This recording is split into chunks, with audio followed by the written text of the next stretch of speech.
got a goal. But you have to give it to them. They have been in great form because I happened to watch... Thank you. No, but to say they have been in great form. Victor, you must confess this. You guys struggled yesterday. It was a struggle. And that is football. It was very clear. It was a struggle. You guys struggled for about 90 minutes. We all know that was a derby. That was a derby. And those boys have done exceptionally. Mike, give us a will not accept that a win is a win, period. Mike, good morning. Good morning to you, Victor. And to everyone who is watching KBC Channel 1, here is how you start your morning. My name is Mike Migwe, and I implore you to be part of every discussion that is happening right here on KBC Channel 1. Remember, we are KBC Channel 1 on all our social media platforms. And the conversation today is all about Africa Forward Summit. And as Victor has put it, a lot is going to be discussed within that summit, including reforming the international financial system, energy transition and green industrialization, blue economy, sustainable agriculture, and many more. So you need to be tuned to Good Morning Kenya and just have that pre-summit analysis that will be driven by Victor Law. My name is Mike Migwe, and I implore you to continue watching KBC Channel 1. Give us on. Yeah. Manu mko wapi kwa tebo? Mani tuko ligi sasa. Tuko champe. Okay. You know that was the big... Tuko tusha secure. We have sealed the Champions League. But you wait for how many days to play another game? 21 days? Like you have another game? When do you have another game? No, it doesn't matter. What matters is, as Manchester United fans, we are happy. We are happy. We are happy. Anyway, and happiness is what matters. Again, let's give it up to you. Ever since Michael Carrick arrived, you've done very well. Oh, yeah. You have done very well. Thank you. So thank you. Congratulations. Take it away. Give us one. Take it away. My name is Gibason Maina. So join us for the next 30 minutes for news within and, of course, across the country. But first, let's start with this. Now, Kenya and France have signed 11 agreements aimed at deepening bilateral and trade ties between the two nations. Part of the agreements includes the modernization of the Nairobi commuter rail system for 12 billion shillings and a 9 billion shillings construction and management of a new terminal at the port of Mombasa. Take a look. The French President Emmanuel Macron jetted into the country for the second time 7 years after he made his maiden African trip. The French president is in the country to attend the France-Africa Summit, which is seen as an attempt to reset French ties with Africa after suffering major political, economic and social setbacks in its traditional domain of West Africa. It's hard to say that Western Africa will not be present in this room. You have 3 countries, and I do regret that, which decided, because of the coup and the behaviors of the military people in charge, to put them aside from the rest of the club, by the way, aside of ECOWAS as well and others. It doesn't mean that West Africa is not part of this meeting. President William Ruto has said the meeting will help Africa and France chart a new path of collaboration and mutual respect. The first summit signaling a shift to a broader, much more inclusive relationship with Africa, recalibrated with the understanding of respect for sovereignty, being a relationship that is mutually beneficial and a relationship that recognizes Africa's position and priorities. President Ruto has said Kenya will use France to push the interests of Africa on the global space, especially on restructuring the global financial system, security cooperation, and green energy development.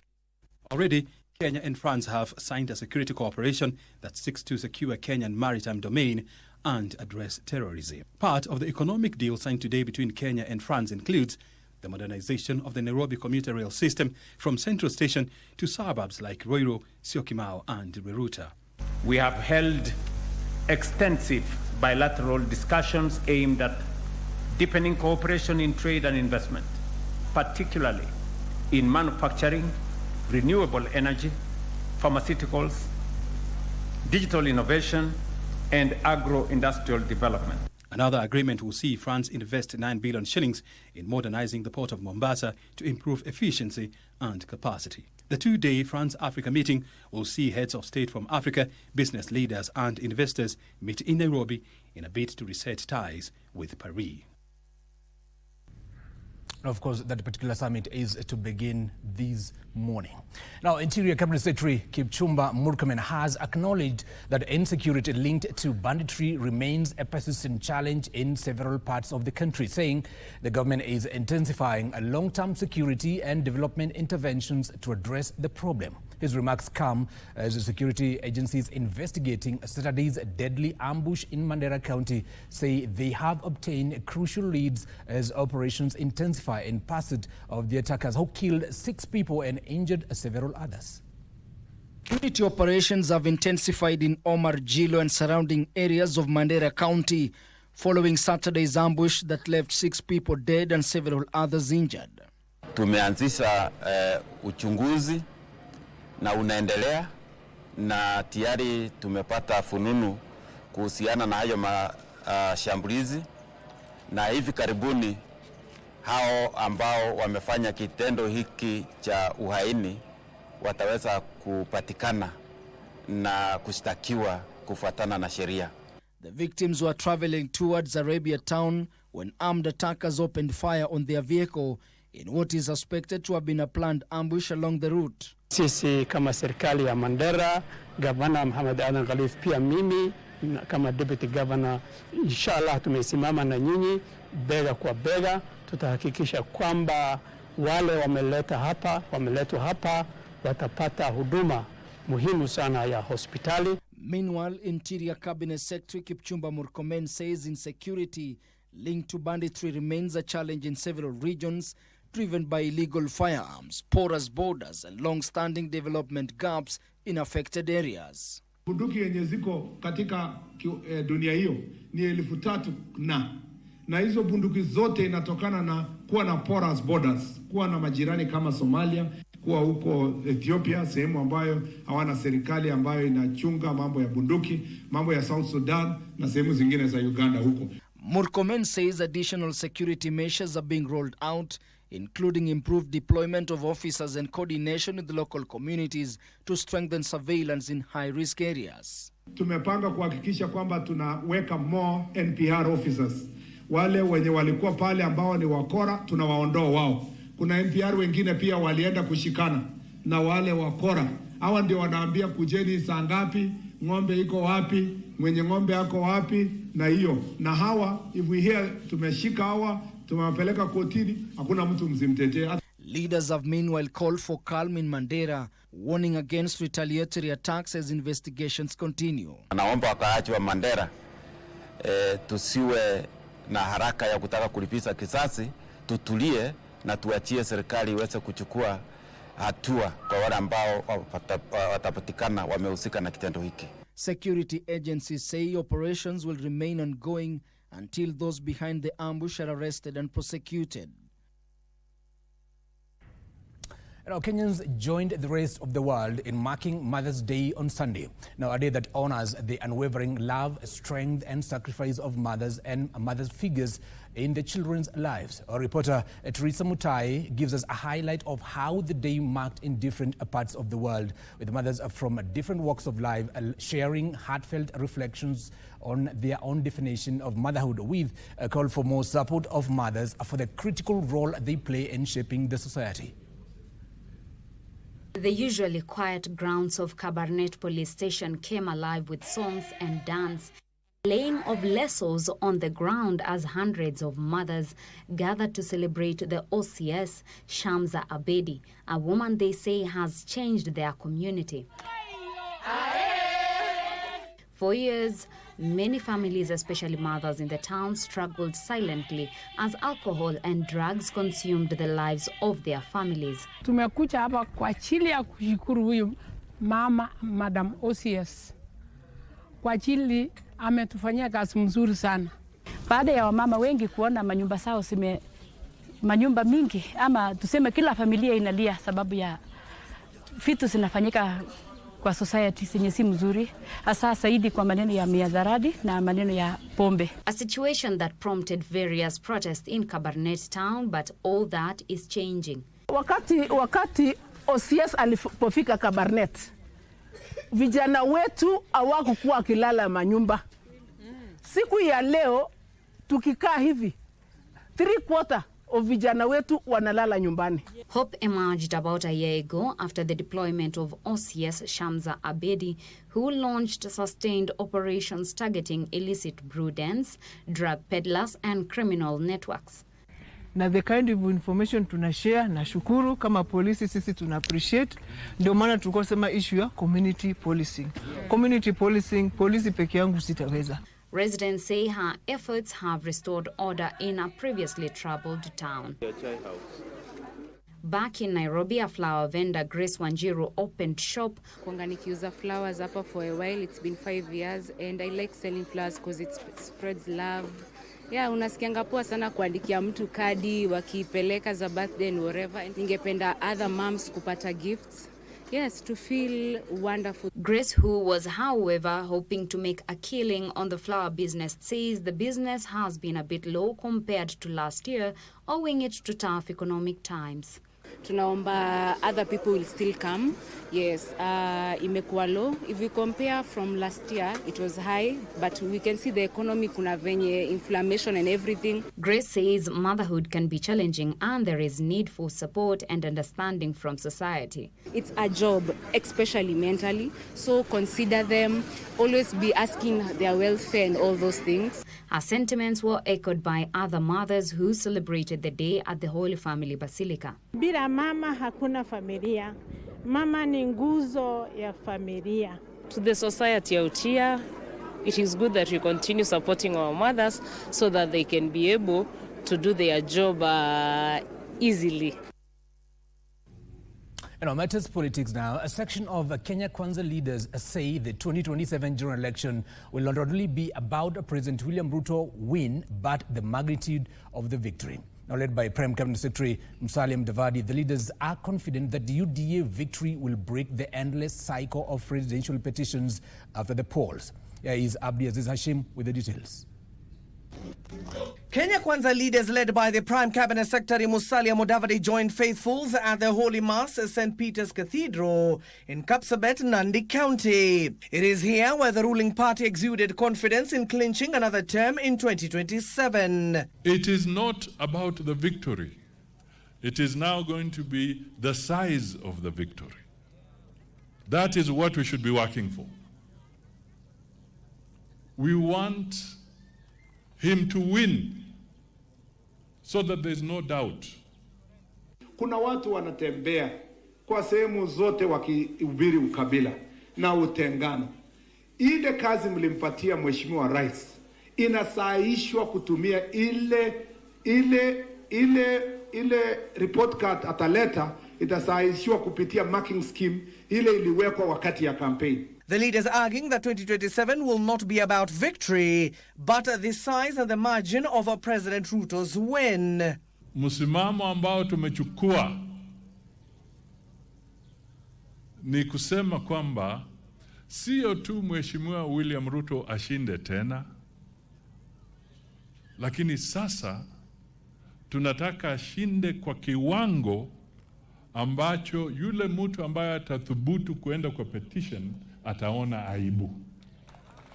The question I want you to ask yourself is, what is it that the rest of the world sees in the leadership of William Ruto that you never get a chance to see here in Kenya? Because it is known that those people are idle.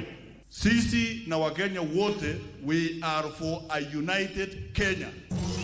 This as the National Assembly Speaker Moses Wetangula has revealed that he has no intentions for vying for any seat come 2027. Sasa mambo ya siasa, nimekuwa ordinary MP, nikakuwa assistant minister, nikakuwa minister, nikakuwa senator wenu, sasa niko speaker number 3 in Kenya.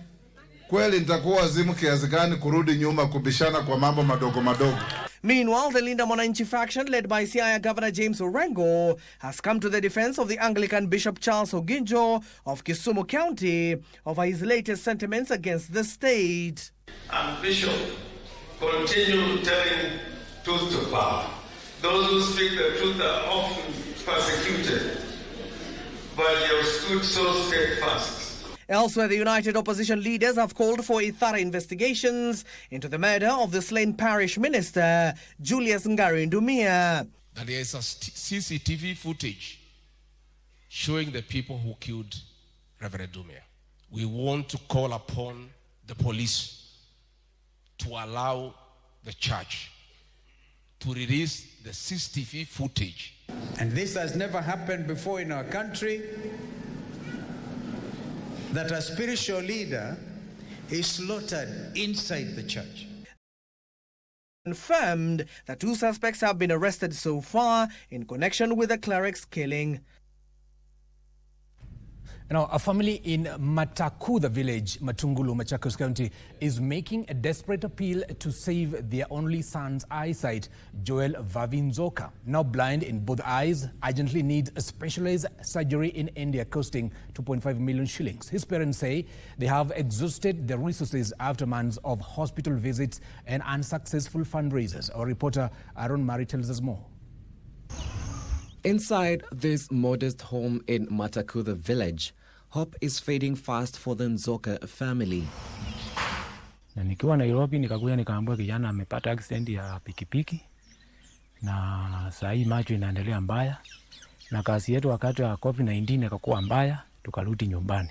Their son Joel Vavi Nzoka can no longer see. Kijana alikuwa anaenda kwa matanga pale. Wakati alikuwa anaenda kwa matanga akapatana na mtu akamgonga ile njicho. Nilikuwa nafanya kazi ya boda boda ndio nilipata accident, jicho moja ikagongwa. What began as an eye problem in 2024 has now left him completely blind. Iligongwa hii jicho ikaumia hapo na sikujua. Since then, Joel has been in and out of hospitals as doctors searched for a solution. Na maneno inaendelea mbaya, mama anafanya Nairobi na mimi nafanya nyumbani, ile napata nanunulia kijana chakula na ile anapata napeleka mtoto hospitali. His mother Jennifer Waeni says the family moved from one hospital to another, each visit bringing more pain, more uncertainty and rising medical bills. Kijana kama nimetoka kidogo, akona shida ya kuenda kwa choo, akona shida ya kufua nguo, hawezi pika. Hiyo vitu yote mimi ndio naangalamia na mtengenezi hiyo vitu ndio nitoke kwa kidogo niende nifanye kazi. Joel has been attending clinics at Lighthouse for Christ Eye Center Hospital in Mombasa, but his condition has continued to worsen. Wakati alifanyiwa hiyo njicho ingine, ilikuwa na changamoto juu alirudishwa, alifanyiwa asubuhi yake hiyo macho ilikuwa ina leak, akarudishwa theater tena. Doctors have now recommended keratoprosthesis surgery, a specialized eye procedure to be performed in India, costing 2.5 million shillings. Tulienda hospitali, tukaambiwa hadi tuende India, ndio hii jicho ingine ilifanyiwa operation, ikuwe at least ikuwe inaona. For George and Jennifer Nzoka, raising such an amount is beyond reach. Well wishers wanihurumie. At least huyu mtoto aende atengenezwe hiyo njicho moja, ndio hiyo njicho ndio inaona, hii ingine ni ya kutolewa. Joel says losing his sight has changed everything. Challenges niko nazo mingi. Juu kwanza siwezi jifanyia kitu. Kutembea ni shida. Hadi nifanyiwe kila kitu tu. Daily life now depend on his parents' support. Watu wanisaidie. Niende nifanyiwe operation. At least nikuwa ninaona tu. Ile kitu naomba. Kama naweza nipate watu wanisaidie, mtoto aende mahali ameitiwa hospitali, aende afanyiwe hiyo macho, mimi naweza furahia. The Nzoka family is now appealing to Kenyans of goodwill to help them raise the funds needed for Joel's urgent surgery. Contributions can be sent through M-Pesa number 0703 674632 under the name Jennifer Waini Maingi. And I wish Joel all the best. Now, for many Kenyans, rainfall is a blessing, bringing crops, pasture, and renewed hope. But in parts of Garissa and Tana River, the rain signals fear, displacement, and destruction. Every wet season, thousands of families living along the Tana River are forced from their homes as flood waters swallow villages, farms, and schools. Our reporter Aaron Murray brings you the story of communities trapped in a cycle of suffering where every cloud carries a warning. The rains begin. Most farmers celebrate. But here in Garissa County, the sound of thunder means something very different. It means rushing to higher ground, carrying whatever can be saved, and preparing for another season of loss. Mwaka juzi, mwaka jana na mwaka huu hakuna mtu amelima. Kwa hivyo shida tunaye hapa ni chakula. For families living along the River Tana Basin, floods have become a painful annual reality. Sisi kila mwaka maji yakikuja tuko na shida. Hatuna namna ya kujisaidia. Shida ambayo tuko nayo ni njaa, hatuna mahema, mattresses zimeenda na maji, hatuna kitu cha kukula. Mpaka hadi dakika hii hatujui tutaelekea wapi, tunatoka wapi na tunaenda wapi.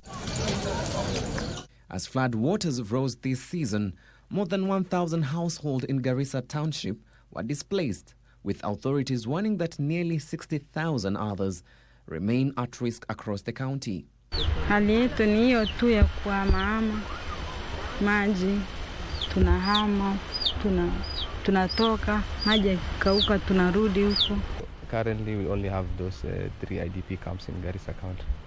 Our teams are on the ground conducting impact assessment of the flooding in the IDP camps, and it's a multi-stakeholder assessment, and then we'll give the report, and then probably support, do a differentiated assistance, support the most vulnerable people. Many are now sheltering in temporary camp at the Farmer Training Center, Huga, and Police Training College grounds. Inside a worn-out makeshift tent at the FTC camp, Mzee Isa Malio and 6 members of his family tried to rebuild their lives. Hakuna mipango maalum imefanyika ya watu kuhama. Maana kuambiwa na mtu wa serikali useme hama, unaambiwa wewe mwenyewe ukitaka hama. Sasa ile tunaona ni riski maisha ya watu. Tuliathirika kutoka tarehe 28 ndio tuliweza kutoka na kuweza kutekeleza wajibu wa serikali, sababu tulipewa onyo na message pia ya Road Cross tulipata. They fled their home in Ziwani after flood water swept through the village at night. Farming and charcoal burning from invasive madenge trees were their main sources of income. Now, both livelihoods have been washed away. Na watoto wanapata shida shule, na tukienda huko juu ni shida kwa vile paka watoto wanasoma pande hii. Tuchome makaa, ununue vitabu, ununue chakula, sasa inakuwa ni shida. Kama nyenye yangu ako Mororo Primary, sasa nasikia ni mgonjwa, uwezo sina. Next door, Khadija Swale says displacement has become a way of life. Health fears are rising, with cases of fever, diarrhea, and vomiting reported among children. Shida yetu ingine tukihama huko, magonjwa watoto yanakuwa mengi kwa ajili ya macho, pia tuna macho. Mara mtoto akihara una mahali ya kutoa uweke. Wewe mwenyewe binafsi una mahali ya kuenda kujisaidia. Shida ndio hiyo. In Bakuyu village, local leader says at least 200 households have been affected. Sisi pia kama viongozi ni kuwahimiza watu wetu wenye wako huko chini waweze kupata shelter upande ya juu. Tusimame, Mheshimiwa Senator, msichoke, Mheshimiwa Speaker, muhakikishe kwamba watu wetu wasipate shida wakati huu wa mafuriko. Sometimes the flooding is not caused by local rainfall alone. Heavy rains upstream or controlled water releases from dams in the Seven Forks hydroelectric scheme can swell the River Tana and burst its banks downstream.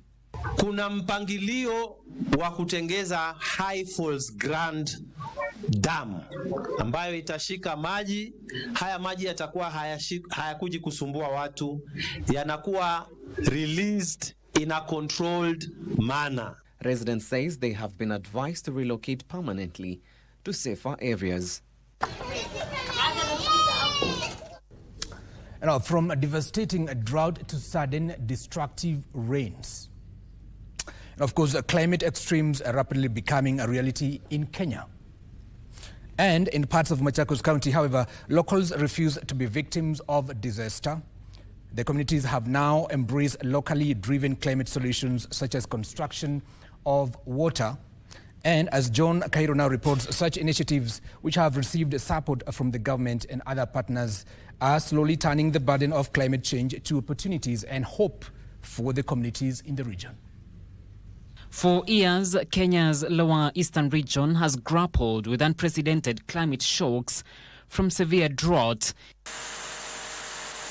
And when the skies open, just like many other parts of the country, much of the water flows through seasonal streams and go to waste. Huku Kambani, seasonal rivers ni mingi. Na kwa hivyo, maji mingi huwa inapita ikienda. However, deep inside this little-known Kaliambeu village in Yatta area of Machakos County, a new chapter is unfolding, one of a community slowly rising beyond the tides of climate change. Hii maji imetusaidia sana. Tukijua ya kwamba hii mto imekuwa ni seasonal river na imekuwa maji ikikauka. Kwa hivyo watu wa hapa tumekuwa na shida mingi sana ya maji. The reservoir is basically to retain water or to harvest water along Mwitasiano River so that the residents of this particular area can be able to avail it. I mean, they can be able to access it for domestic use, for agriculture, and for livestock. For the locals who walked 4 kilometers to quench their thirst, the weir is a lifeline and a relief. And for the small-scale farmers whose plants once withered, it is an oasis of hope. Kutusaidia sana. Juu saizi unapata atungojee msimu mvua peke yake kwa kilimo. Saizi bado unaona kwenye maji kwanza inatusaidia. So unapata tunatumia maji kwa mashamba, tunapanda vitu, mifugo wanapata maji, kuku na maji. But the war against climate shocks in Machakos County does not end here. In the Thini area of Masinga sub-county, residents are turning the burden of the scorching sun into an opportunity. Hatukuwa tunapata maji ya kutosha huku. Hakukuwa na boreholes wala nini. Watu walikuwa wanabebana saa ile kuna ukame, wanabebana mitungi kuenda hata Tana River na ni mbali sana. Masinga Dam ni mbali sana. Ni almost 15 kilometers kutoka mahali tuko sasa. In the area that has long struggled with water access, solar energy is now being used to pump water from existing harvesting dams, easing access for households and sustaining lives. The dam was of no use to the community because there wasn't mechanism to pump the water. Damu hatuwezi tukaenda kuchota mtu kwa damu, tunaongopa ile vitu inakuwa huko ndani kama kipoko, kama nini, unaongopa uwezi ukaenda hapa kuchota, uwezi. Kuna kipoko, kuna ile kiloko dari, hizo siko huko. Tunaongopa hatuwezi tukaenda huko kuchota. In addition to availing water for domestic use, the community-led climate action that has received a major boost from the Ministry of Finance through the Financing Locally-Led Climate Action Program has restored the greenery, boosting food security in the villages. Tunafurahia sababu ile mimea tumepanda haikauki, tunachota maji, tunawekea, tunanyunyuzia, ikikua tunaanza kuweka pesa mfukoni. And we can see that the pump is able to lift that water 2 kilometers up to where we are now. And now this is the treatment works, and from here this water is going to be distributed to the local community members and different households. The target is that this water will be able to benefit 8,000 beneficiaries, and that is a very good number. Majority of them being women, and also now the distance to the water pointers reduced by 2 kilometers. From capturing rainwater to harnessing solar energy, the communities in Machakos County are no longer simply enduring climate change, they're now adapting to it. We are focusing on adaptation because you see most of these local communities are the ones who are most affected by the impact of climate change. So that is why the focus of the government is on adaptation, to build the resilience of these communities to be able to survive in terms of harsh climatic conditions. In the face of changing climate characterized by drought and unprecedented rains, initiatives such as this remain a game changer in ensuring that communities have access to reliable water sources and are well equipped to handle future climate shocks. For Channel 1 News from Kwamasele Irrigation Weir in Machakos County, my name is John Kahiro. Oh, thank you, John Cairo, for that report. Now we get sporty for a moment. Kenya has unveiled its national beach volleyball squads for the upcoming 2026 CAF Continental Beach Volleyball Championship and the LA 2028 Olympic Games zonal qualifiers set for 20th to 26th this month in Dar es Salaam, Tanzania. The team consists of 4 men and 4 women. The men's team will comprise Richard Amutala, Naftali Chumba, Anthony Chimanyi, and Reagan Kipchirchir, with the quartet expected to lead Kenya's challenge against some of Africa's top-rated beach volleyball nations. In the women's category, Kenya has selected Veronica Adhiambo, Shalene Sambel, Selina Gambo, and Sharon Chepkogei to fly the national flag at the Continental Showdown and Olympic qualification campaign. The technical bench will be led by coaches Patrick Owino and Sila Makiso, alongside physiotherapist Alex Godana, referee Zinga Chalo, and team manager John Ogara. According to the federation, the selected players earned their places after impressive performances and consistent displays during training and preparations. Frederick Muki for Sunday Express. You know, that's where we end our news for now on Good Morning Kenya. But before I go, just let you know that Arsenal beat West Ham 1-0. Now, if they win the remaining 2 matches, then they're guaranteed of the title, EPL. This is after 22 years of dry spell. My name is Giverson Maina, and the show continues on the other side. Victor Olo is on standby. But before that, we take a very short commercial break.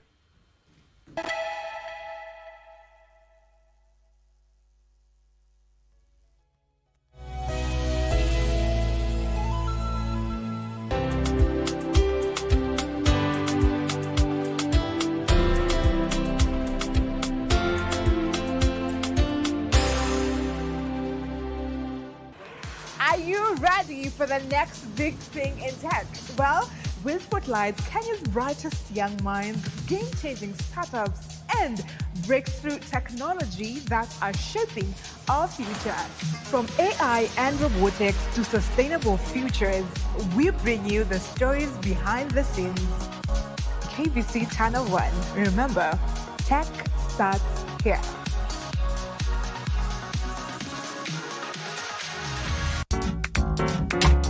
If he lives alone and something happens, there'll be no one to take him to the hospital. How would we do it? We got 1 bedroom, a living room, and a sunroom. No matter what you do, that's it. How can we add another room? Hi. Hi. You must be hungry. Lunch is almost ready. Great. Are you tired? Take a rest. I'm fine. I mentioned to the dance club that you were coming. This is good for relaxing. Oh yeah, from Andy Liu, a Bluetooth speaker. We use it for dancing. The sound quality is awesome.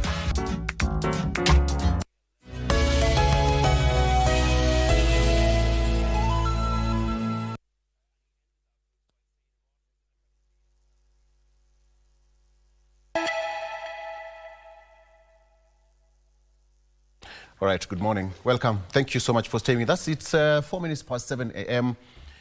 On this 11th day of May 2026. Welcome to the program. My name is Victor Lo. I was just asking Giverson why he was not so happy given the results of Arsenal versus West Ham. I can smile about it. Arsenal beat West Ham 1-0. Okay, Giverson, I've done it for you. All right. Let's talk about the big issue in the house today. Africa Forward Summit is taking place today and tomorrow at the Kenyatta International Convention Center, where President William Ruto is playing the host, co-hosted by French President Emmanuel Macron, which is going to be taking the center stage. And a lot is going to be happening in the capital city. I'm just going to get straight into it, and we talk about it. What does it really mean for Africa? That is the big question here. The African interest groups wish to list several things when it comes to that. You know, some of the political leaders, even this country, have also trashed the same summit. And let's talk about that. What does this really mean? 11 of deals were signed yesterday. Let's talk about that as well. But before we get into that, let me introduce my guest. Let me start with Gordon Kachola, who is a foreign policy analyst. Gordon, good morning. Good morning. Good to see you. Good to see you. As well as Edward Wanyonyi Umwami, researcher and analyst. Good to see you. Good to see you, bro. Karibu sana. Thank you so much. Let me start with you, Edward. It's a big day, and I think we are up to task as Kenya to host 30 heads of state and more than 3,000 delegates. Are we? Well, from what you would call in terms of our conference diplomacy, we've hosted quite a bit of meetings from the climate summit some time back. Yes. You know, we've had, you know, the World Health Assembly just was hosted the other day, last week. So the WTO meetings, we've hosted quite a number of meetings. So, I mean, yes, in terms of our tourism sector, our conference sector, our delegations, that is good. But this is what we do in terms of countries organize such forums for purposes of not just the agenda of the day, but also ensuring that there's a lot of caucuses. So I am sure a lot of the engagements will not just be at KICC. Yes. There will be side events, there will be other meetings, there are other diplomatic engagements that are taking place. You saw yesterday with the president meeting the president of Sierra Leone, one of the agenda items was support for Judge Joaquin Ndungu to the ICC. So there is more to what is just at the agenda on the day in terms of the Forward Summit. A lot of the discussions are going to be on the sidelines.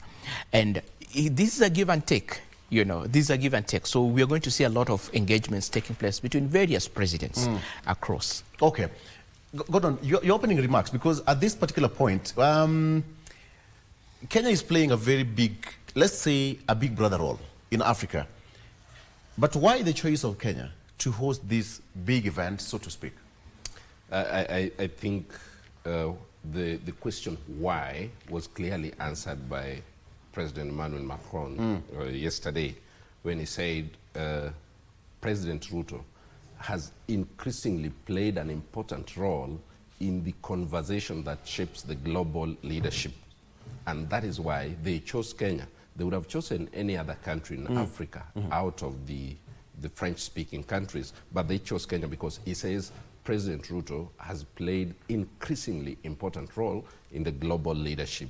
And that is the reason as to why. I think so far Kenya is recalibrating, Kenya is repositioning, and Kenya is not just contributing to the global conversation, but also helping reshape the global conversation. Key among them is the financial architecture, which of course even Emmanuel Macron did appreciate. And you've seen that June this year, President Ruto will be headed for the G7 summit that will be held in Europe. So that clearly tells you where Kenya is and where Kenya is headed as far as diplomacy is concerned. Very good. On the front page of the local dailies is almost the same thing. Show of might. That's on the front page of this Daily Nation. Show of might. The two gentlemen, that is French President Emmanuel and Kenya President William Ruto. This Daily Nation says that Nairobi will welcomes over 50 nations at the global talks, the first role to be held in Anglophone Africa.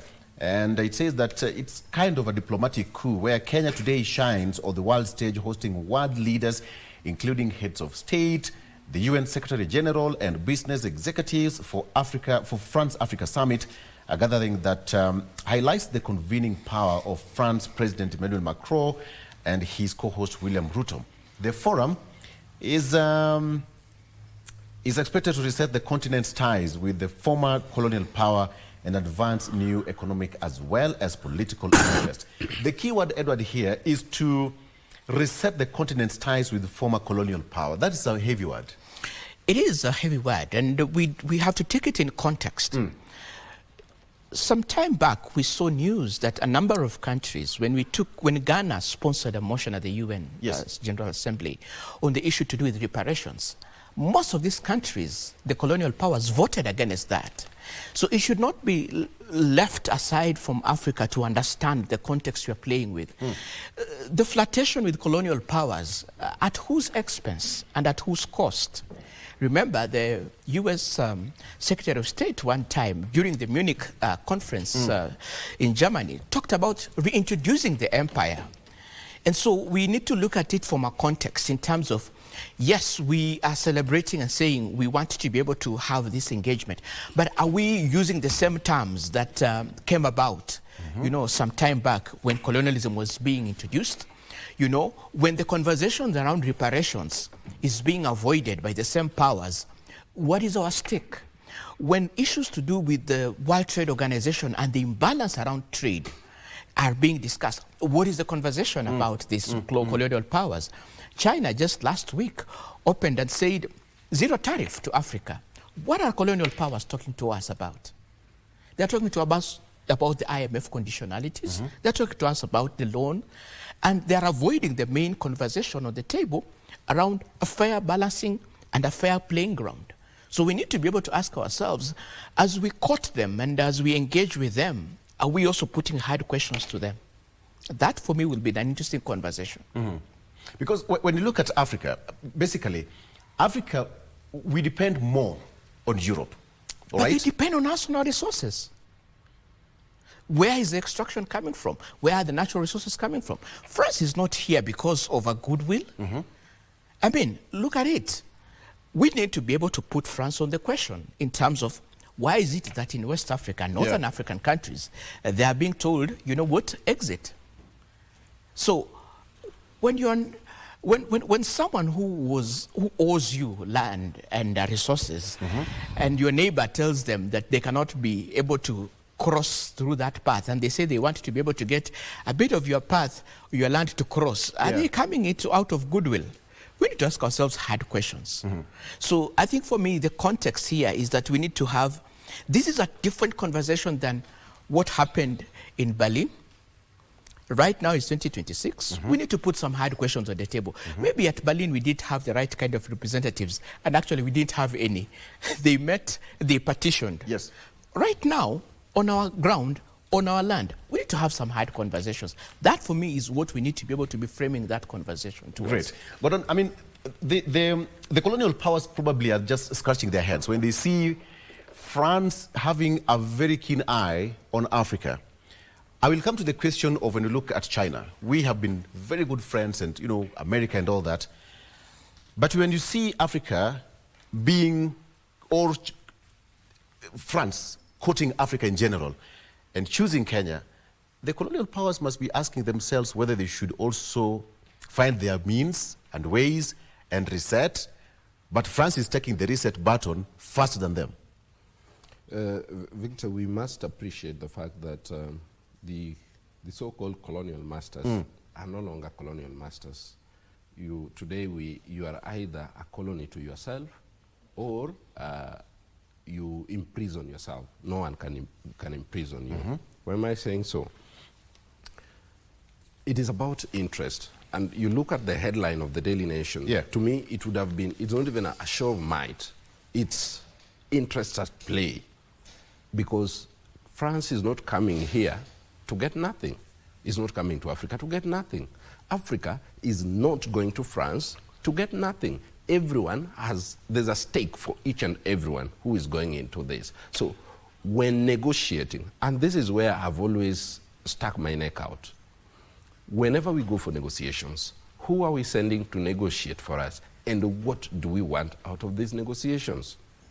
We all know, without Africa, the entire world production, in whatever form and in whatever you want to call it, be it in the electronics, be it in agriculture, whatever you want to call it, there is nothing that the other world has that Africa is not having.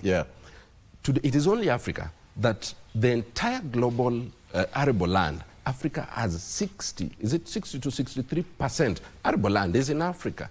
Why are we importing food? And those are the conversations we must have. Who can begin to invest if we don't have the capacity to invest in ourselves so that we can produce enough for us and to export? Who has the capacity to come and build that capacity in us, not to give us, but to build that capacity in us so that we can also begin to be producers? If it is about mineral resources, we have almost what it takes to take us from what we are in now to pure green energy. Are we negotiating correctly? That is where all African nations must look into. Okay. Dr. Evelyn Oginda, karibu sana. Thank you. You must have found it so hard accessing here. Yeah, of course. I've really done a lot of walking, but I'm fine. You need to do more. Karibu sana. Okay. Thank you. How is this for, again, to Wanjiko, there's that person watching out there, they really need to understand how important this summit is, because even us accessing this place was a bit of a problem. But what should be running in the minds of Wanjiko, because the summit is coming here, 30 heads of state, delegations from across the continent, some of them are even from Europe and all that. But what is running through the minds of Wanjiko? I think what is running through the mind, and you see, Kenya, we are a way of passing information from an elite side of view. Because, you know, I would say Wanjiko is actually confused. They're only seeing white people coming here, and then they're striking a deal. You know, they're used to this thing, deal. Yeah. And the elite, they are not finding, or those closely involved into the summit arrangement and stuff, they are not breaking this to the normal understanding, because you'd ask, you know, Wanjiko would ask herself, so what? We are the forward summit, so what? Because I think they are confused. They are only seeing that there are deals that are taking place, but they really don't understand how it trickles down to them. How is it going to answer their questions? If you ask me in a simple term, instead of us maybe magnifying or looking at this thing in so broad way, first and foremost, I would like to say that Kenya is at least a country of interest in Africa. We should feel so proud for it, for the summit to come and be hosted here in this country. So it means, in the real sense, we are already earning some income. You know, 30 heads of state is not a walk in the park. There are so many. Yeah. We are already earning some kind of foreign income. And then when it comes to the real problems of this country, I think the first problem that we have is the joblessness of the young people in this country. And you see, teach me how to fish. Don't give me the fish. Teach me how to fish. Is this in the summit, in whatever way they want to talk about them? You know, there's this abstract way of saying, we will do this, come up with industries. What have we done in terms of making it very affordable for the foreign investor to come and invest our country? What laws have we put in place? What policies are driving these new investors in our country? How are we making sure as a country that the young people are captured in terms of job opportunities? How are you going to explain, Mama Mboga, what is happening? So what when they come? So what? What is it? And the people in Europe, is it that they are a charity organization? Of course, it's a no. Are you careful in that discussion, in that we are not going to throw our towel in and they throw theirs halfway in? Because are they gaining from us? Are we gaining from each other? What is this arrangement that is, according to me, the glaring part? What should focus in this summit is the joblessness in this country. We have a lot of manpower. We have engineers. We have people who have gone to school. Young people have graduated. How is it first going to solve this issue of joblessness? How are we going to even have global borrowing? How are we going, even like in the African countries, everybody is using their own currency. How can we break the language barrier? How can we break all these barriers to solve to find real-time solutions to what is ailing the Kenyans specifically?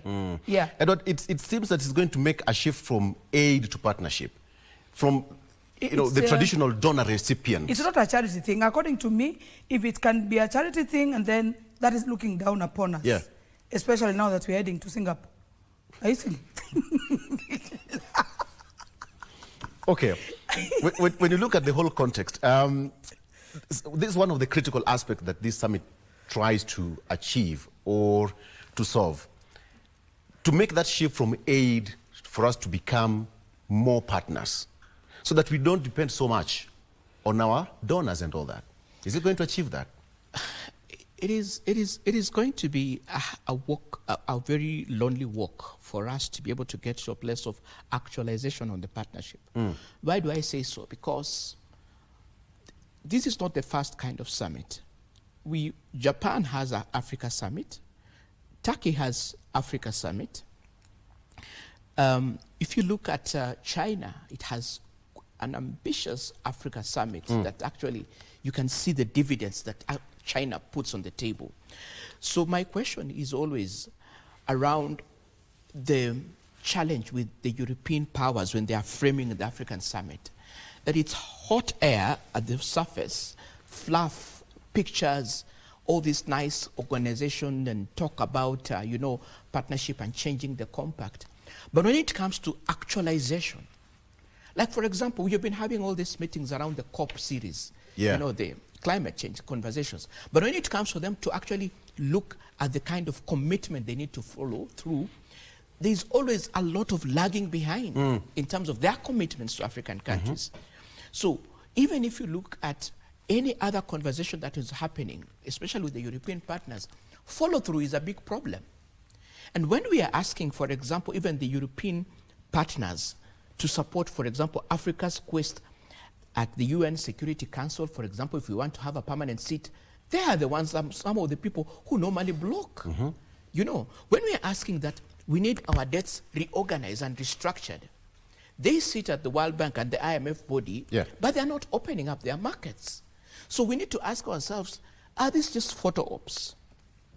Or are they, engagements that we're having to excite people, but at the end of the day, when it comes to opening up the markets, right now, Victor, if you want to go to Europe or any other European country, you're going to have a long list of around 21 requirements. But when they're coming here, they'll just get their visa at the airport. Why are we not having that conversation? They're asking you to give them a bond, for heaven's sake. They're asking you to give them a bank statement, for heaven's sake. We are not asking them that. Our foreign affairs ministries are not asking them that. They're giving them visas on arrival. How many countries in Europe are giving Africans visas on arrival? Then they will flip it back to us and tell us it's an immigration crisis. But when they are coming to take our minerals... There is no immigration crisis. There is no immigration crisis. When they are coming in here, we are calling them investors. We need to ask ourselves about that framing. That language is very problematic because it doesn't put the hard questions on the table. And there's always a Is someone trying to play safe? They're not playing safe. They're playing on their interests, as my colleagues have said. They're playing on their interests. They're playing hardball on their interests. We, on the other hand, we are saying, open up, please come. You are investors. We are not calling them extractors. We are not calling them to order and asking them hard questions. And there is always a conversation that I think Julius Malema has always made up and said, the Europe should not think that they're dealing with our forefathers who allowed and entertained them to come. They're dealing with a different generation. I hope that this is a generation which will put hard questions on the table. Because you can tell me about Africa Forward, but if you're not allowing me to get to Europe, to access Europe and those markets, and you're putting lots of restrictions, then I'm having a conversation around the partnership. Gordon, it seems that we are approaching this with baby gloves. No hard questions are put to task because clearly it's more of interest. But then the hard ball, for how long is it going to be played?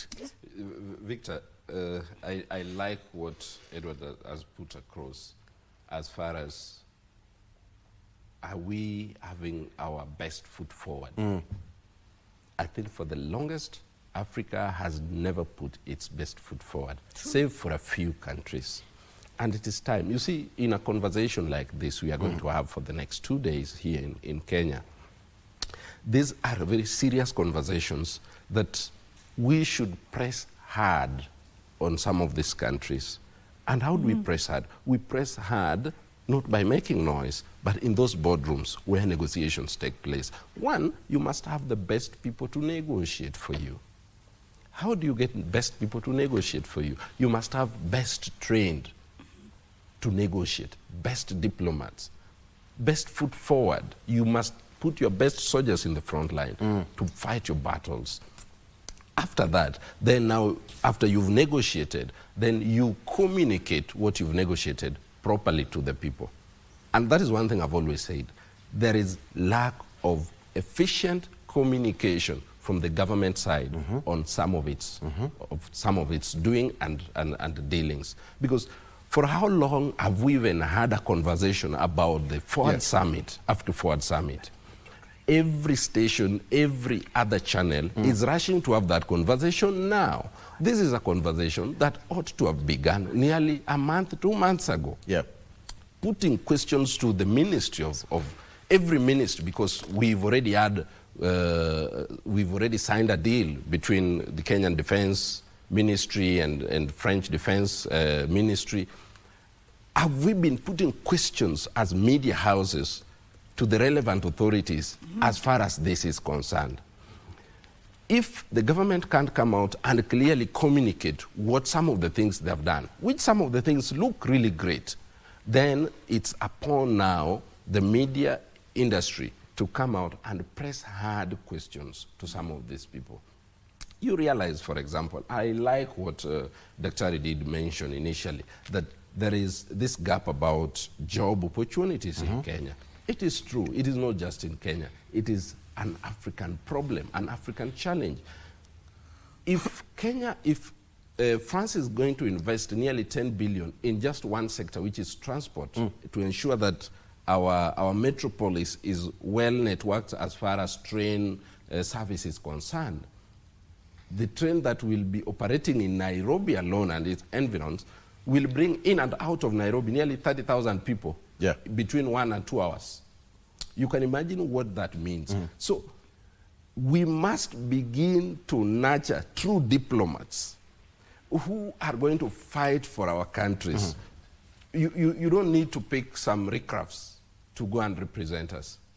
I'm not saying that is what is happening. But again, looking broadly, sometimes it's an African challenge. So it is upon the African leadership not just to look at how are we going to benefit from the Europeans and the Americans and the Chinese and all that.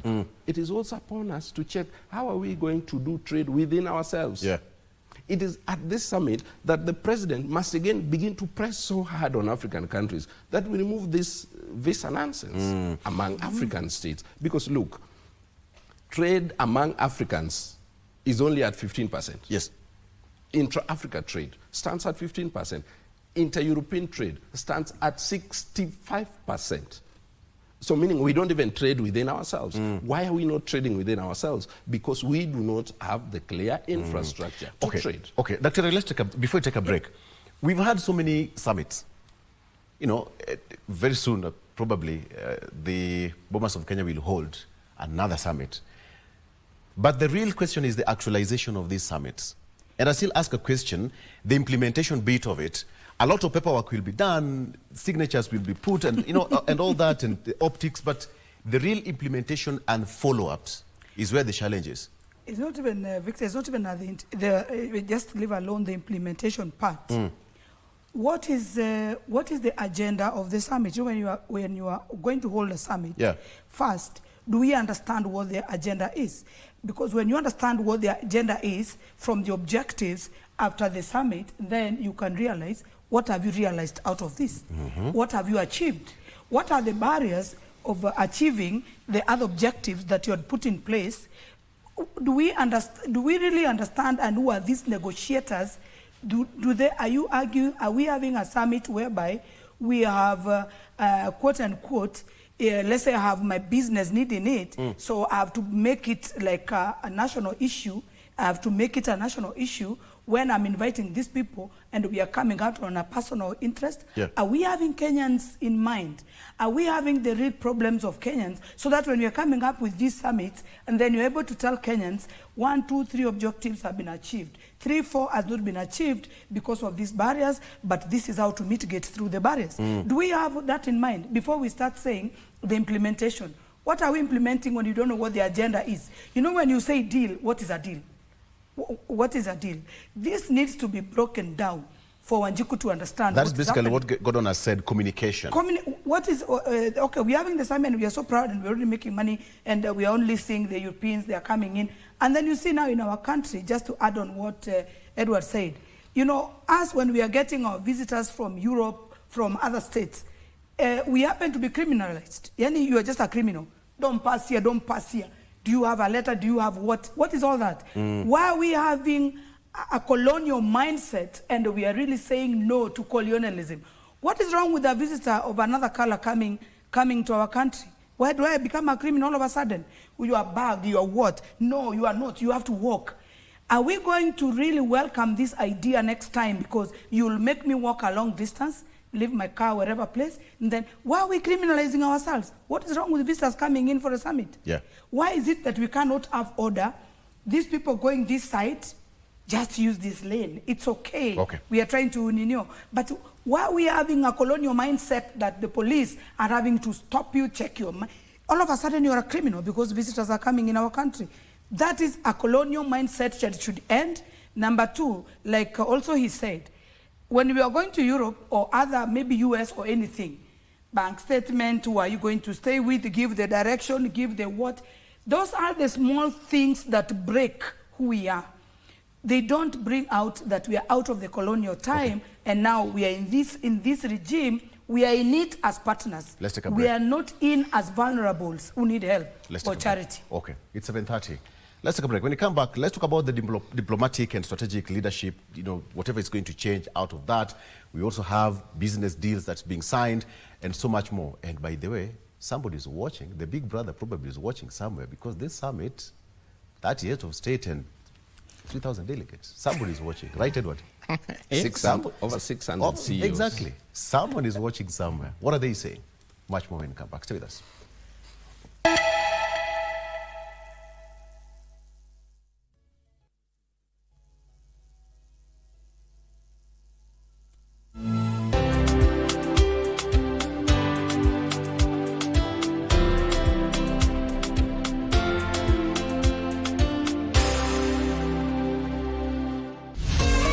Got the fear of missing out? Want to keep up with all the latest entertainment news and latest celebrity gossip? From the latest rumors to popping events to the newest fashion trends, here is where you get all the tea or juice when it comes to entertainment, and you get it served on time.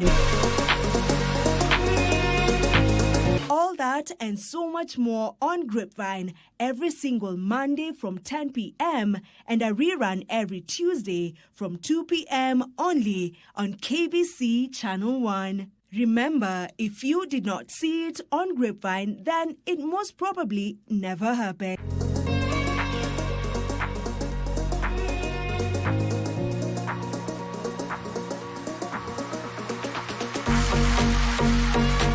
In a world where news is ever changing, staying informed is more important than ever. Join us every week on News Check, your go-to show for the latest in current affairs, breaking news and in-depth analysis. A warm welcome to KBC News Check. From politics to global events, we bring you content that matter to you. We're not just speaking about the governance and how we want to see it, but want to actually participate. Get your facts, hear from the experts, and really understand what is happening around you. We need to change our system first. You have to do the impossible to make sure the message is home. Stay ahead, stay informed, stay engaged. Will these people, everybody agree? Just listen to me. Let's give him a chance to clear the air. Catch News Check every Tuesday and Wednesday from 10 a.m. to 12 noon. Only on KBC Channel 1.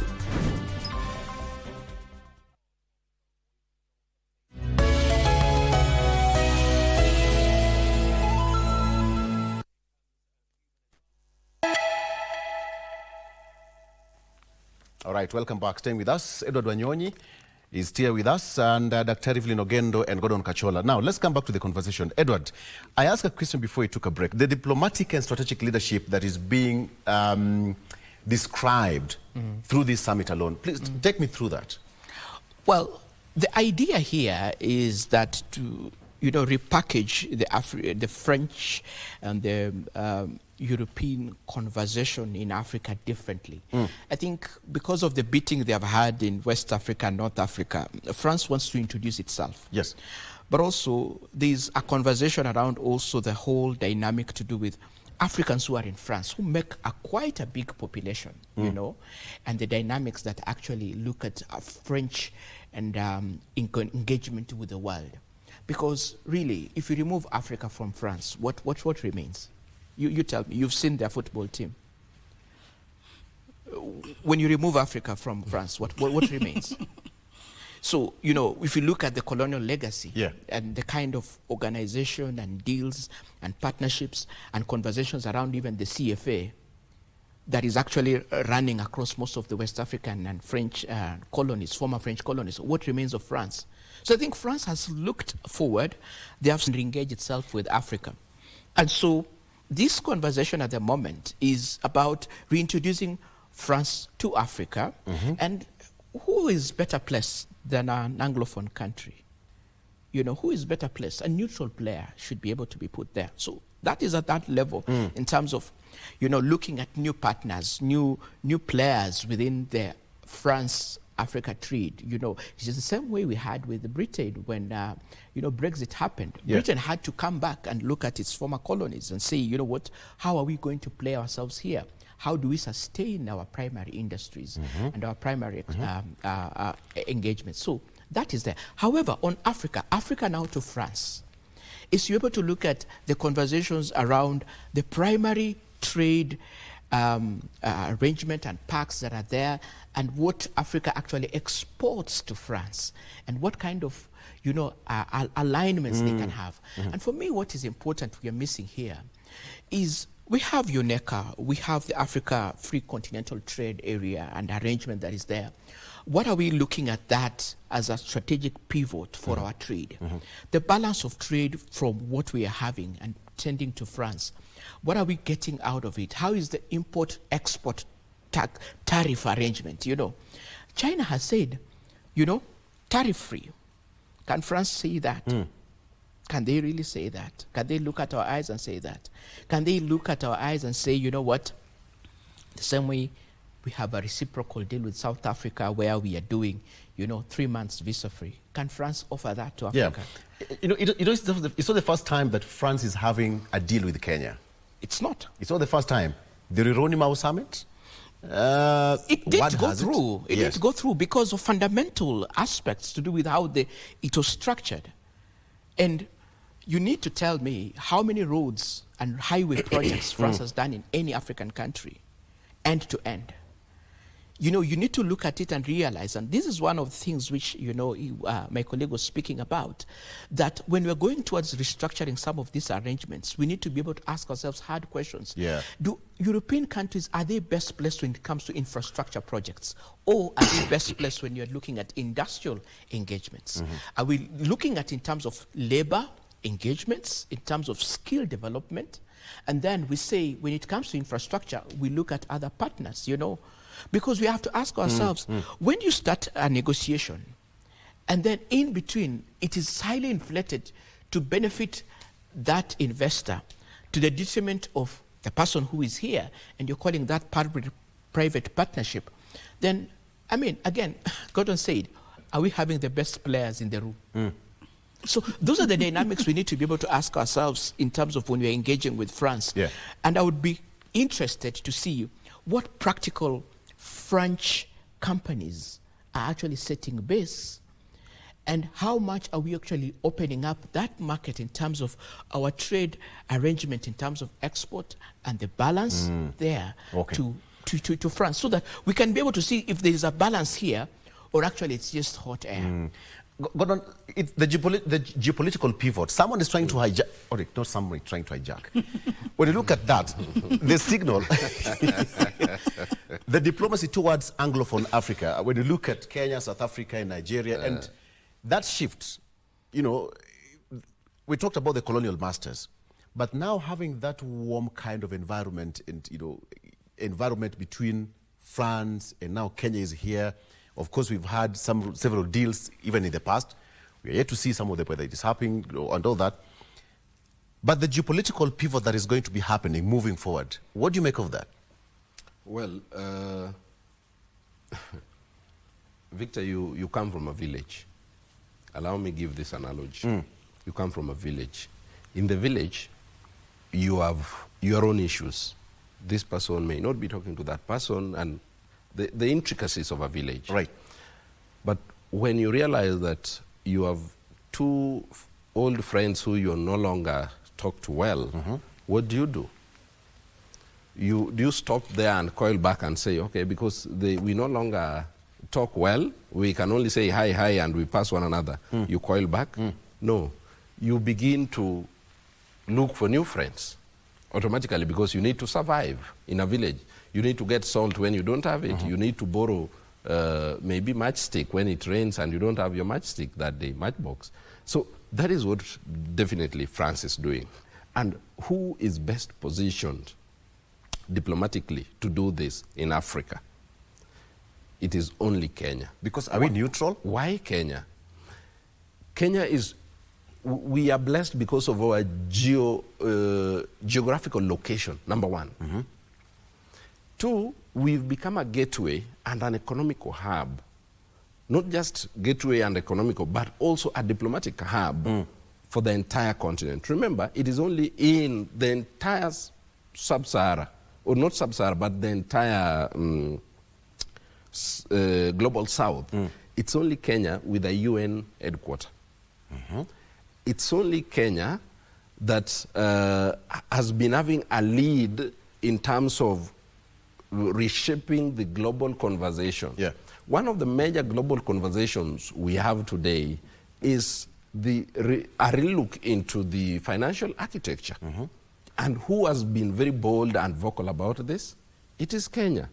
Then you must look for someone who can also call people to order. Who can call people to order in Africa today? Diplomatically, it is Kenya. Kenya is viewed as the beacon of peace, a beacon of hope for Africa. But that notwithstanding, what does this summit really mean to this administration? It is not just a diplomatic gathering. To the Ruto administration and Kenya, this serves as an opportunity to begin having new or fresh investments, to relook into our past and possible future, and also explore, because we do not have the necessary tools and the technology to explore. Today, Kenya could be having minerals that we do not know. How do we get to know that we have some of these things? How do we get to know, how do we get to produce for ourselves? We are talking about, you know, Kenya generally has been in the forefront, championing for climate change and all that. Paris has been in the forefront, championing for climate change and all that. Climate financing is a big thing today. How are we going to get into it if we don't have partners? To me, this is a partnership kind of conference where we come together, we begin to speak. What do you have for us? What can we offer? What can you offer? It's give and take. In diplomacy, it can't be a one-way thing. But what are we known for? You know, in business, you have to be known for something. Well, we are known for greens in exportation. At least we export a lot of coffee, a lot of tea. Kenya is now getting into the French beans exportation. And yes, so we are beginning to export. And one of the things that we must begin to talk about with clarity is the tariffs that are there. In terms of business, where can we get a reprieve? Because if you go to Europe, there's what we call the phytosanitaries. There are so many bureaucracies and hurdles that it becomes nearly impossible for you, a common farmer in Kanyadiang, to export your, because they say you need not to use this, you need not to use this, you need not to do this. All these phytosanitary agreements, some of them were way put there before even some of us existed. They need to be at least re-looked into so that we all sit on the table as equals. Yes. But then, Dr. when you look at it, all of them are aware, the players. As he said, the players in the room, do we have best players in the room? But even that, we have players in the room either way. Are they aware of some of these value chains that we have? I don't know how, you know, even us saying we have the correct players, I'm not sure that we are correct or wrong. I think we leave it open. These players, are they really, do they have the issues in our country? Are they able to represent us by who we are truly and our and our challenges. That's the big question. And who are these players? Anyway, who are they? Who are they? We know we are being represented. I don't know how somebody comes up. I don't know that it's hand-picking. I don't know what makes, let's say, for example, I'm there. I don't know, what did you consider when you decided let Ogendo be on that in that summit, in the negotiating list? And what are we negotiating for? You see, I think we have with smaller gaps. You know, when you are learning, when you are doing the baby steps, and then when you are on the baby steps, and then they have not been held. You are not fluent in walking. And then somebody expects you to run. What am I saying? I'm saying we don't handle the small issues with the importance it deserves. Yeah. Because when our kid, when you are learning your baby steps, and you realize now, like maybe you're always in diapers and you are learning the baby steps. Sometimes you find your kid is bow-legged. Why are you referring to this one? What I'm referring to, there are small pertinent issues that we don't take care of. Very small. Yeah. Very small, like what we were saying about the colonial perception.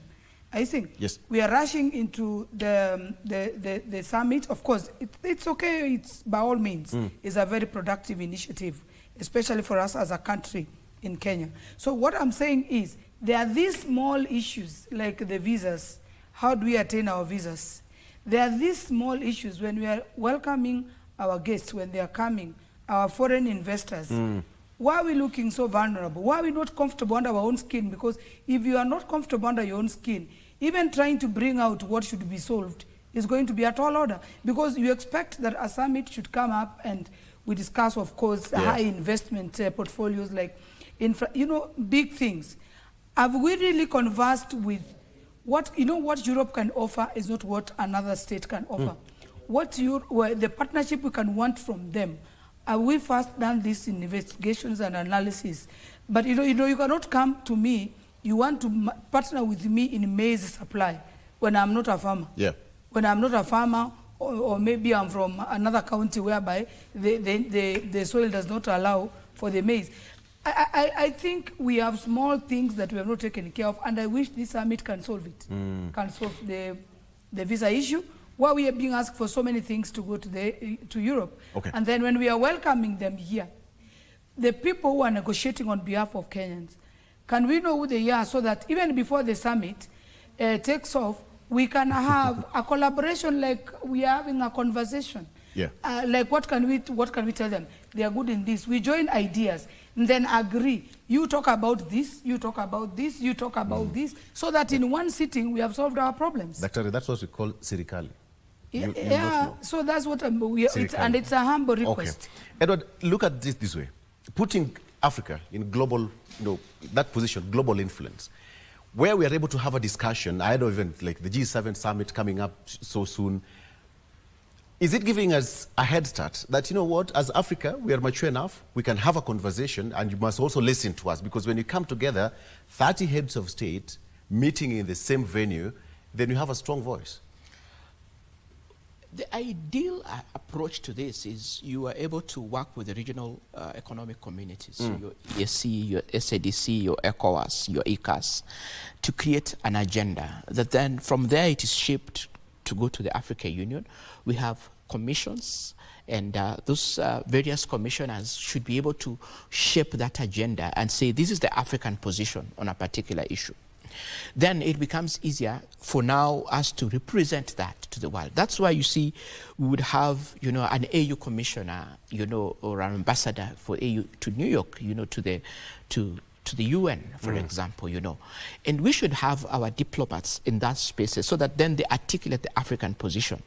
But where is the challenge? The challenge is that among many African countries, they still have their agenda shaped to suit the colonizer, shaped to suit the oppressor, shaped to suit the external.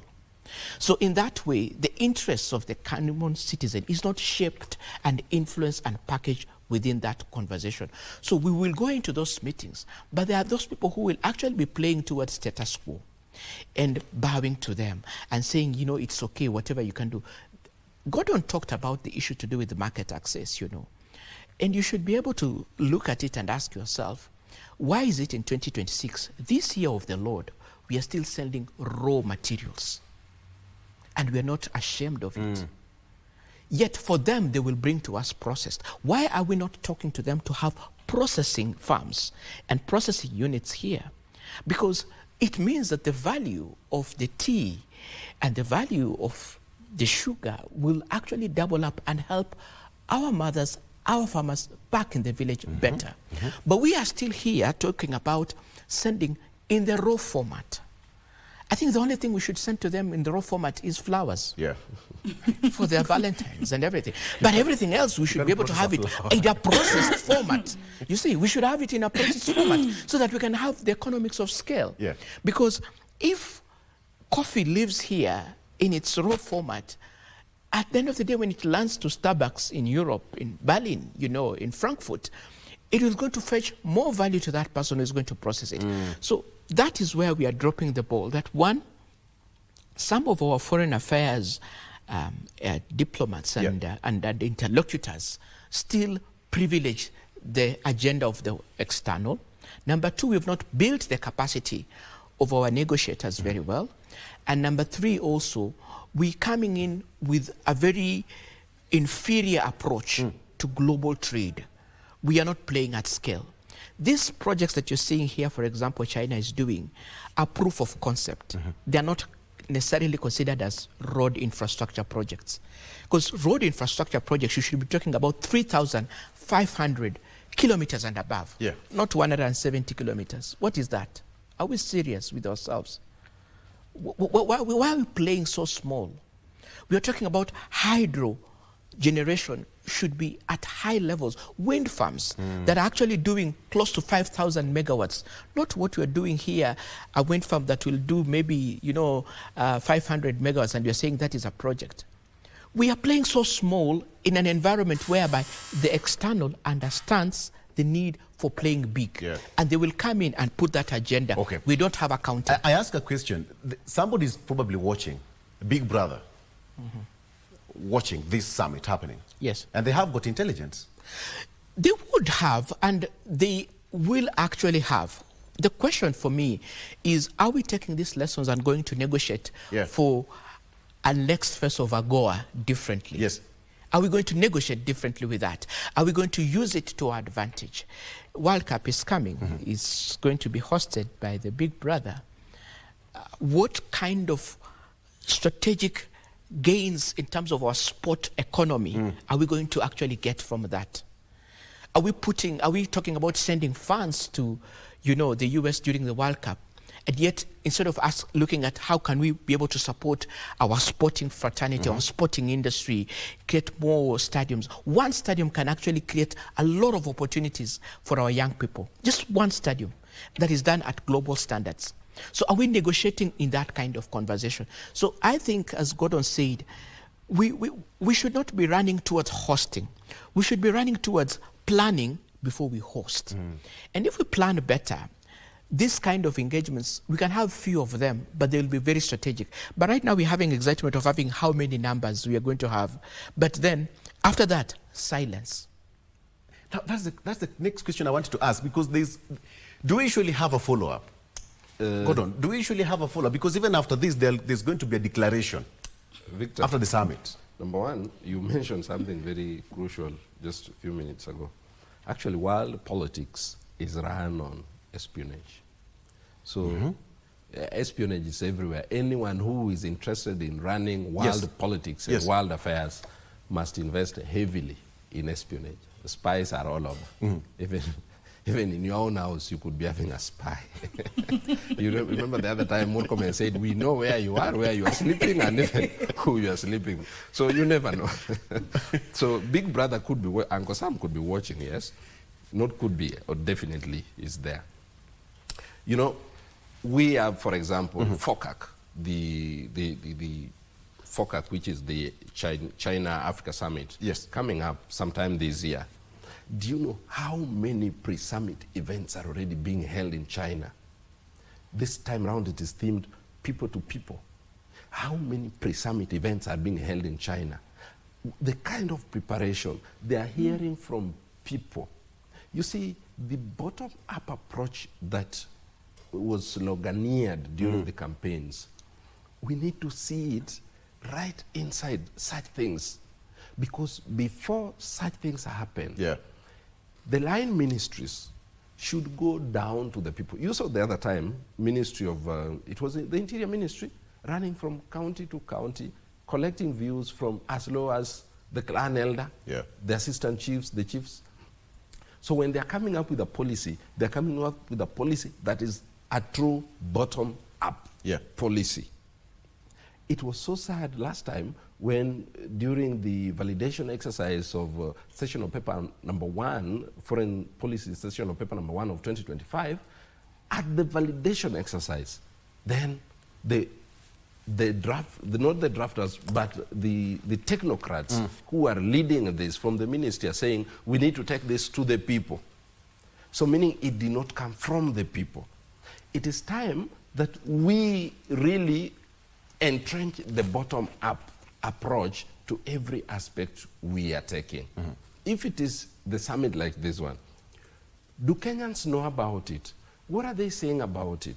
Today, if you go to your village and tell them about the African Forward Summit, can they explain to you? Do they even know what is happening?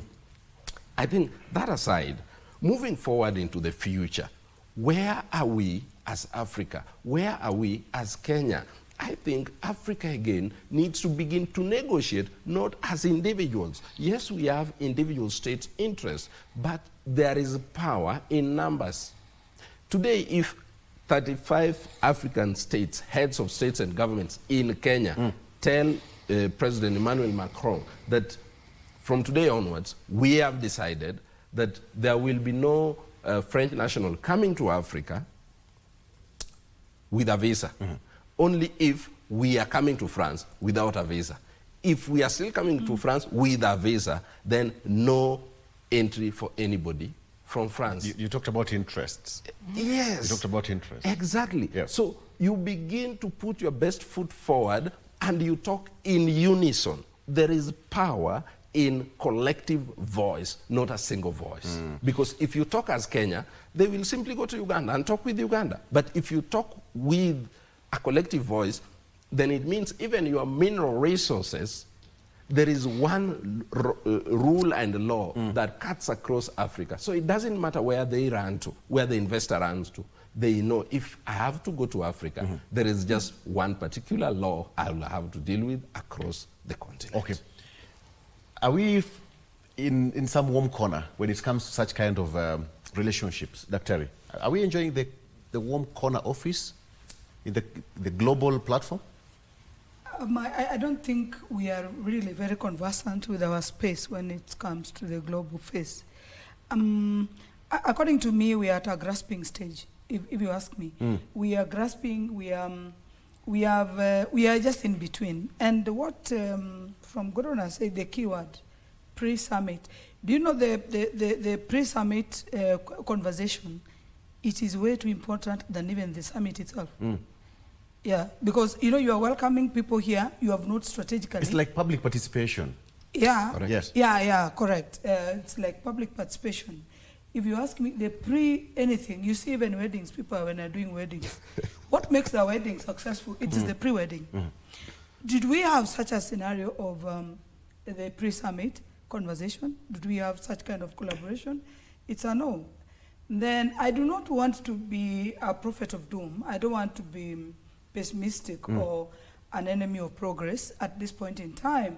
But I like to say these are the things that we overlook. I don't know what I'm saying we from which side because I'm not in government, but as a country, we overlook such kind of initiatives like the pre-summit. When you have a pre-anything, it means you are preparing for the main event that will be dependent on your conversations in the pre-event. Now, we do not have a pre-event. I don't know of any. Maybe it took place without maybe the public knowledge. Then from there, even as we have a conversation about the Africa Forward Summit, then we can be able to say, what are they going to discuss about this? What they are, so that when one person talks about, let's say for example, like me, I'm so passionate about the young people. There are a lot of energy that is outside here that is underutilized, that is turning that positive, positive energy to negative energy because of the challenges they are facing of joblessness in this country. Why are we not giving it a priority? Like, why are we not giving this manpower a priority? Because we are ever gracing big graduations. These kids are frustrated, but now we'll talk about we'll talk about other things that are not really answering these questions directly, so that when we say we are at this France and Africa Forward Summit, and then it solved this problem. You know, however much we can have 100 problems, but if such a summit can just solve one, can solve one and end to end, then that one can make more sense. Let's take a break. I want to break the rule. Look at your camera and say, let's take a break, we'll be right back. Doctor, you've been here for far too long. Oh. That is camera. Now let's take a break. No. This is your camera. Where am I talking? This one, here. Let's take a break. You are training me a new job, Victor. All right. We'll be back. Stay with us.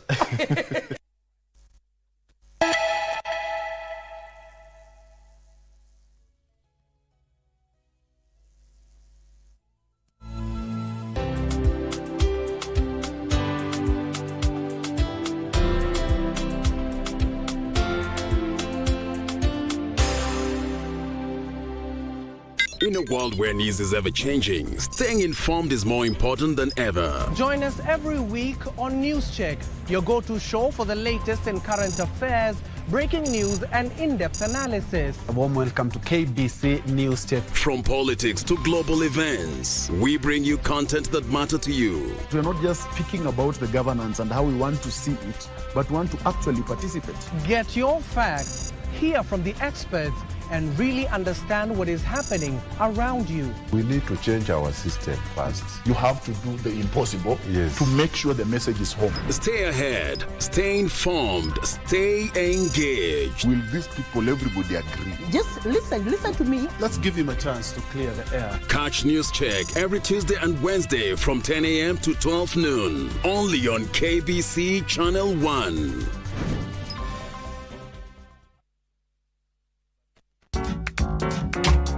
If he lives alone and something happens, there'll be no one to take him to the hospital. How would we do it? We got one bedroom, a living room, and a sunroom. No matter what you do, that's it. How can we add another room? Hi. Hi. You must be hungry. Lunch is almost ready. Are you tired? Take a rest. I'm fine. I mentioned at the dance club that you were coming. This is good for relaxing. Oh yeah, from Andy Liu, a Bluetooth speaker. We use it for dancing. The sound quality is awesome.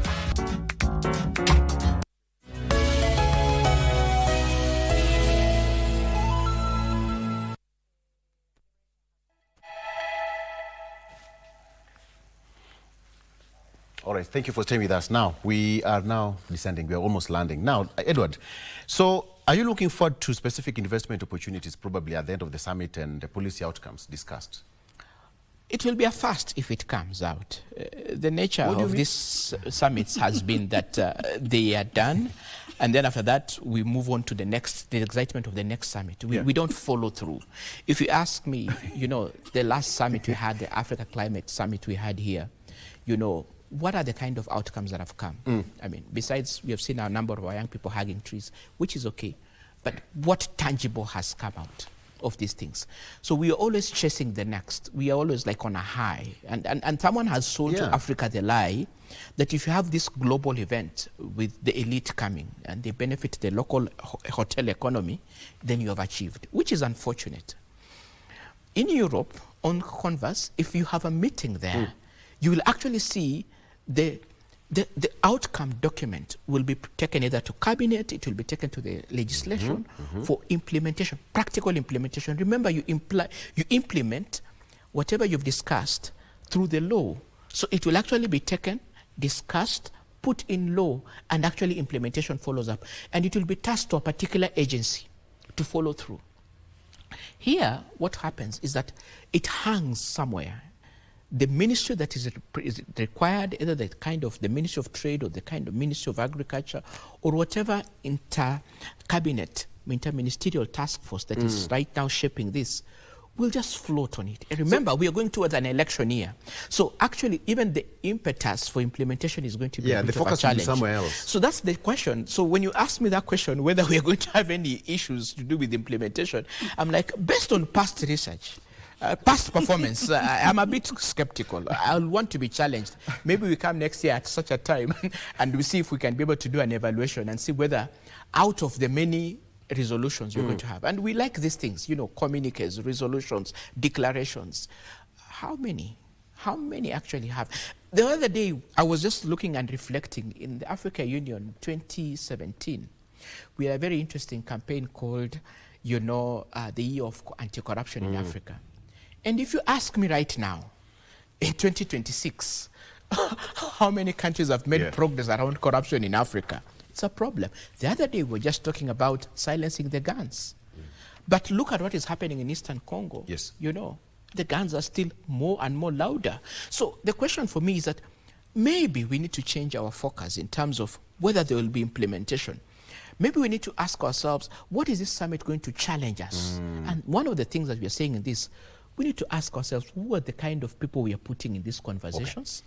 And what are the kind of hard questions we are having? I would wish that we don't go with 18 agenda items. We just go with even 3 and say we are going to play hardball on these ones.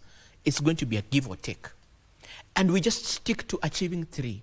Rather than each African country that is coming here thinking that they will have their agenda in and we'll have 30 of them, for example, and we're not going to achieve any. So it's not about the number of people. The basketball team with 5 players still achieves much, even than the football team with 11. It's not about the number of players and agenda items. It's still about how you're playing better. Which team do you support? In which sport? Generally. When you talk about football, okay, in terms of football. I know which team you support. Okay, gentlemen and lady, I want us to close this and close over to my colleague, Bernard Okumu. He is in, not so far away from here, the University of Nairobi. Part of the discussion is actually about the summit. Bernard Okumu, if you can hear me, I know the whole conversation today is going to be about business and all that, but we've been cracking some of the, you know, behind the scenes, what should be happening. Please just take us through what's happening at the University of Nairobi and as we head to KCC later in the day.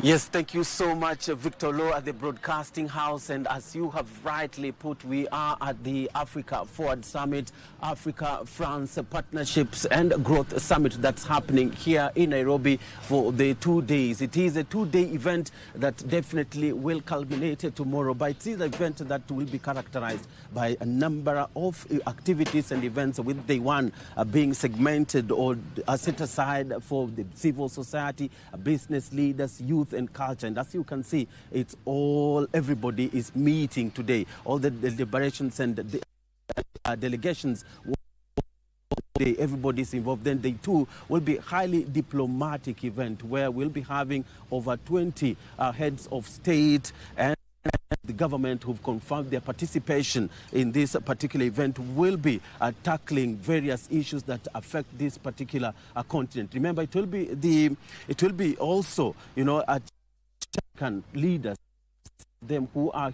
They'll be talking about what really pains this particular continent and how better they can move forward, you know. And African countries, definitely, you could be asking why Kenya, why this particular event is happening in Kenya, and this definitely looks like and sounds like it is a collective agreement, a collective decision that was reached by the African countries that will be participating.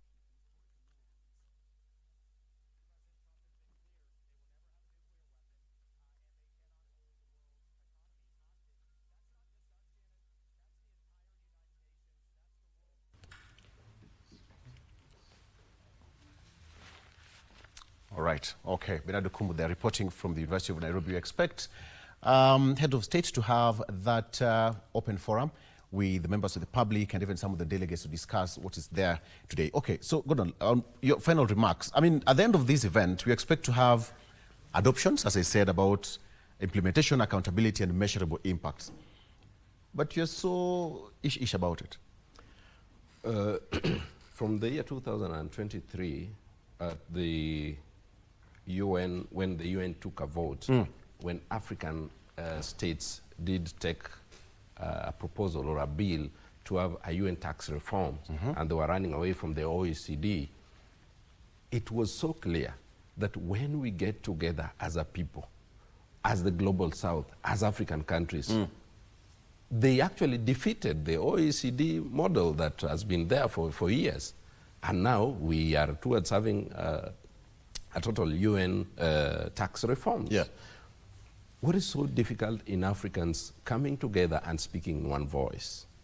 Then, as we say, there is a follow-up to everything.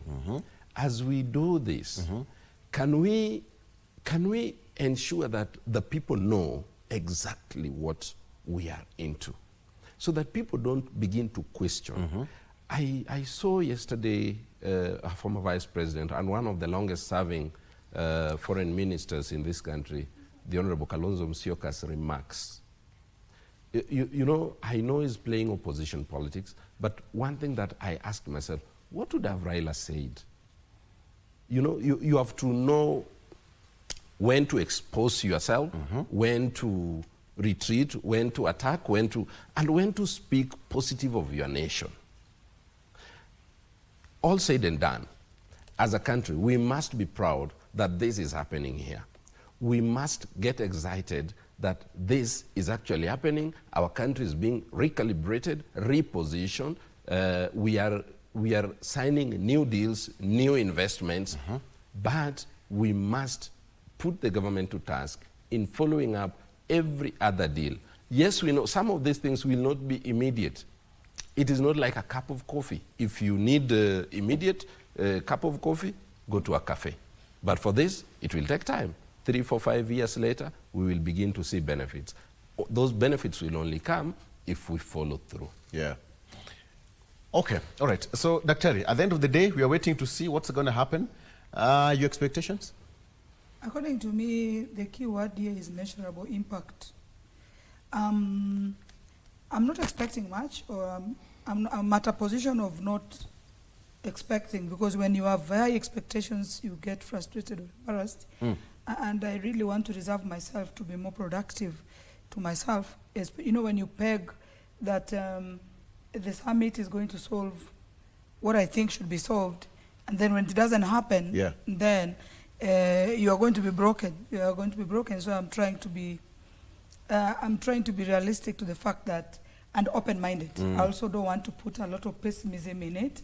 I want to say, if it happens and solves a few of the problems that we are going through as a country, I'll really appreciate, and especially when the young people get an opportunity to put the knowledge they learned into a skill.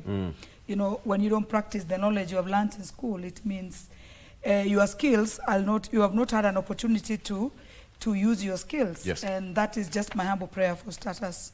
Okay. Yeah. Edward, it's not the first time probably you're sitting in a podium. What would you, if you're to sit somewhere there and give 2 minutes to have a presentation, what would you tell the delegates with all the presidents seated there as an African?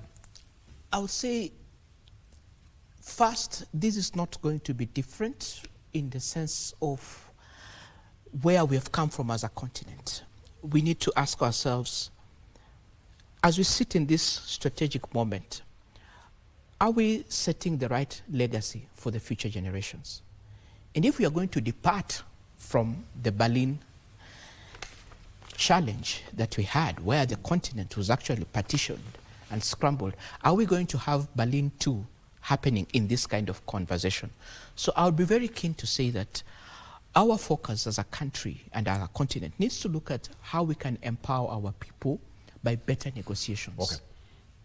All right, so thank you. I mean, this summit is coming at a time, but Kenya is also enjoying some warm corner. I must say that we've had so many summits by this year, and last year we've had so many of them. But the implementation, measurable impact, that's what Wanjiku, at the end of the day, Wanjiku in Africa is waiting to see at the end of the day. Gordon Kachola, thank you so much for joining us. Dr. Evelyn Ogendo, thank you so much for joining us. Eduardo Adwanyonyi, asante sana as well. Okay, we are taking a break, but before then, why don't you cross over to Kisumu and talk about the Western Spectrum, more about innovations and basically what's happening in as far as this summit is concerned. And Simon Achola is taking the steering wheel from now. My name is Victor Lo. Good morning.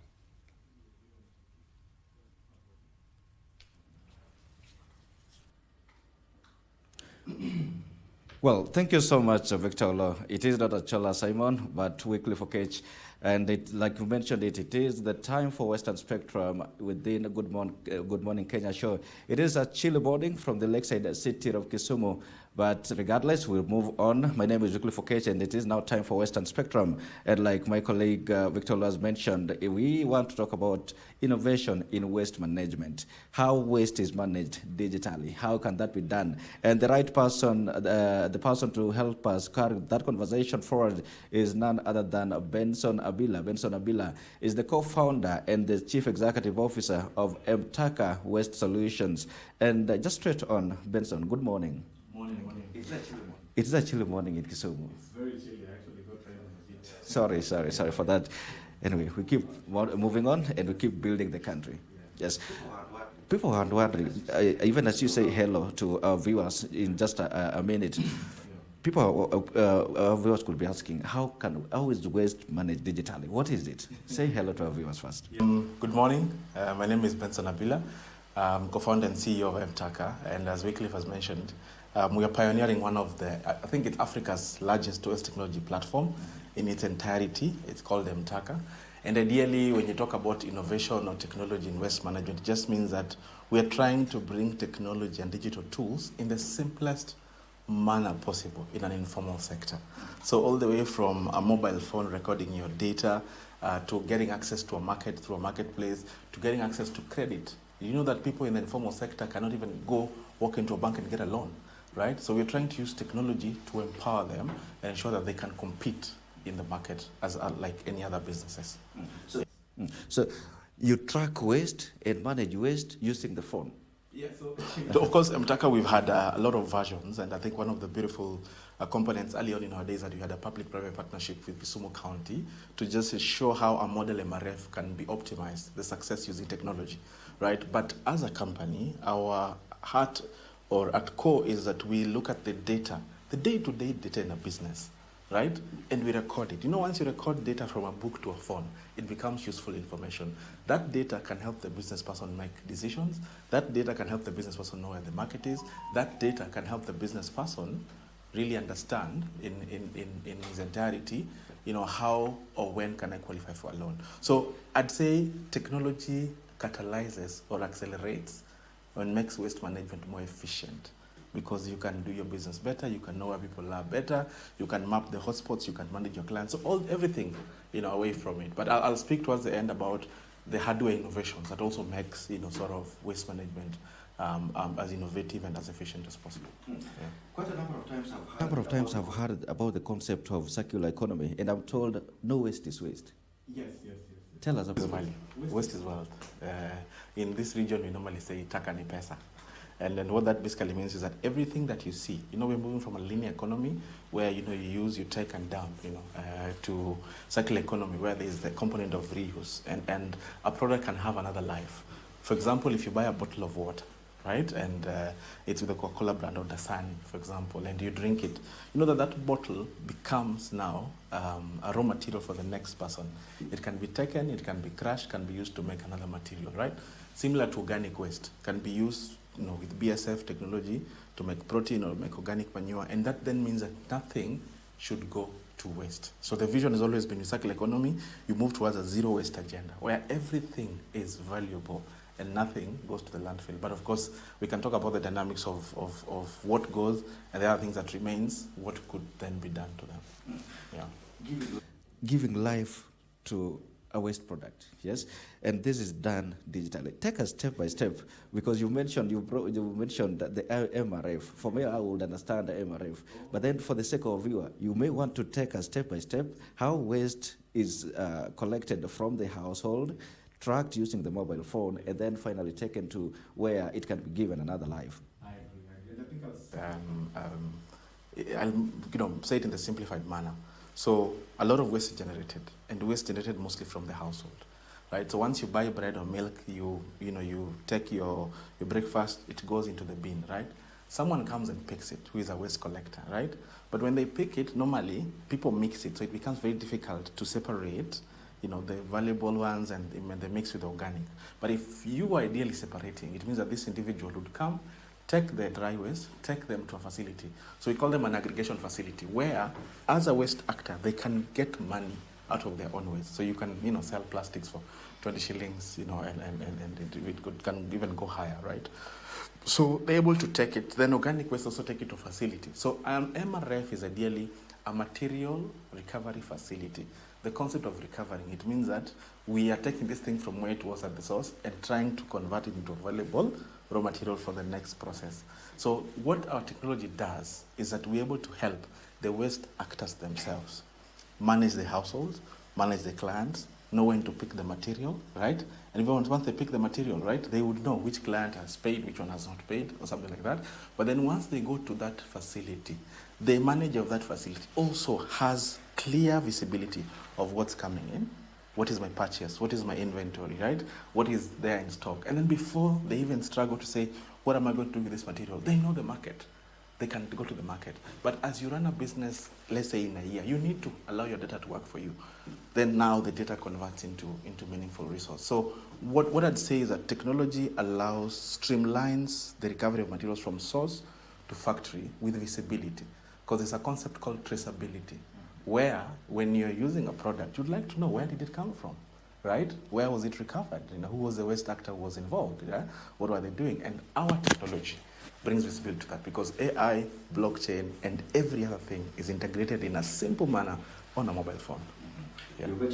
You mentioned waste actors. I really want to know who waste actors are.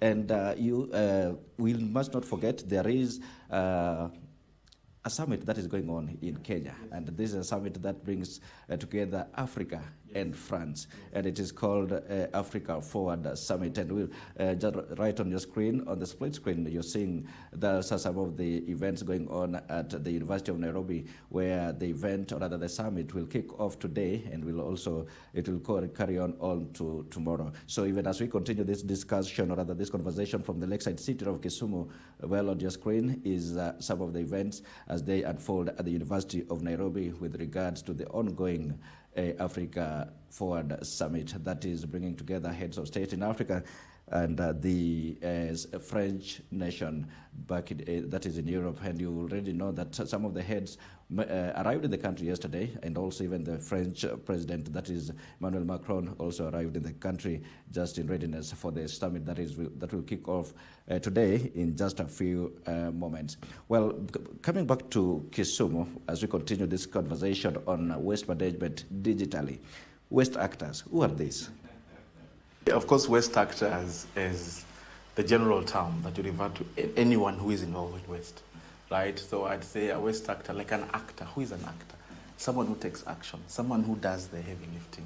So a waste actor is a practitioner, someone who on a day-to-day turns to waste as a source of livelihood, or tries to improve how waste is generally managed. So we have different levels. So we'd have a waste picker. Mostly people look at them like people who don't belong, people who, they're undignified in their nature, right? But they actually are 60% of the workforce that, does the recovery. So you have a waste picker, then you'd have, let's say, a waste collector, someone who collects waste from the household, to the facility, and then you'd have, let's say, an aggregator, someone who now buys it, and then, they can add value to it and processes. Then you have a recycler. A recycler is now someone who now, if you give me a bottle, and then I'm able to turn it into another bottle, or you give me a bottle, I turn it into, let's say, another plastic product, then I am a recycler, right? I give it another new form. So those are the different cadres and levels of waste actors, but then there are practitioners around that also accelerate the success of the different levels in the value chain. So there is a clear value chain as to where... Before we got into waste, I was lucky that I did my undergrad in civil engineering although my background, I grew up in informal settlements in Manyata here, around poverty and struggle, and waste was around us. So you know how waste is just... Oh my God, I know what it means, but I lost my father at an early age, and I actually went to an orphanage. And so I know what it means to lack, struggle, and be discriminated. And what that means is that when I finished my undergrad, I decided to come back to volunteer, and I realized that these young people, right, that were already struggling in informal settlements were also being discriminated for trying to turn to waste as a source of livelihood. And that didn't sit right with me. Because, back then, kachok, not kachok, it was actually called katos, right? It was so normal. You go pick this metal, you go away. No, judge. Yeah, that's now been moved to Kasese. But now, all of a sudden, if you do waste, you're being judged. So that's why MTAKA started 5 years ago, to dignify waste work and allow every other young person to say, I can turn to waste as a source of income and thrive. Kisumu, there is a wide saying out there that Kisumu is one of the cleanest cities in Kenya. I need to commend actually for the good work that my friend Abala Wanga, the city manager, is doing. And I know he's not doing that alone. MTAKA is right into this. And I know it's just not MTAKA. MTAKA is not just having partnership with Kisumu, even Vega the other time. Tell us about the partnerships. Let me just try from a broader spectrum. MTAKA, we've been lucky to scale nationally. As I speak now, we're in over 8 counties.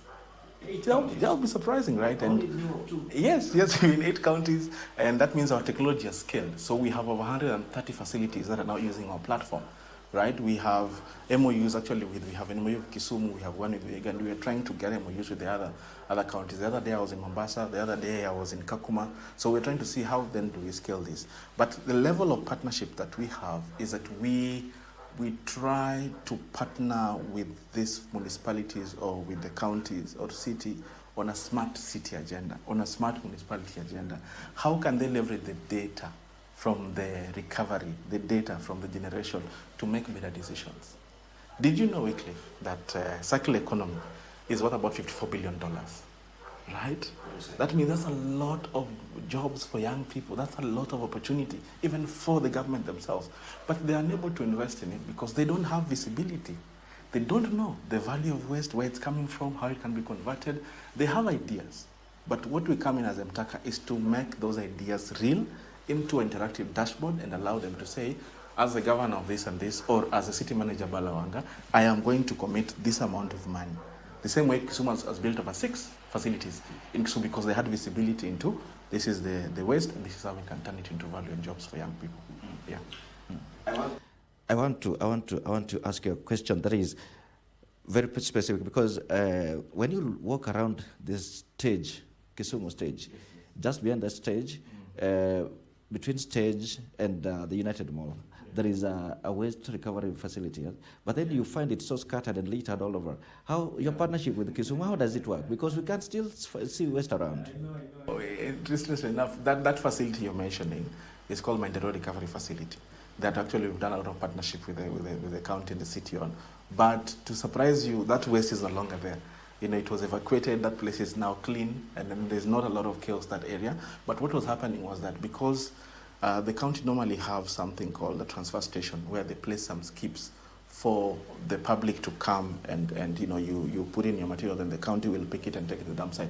But some people misuse it. So because the stage is a high generation area of waste, people were now not handling the right way. So I think the city came in, there was an intervention, we were able to do some cleanups to get the community there and tell them this is not the right way to do it. So right now, it's well and good, but if you walk into Maendeleo Recovery Facility, you will see the way it comes in, the way it is crushed, the way it is sold, the way jobs are created, the way that place is clean, and then you're able to have a different narrative and say, kumbe, taka ni pesa.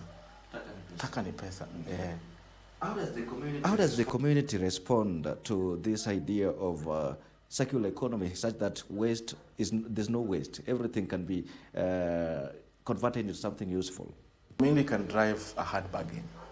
Because the community, that's an element of behavior change, and years back, even if you go into a decade ago, people didn't really know that waste is wealth. So I'd say early when we started, the community was a bit resistant, but now they're very open, right? And I normally say this, even in your household right now, I'm sure you have some plastic bottles and some things, some box, some carton somewhere. If I come and tell you that this is value, or if I come and tell you, you should dispose it the right way, you look at me, okay, what are you talking about? But if I tell you, this and this and this is money, This is 50 bob, this is 100 bob, this is 200 bob. You're like, where can I get it? Madam, can you go and, go pick that money and let's buy some bread. So the community, there's an approach of incentivization to help them see this is value, and they can also partake in earning that value. But what's interesting is that the policies themselves, you look at Kenya, there is the Sustainable Waste Management Act of 2022 that encourages and says that your waste is your responsibility, right? In fact, if you don't separate your waste at source, there's a fine. Right? Yeah? And that means that everyone is now being nudged with the public authorities, with the community actors, with the waste actors to partake in the process. So we just hope that the community can do better, because if they separate the waste at source, that means that the waste that goes to the facility is cleaner, and the waste picker is able to earn more, the waste actors can earn more, and you can build a circular economy within your municipality or county. Yeah. You've been in this space for a long time, and you mentioned about the act. Are Kenyans even aware of this act, and even do they even adhere to it?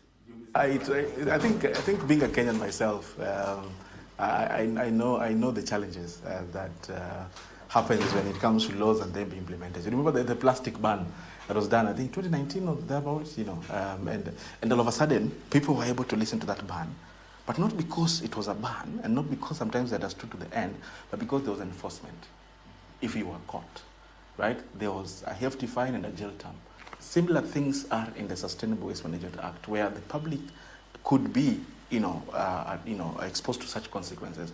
So I'd say people may not be fully aware. There's a lot of sensitization being done. NEMA has done them, actors have done them, PROs have done them, we have done them as MTACA, but more could be done. So my take is if we can also strengthen enforcement, and people know that, this waste is just no longer about me being nudged to handle the right way, but it's a responsibility. And if I do not take that responsibility, there are consequences. That's why you see Abala Wanga running all the time, telling people this is wrong, this is right, do this, do that. And then you see the director for Kisumu, Director Ben, even Director Viga, Director Quilla. You can see how there's a lot of intention to let the public know that if you don't do this, these are the consequences. Because that is the only way you reach people at mass. Yeah, education sometimes, they say the carrot and the stick. Yeah, it does not work fully. You mentioned something to do with my waste being my responsibility and separation of waste at the source. Expand that further. So I told you about the value chain, and I told you about how it works in terms of how someone is able to make a business out of it, right? So if for a facility to recover even half a ton a year, for example, 500 kilograms, let's say a good quantity in a year, 500 tons, right? They would have to get it from a source. So what happens is that normally in the house, people mix. Maji ya ugali unamwaga hapo ndani, chupa unaweka hapo ndani, nini unaweka hapo ndani. Sasa ule jamaa akikuja kuchukua takataka, when they come collect it, they are struggling to recover. Yeah, so most of it end up going to the dump site or the landfill because it's unrecoverable. But if you separate it at source, huyu jamaa na kazi rahisi, anachukua organic anapeleka pale, inaweza kuwa chakula nguruwe, inaweza kuwa itumike na BSF because there are other technologies as well, right, that convert it into valuable materials.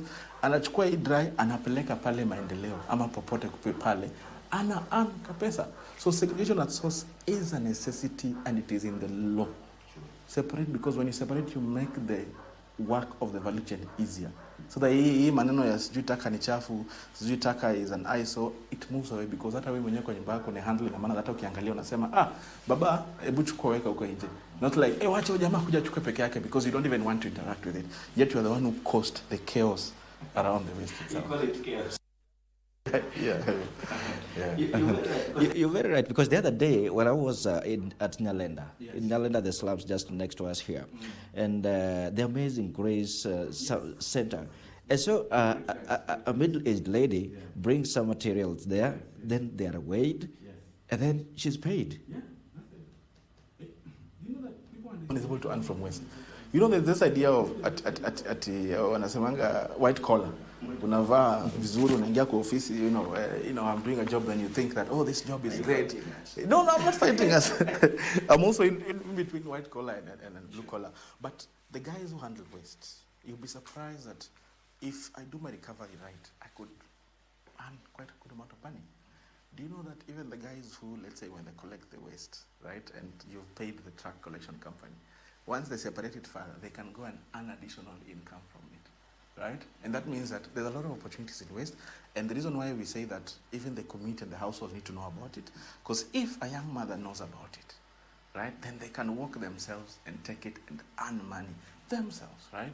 But if they do not do it, then the waste pickers come in, because they have to come and scavenge and also, figure out where to get that material.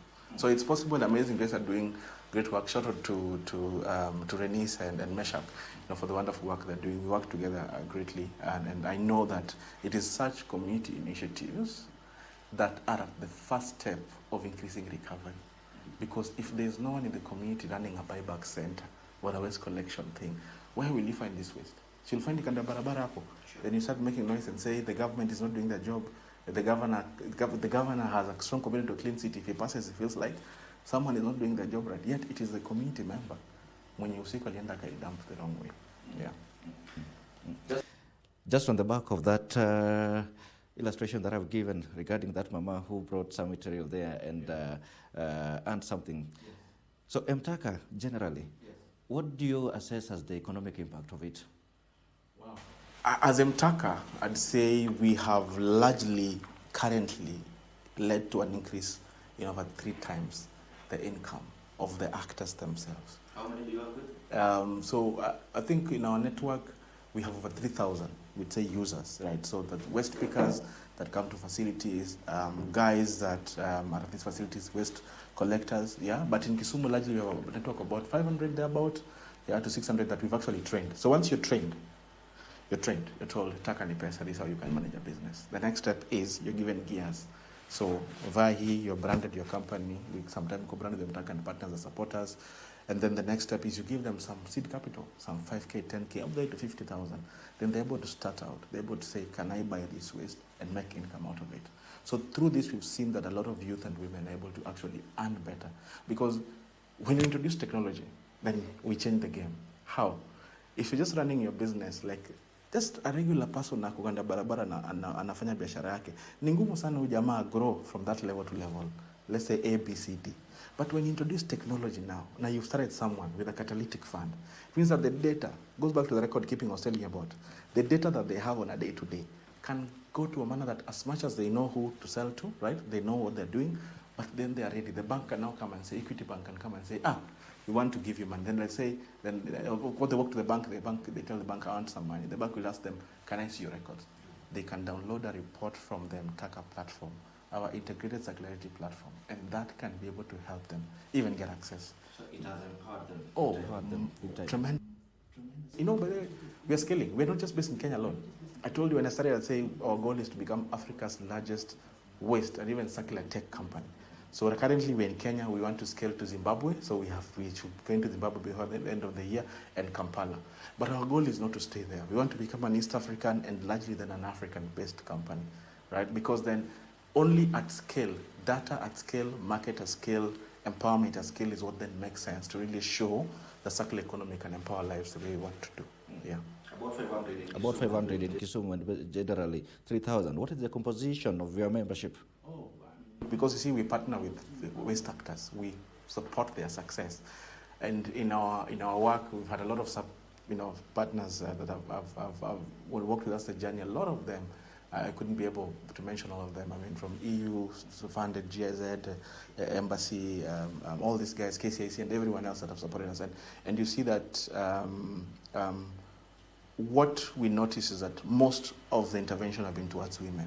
So over 60% of the people that we work with have been women. And you see the way women become more confident, they're able to participate safely and better in the sector. They're able to say, I'm able to earn something, I am respected, I can make a living, I can go back home with something, and that gives us the joy. So I'd say most of the people we really work with are women, but also the youth and the men are not left out. And where youth, also women are there, but the men are also not left out because the men are the primary. If you look at the sector, there's actually a lot more men than women generally in the sector because of the nature of the work that goes into waste management. Yeah. So taka ni pesa imeokolea watu sana. Sana. Other than economically, environmentally, what do you assess as the impact? And you talk about when waste is not handled the right way, there's a lot of CO2 emissions that come from the mismanagement. As Mtaka, from our platform, you can already track over 3,300 tons, right?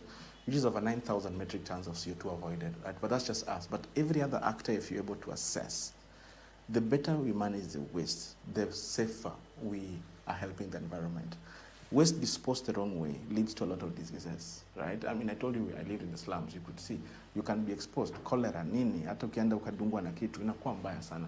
Lakini ukimanage waste vizuri, mean to avoid diseases, you've lead a lot of environmental health and safety, hata ile kunuka. Nasema taka sometimes inanuka wataki kusikia harufu, si ndio?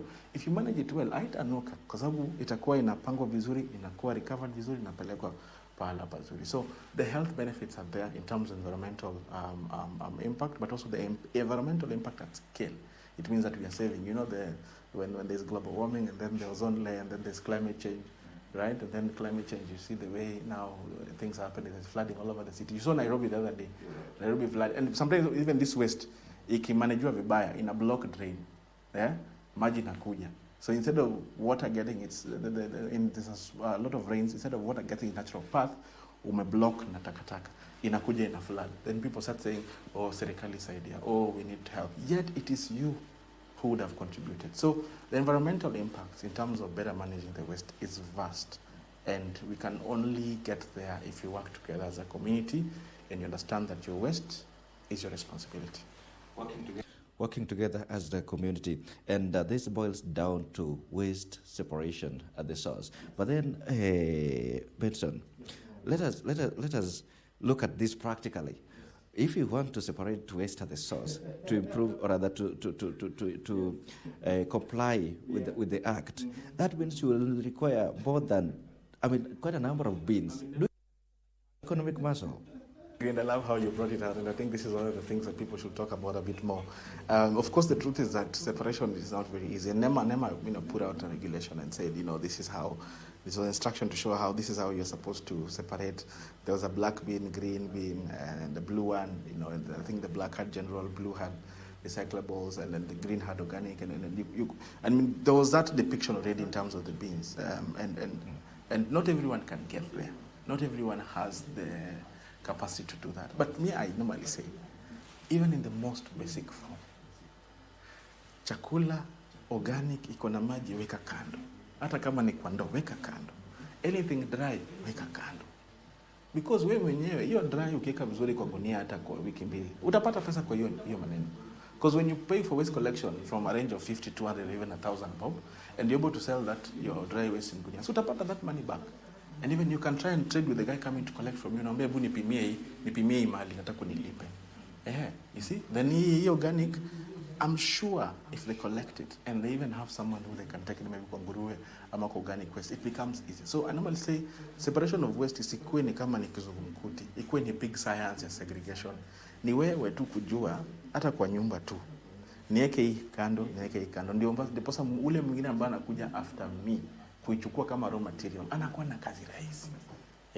Afanye kazi anafeel ni kama, hii nyumba kwani mnakulanga nini? Ndio akifungua tu hivi, labda mlikula samaki ama mlikula chakula mzuri sana. So I don't know if I'm able to break it down in a simple manner, but it is not complicated. It's just initiative and understanding someone else is coming to pick this, to make money out of it. I like how you used to in that word, deposit. People make fun of it. Yes. But how do we ensure sustainability in waste management in terms of environmental impact? How do we just ensure that whatever we do, it lasts longer? Two angles. Sustainability, the first angle, and this is what I love to do and what I love to talk about, partnerships. No one can do anything alone, right? Because, for example, if you look at how Mtaka started, we started with a model, we went to the community, we were trying to make it work, right? And at some point we got partners, we got funding, we got support. And right now, if you look at even how we're scaling with partners. We look at people like Practical Action, Danish Refugee Council, VSO International. We are scaling with partners, right? The government in itself has the resources. You want to work with the government to leverage its infrastructure. So if you're moving alone, you cannot do much. But if there's that partnership, the waste actors, the private sector who have investment, the actor themselves, there's a lot of progress. But the other thing that I think I will even leave the watchers with, the viewers with, is that one of the ways to make waste management better in a sustainable manner is investment. That's no other thing. Investment. Money has to come in, Wycliffe. If it is circular economy is an economy, people have to come and put money. If we need infrastructure, if we need a facility where the waste comes and is processed, money has to be put in. A private investor will bring that money. The government itself can invest their own money and put up that structure, and business themselves can also walk to the bank and finance us to get that money. But then the sad truth is that the way the sector is set up, it is informal. Most informal actors don't get access to support. They don't have the confidence of the government to give them all these things. They don't have the right data to be able to do this. That's why Mtaka is coming in.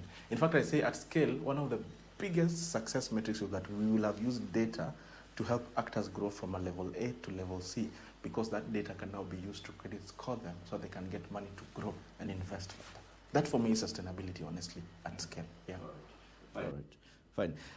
Like, I'll keep reminding you, those scenes you're seeing on the split screen, on the split side of your screen, there are some live images from the ongoing summit that is set to kickstart today, actually, from the University of Nairobi. That is the Africa Forward Summit, the summit that brings together African nations and France as they chart the way forward in terms of development. And Benson, regarding this summit that kicks off today, I'm so sure innovation is part of the discussion that is going will go in there. How our conversation this morning, how does it relate to this summit? I'd say innovation so there's simple, basic local innovation. The way you see people using BSF, you see let's say we have a digital technology that's able to transform things, but also there's always advanced level of innovations where there's like machinery and robotics and all these things. Let's focus this yes. on environmental conservation. Yes. So you can see, for example, you walk into advanced facility and you could see that even the way they're processing, there's some robotics and there's AI image scanning and innovation at big scale.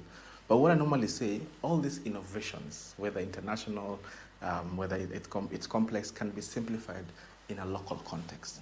And there has to be innovators who are ready to learn and adapt, but also ready to promote what's happening locally. So if you look at, for example, the conference, you'll see that there will be a lot of innovations, let's say from France, what's happening, right? Best case scenario, what we could learn and what we could then implement. And even if you look at France themselves, there's a lot of commitments. There's something called extended producer responsibility. France has one of the strongest motive, and being that they're part of the EU has a strong commitment to circular economy, right? So one of the things we could learn is how best are they doing it, and how could we bring it to accelerate the success of our sector, right? Remember, in terms of independence, Kenya is 60-something years old, right? We're just getting there. So we're still a young nation. In terms of innovation, we could borrow, adapt, and see what works. But even what we have locally, the goal would be, are there investors from France? Are there people in that summit? Are there practitioners? Are there people who are willing to say, there's this unique or innovative African company, Mtaka, or any other company that we want to work with to ensure that we bring our innovation, we also learn from them and bridge the gap between the Africa and France market, trade, and everything. Yes. The concept of traceability is something that I know will feature in there. And also, apart summits like this one, just the other day we had is it ASCA? Yes. In Kisumu. Yes. How did this impact your scope and going forward? How does does it mean for waste management? The Smart City Summit, one of the landmarks for us that we're able to then finalize that MOU with the city, about the Smart City agenda. So we were part and parcel of, I think we had a breakfast with the governor and we had a conversation around what could we do better.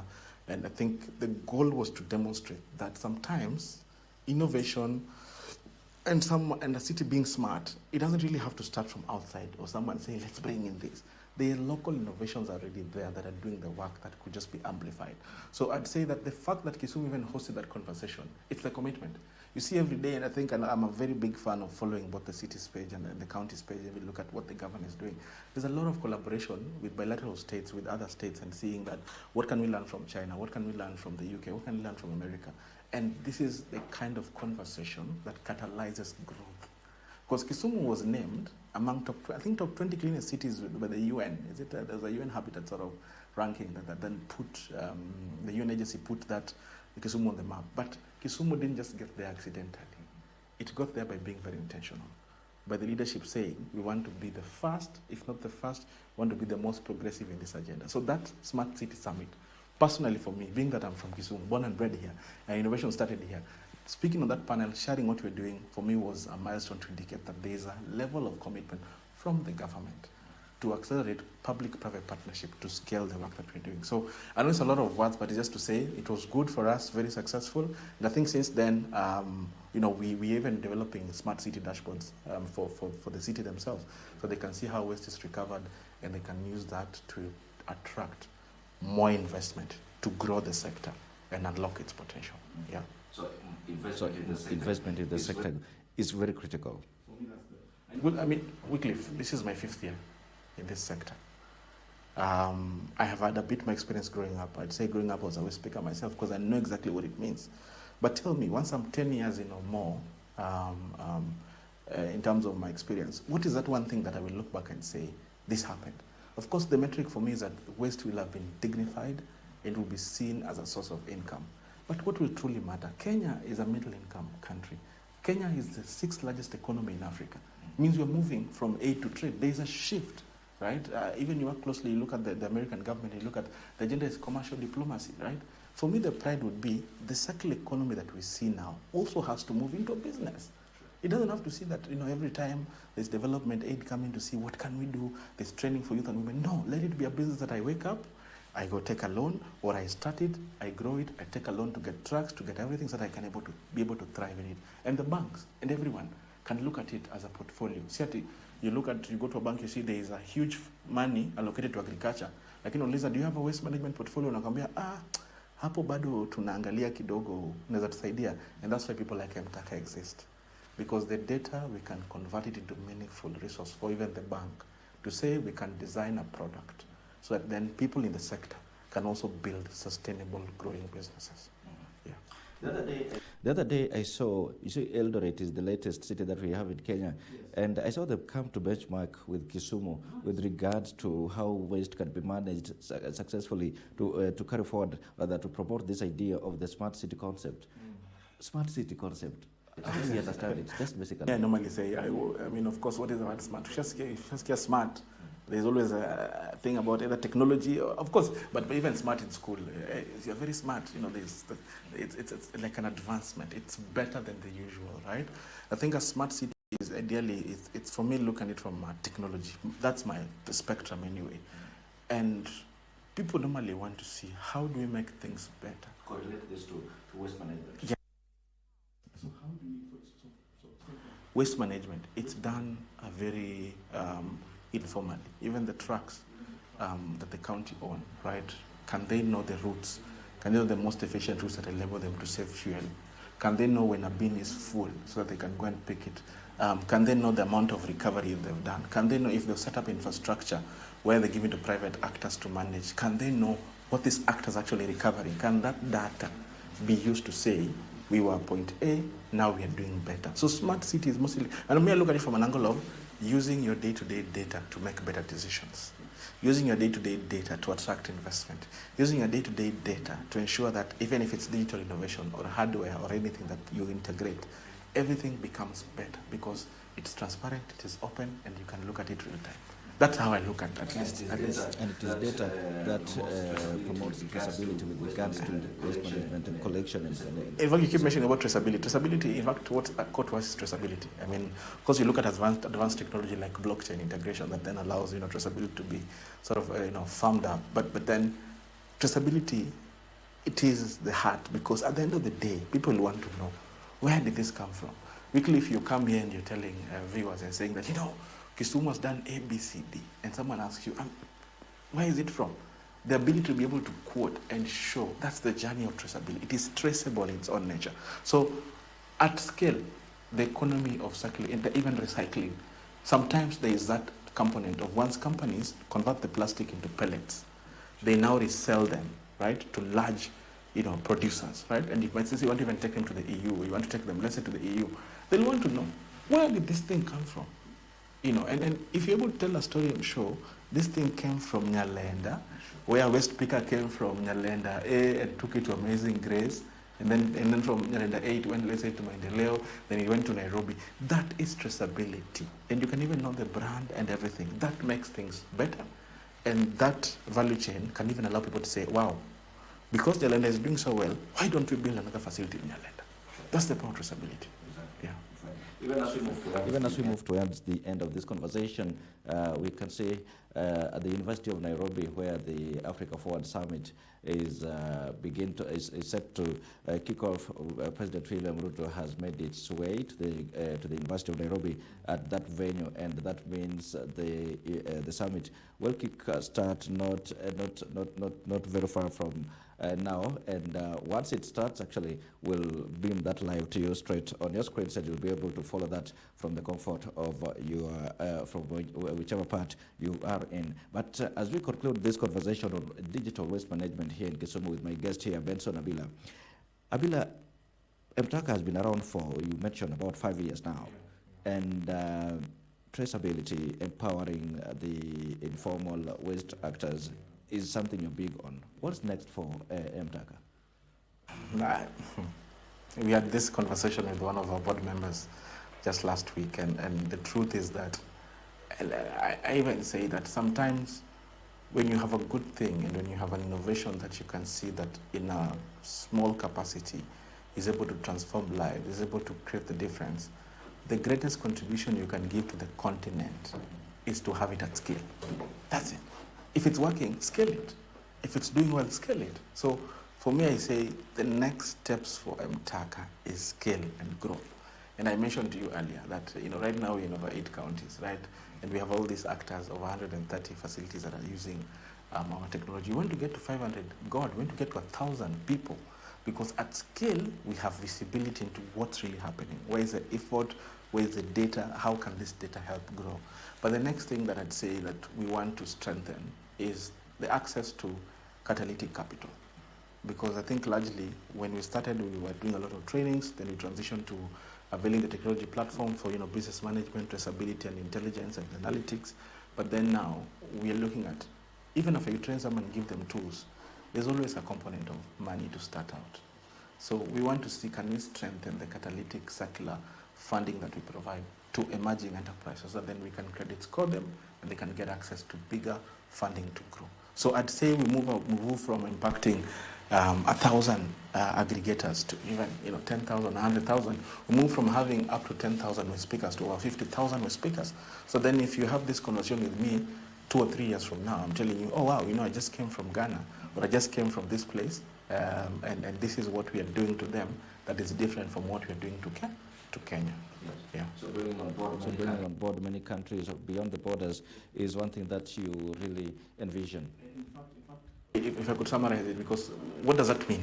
Because I've told you where we are headed, but what does that mean internally? So we are building the digital infrastructure of circular economy, right? Because it's informal, it's there. There's a time I was in a conference, and the guy said that India was informal for a great time, right? And they were struggling, how do we help this sector grow? But then they realized that there was just one thing that helped them grow, when they introduced the concept of record keeping, where an informal business just keeps their record. And that record keeping is what helped India advance its informal sector, right? And what that mirrors for MTACA is that as we build the digital infrastructure, the first layer is the record keeping. Once we have that record going in, everyone can tap into anything, market, credit, anything, even digital identities, right? Because some of the waste speakers, they're working that I was at Dandora dump site, someone doesn't even have an ID, right? And it's just not easy to be able to get this. So the digital infrastructure that we build will look at digital identities, we'll look at traceability, we'll look at financial inclusion, we'll look at all these things. But we then don't just build it for MTACA. We build it in technology says it, in an interoperable manner, where you as Wycliffe, tomorrow, you decide, I've had so many interviews with Benson and the city manager, I want to do something in West. I think I have a digital idea. You don't start from scratch. You come and ask MTACA, show me what you have so far. Can I plug in? There's a concept of integration. That's what we are envisioning. And you're talking to partners to be able to help us. How can we do this together? How can we do this at scale? Because one of the low-lying fruit, Wycliffe, there's something called extended producer responsibility, where producers or companies are supposed to give back money, right, to help catalyze, incentivize the recovery of materials. But you know, they cannot do that without verified data. All right. They can't do that. And who will help them unlock this? We hope that MTACA is able to do that at scale. Okay. Yeah. Right. Before I give you the 1 minute to make your call to action, what do you expect to pick from this summit that is will be kicking off very shortly from the University of Nairobi? Personally, commitments, investment. I told you, personally for me, I don't know for them, the more I'm in the sector, the more I have a bias towards investment, you know. But investment, because we have an innovation hub here, and you look at enterprises that are just starting out, and when you interact with enterprises, even at our HOK hub, we find that a lot of them are stuck at investment. So for this summit, I'd love to see, are there any commitments? If you talk about innovation, talk about investment, talk about anything, are there things that we can follow up on as a young person? Is there something that even if I got a summary of the summit for the days, I'd say, wow, I want to pursue this, I want to pursue this? Because mostly in these conferences, there's a lot of talk, a lot of learning, a lot of, we can do this. But can we crystallize it to something that I'd say, for example, if they say, we're going to give $200 million to circular economy through this and this, and then as MTACA we say, wow, we'd like to see how we can unlock that $200 million for the entire sector, including ourselves. Yeah. What is your call to action? Speak to our viewers. Tell them you've mentioned Taka ni pesa and my waste is my responsibility. Speak a message to them as we end this. Taka ni pesa. And it's equivalent to, let it not be a jargon for you. You can earn money from waste. But the only easiest way to earn money from waste is that when you take it as your own responsibility. So your waste is your responsibility. The value chain is vast. Please join and partake. And how you can start? Separate your waste at source, have your dry waste and organic waste. If the actor comes to you, please ensure that you make the work easy and recovering. If you decide you want to earn from it, you can also pick it and take it to the nearest buyback center to earn from it. So I hope that when we talk about waste is wealth, all of us can be a part of it, because the dignity that comes to waste sector and the dignified green jobs that you want to create cannot be fueled without your participation. So help us so that we can do this together. How can someone who is interested in working with you, how does it happen? info@mtaka.co.ke. You can find me anywhere. Just reach out to us. In fact, we are open for partnerships. We are open for scaling. We're looking at different models, franchise models. We're looking at how do we get ourselves. So if you're anywhere in the continent, or the continent might be large very now, but Kenya right now, I think even tomorrow we can figure something out, because we are scaling organically with regards to our own network and what we know. But if you're out there and you think there's something we can do together, because technology is powerful. The integrated circularity platform we built that is powered by AI and blockchain and every other thing you can think about is what will change the sector. So reach out, let's collaborate, let's partner, and let's make circular economy greater than it already is. Before I let you go, there is something that I want you to emphasize, because you know the Environment Day is coming up next month, yes? And sustainability in waste management, that is something I want you to emphasize on even as we hand this over to the other side. Let's move away from just waste management to sustainable waste management. Let's do things sustainably. One of the easiest ways, let's move away from you buy, you use, and you dump to circular economy, right? Where that thing can be value for the next, right? Innovation technology you've seen is vast, and tech can do so much, from the data, from the insect technology that is being used in BSF, from the advanced hardware that can be used in managing a facility. There's a lot of things that can be done. But you should be able to partake in that in the simplest manner possible, because some people don't even pay for waste collection. Some people still dump their waste at night. They dump it in the drains. Some people in the market still put it in the drains. The only way you partake is if you become responsible. In sustainable waste management, the difference between other types of waste management is that sustainable waste management involves everyone, everybody. So stop what you're doing, get a waste collector, separate your waste, earn from it, and help the sector grow. All right. Yeah. Thank you so much. Thank you so much. I believe that has been quite an informative conversation we've had for the last 40 minutes or so with my guest here, Benson Abila, the co-founder and the CEO of Mtaka Waste Solutions, that is based here in Kisumu, but has roads in more than 8 counties now and even beyond the borders.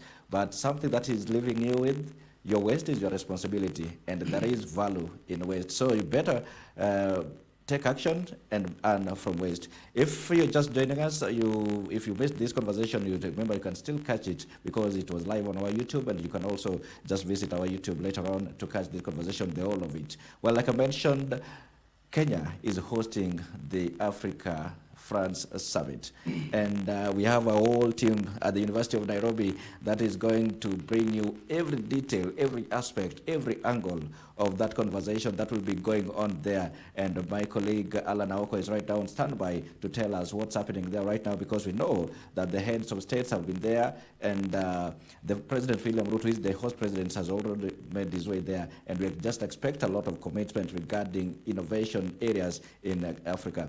That is where I put a cap. My name is Zuglo Fokech. Let me hand you back to take you to Nairobi, University of Nairobi, for that summit.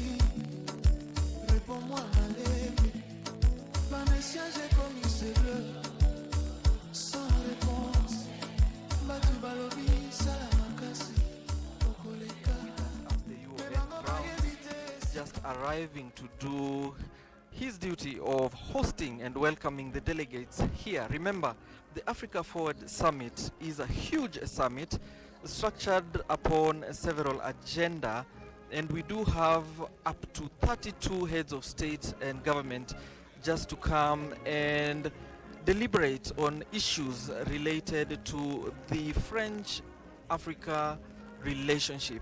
The Africa Forward Summit is an Africa-France partnership for innovation and growth being held here in Nairobi, and it will be today and tomorrow, the 12th of May 2026. The summit is co-hosted by Kenya and the French Republic. The summit aims to demonstrate the African continent's innovation capacity and affirm a shared commitment to developing common, mutually beneficial solutions based on effective multilateralism and a spirit of transformative partnership. Here at the University of Nairobi, I can confirm that delegates are already seated at the main plenary hall, which is the Taifa Hall. We do have other events surrounding the summit. We have one at the library, the Jomo Kenyatta Library.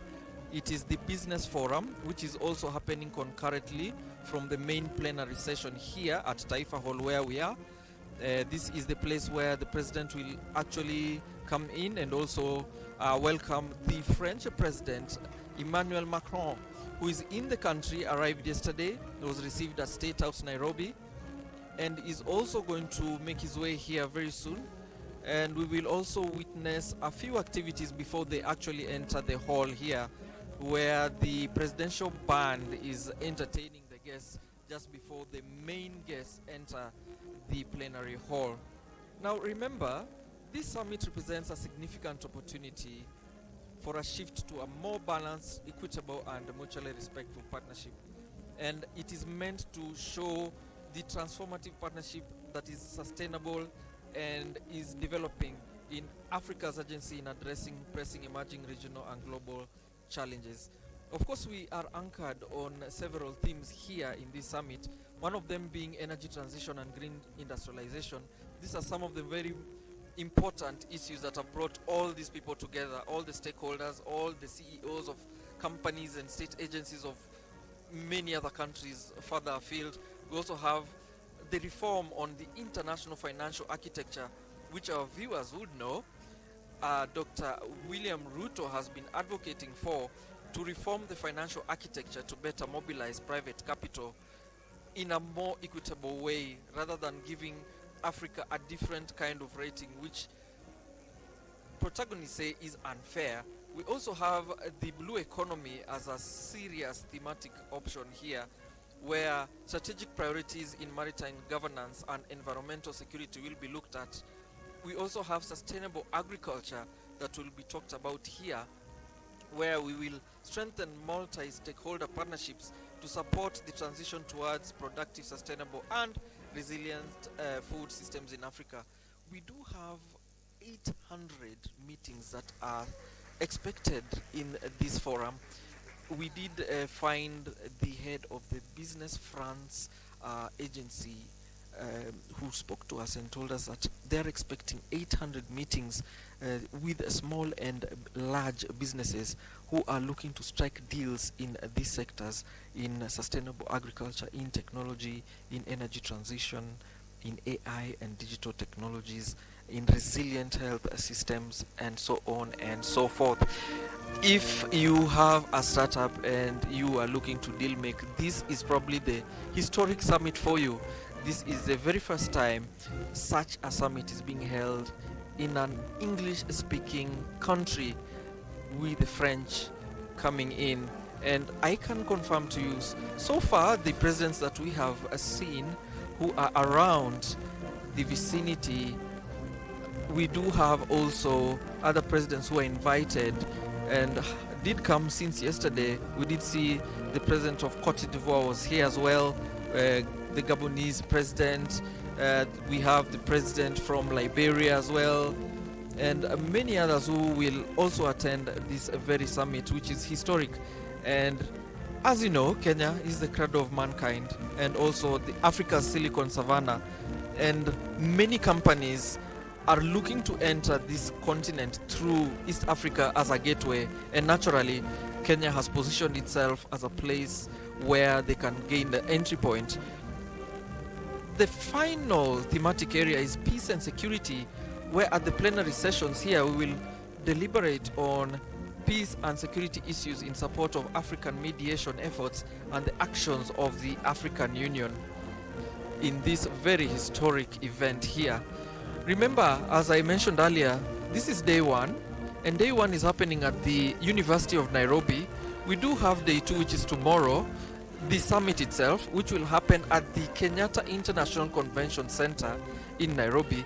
There, the heads of state, the African Union, 30 plus presidents and CEOs will have plenaries, roundtables, and we'll even have the Nairobi Declaration that is going to culminate in a closing communique at the KICC.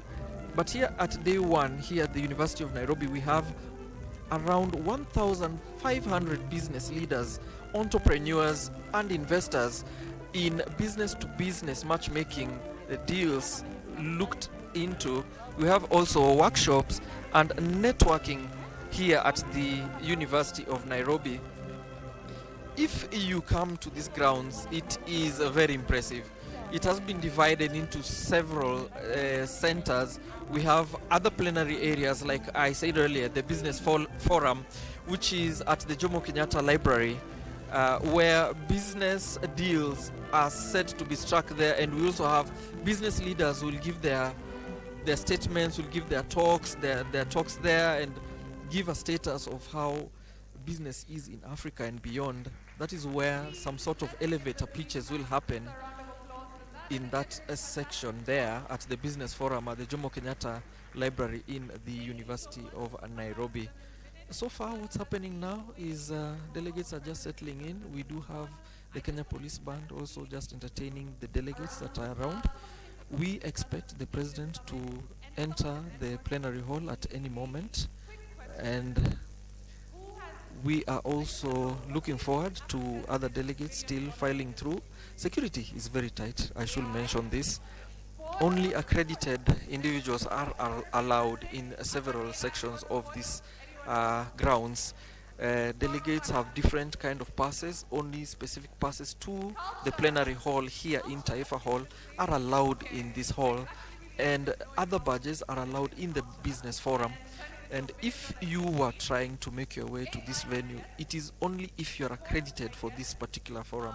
Otherwise, there is very tight security all the way from University Way to Harituku Road, which has been cordoned off for delegates. That is the VIP entrance for delegates.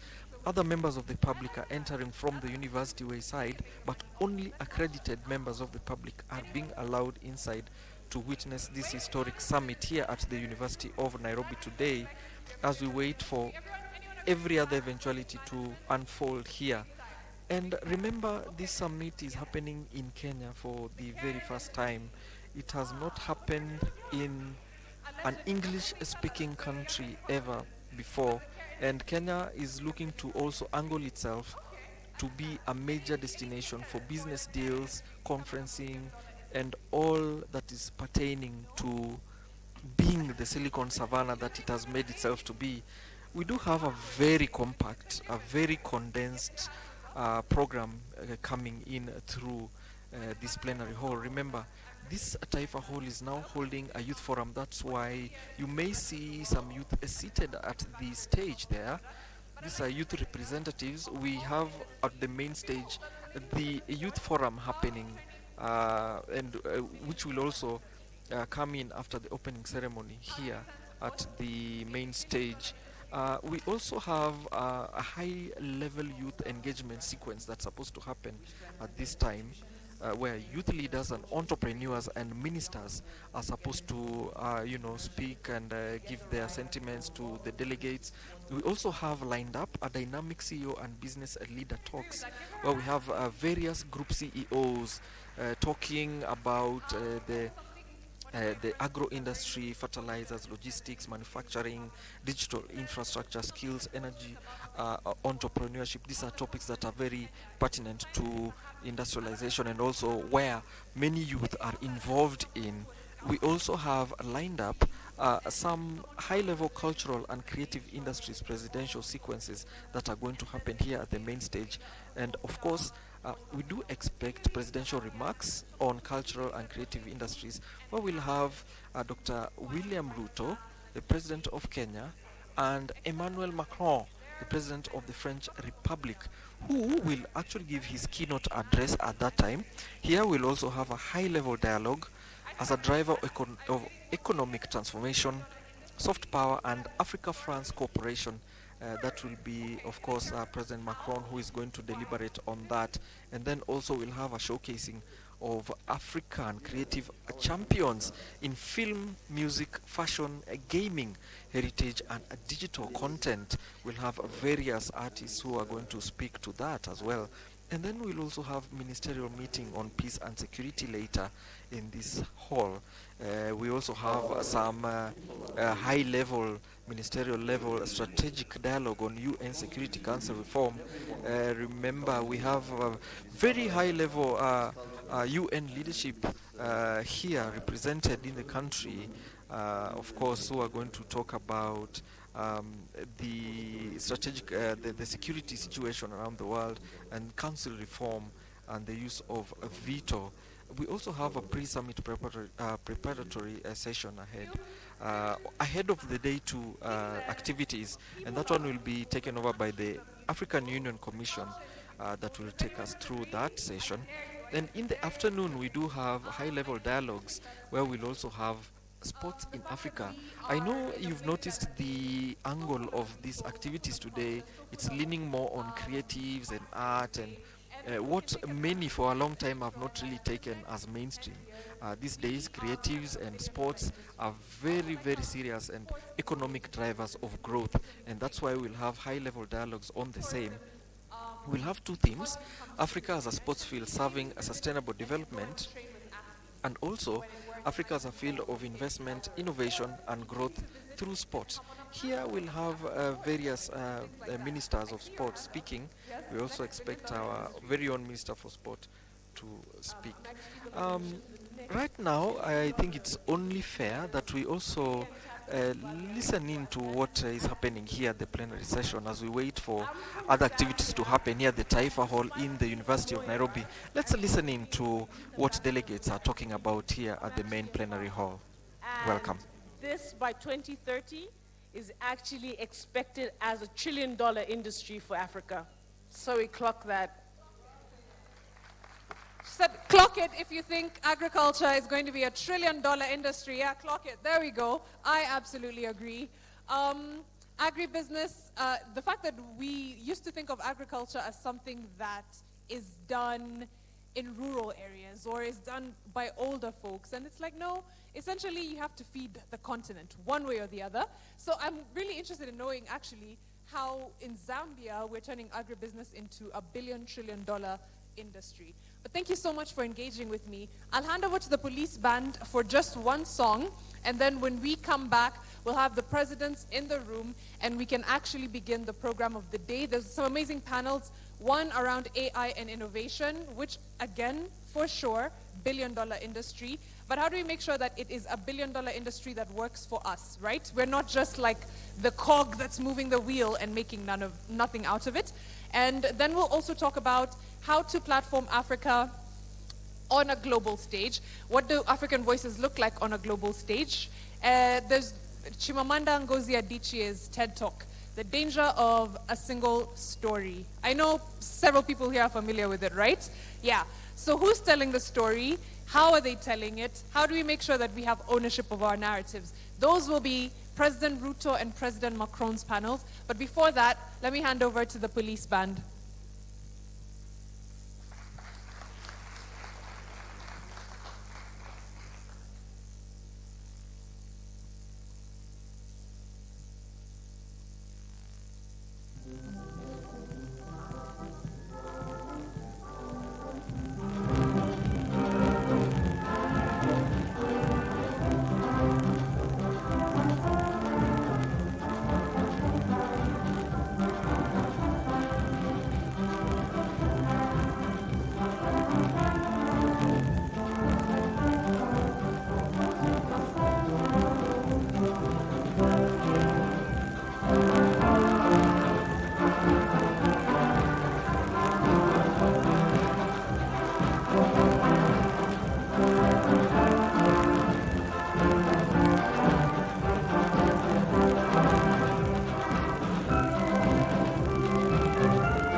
You are listening to the Kenya Police National Band just entertaining delegates here at the University of Nairobi, which is hosting the Africa Forward Summit 2026. We are live here on KBC Channel 1, just giving you an all-rounded, spherical, direct view of what is happening here, where we expect very high-level delegations, including heads of state and government, to come under the high patronage of President Emmanuel Macron and President Dr. William Ruto, who co-organized this event, which is called Africa Forward, and it is themed Inspire and Connect Africa. And of course, it is supposed to bring together more than 1,500 economic and institutional leaders from Africa and France here at the University of Nairobi today. Of course, speaking about serious international issues, where we'll also talk about the financial architecture, which has been a very big thorn on the flesh of African states. We are waiting for the program to proceed, and as earlier mentioned, we will have a lot of thematic areas to be touched on. But at this specific area, at Taifa Hall at the University of Nairobi, we have the Youth Engagement Forum that is supposed to take place because, of course, youths are heavily involved in entrepreneurship, in the digital transformation space, in agri-tech, and these are some of the areas that, in fact, many businesses are looking to engage in and make some deals. You can imagine the startups and the small businesses looking to link with the French companies.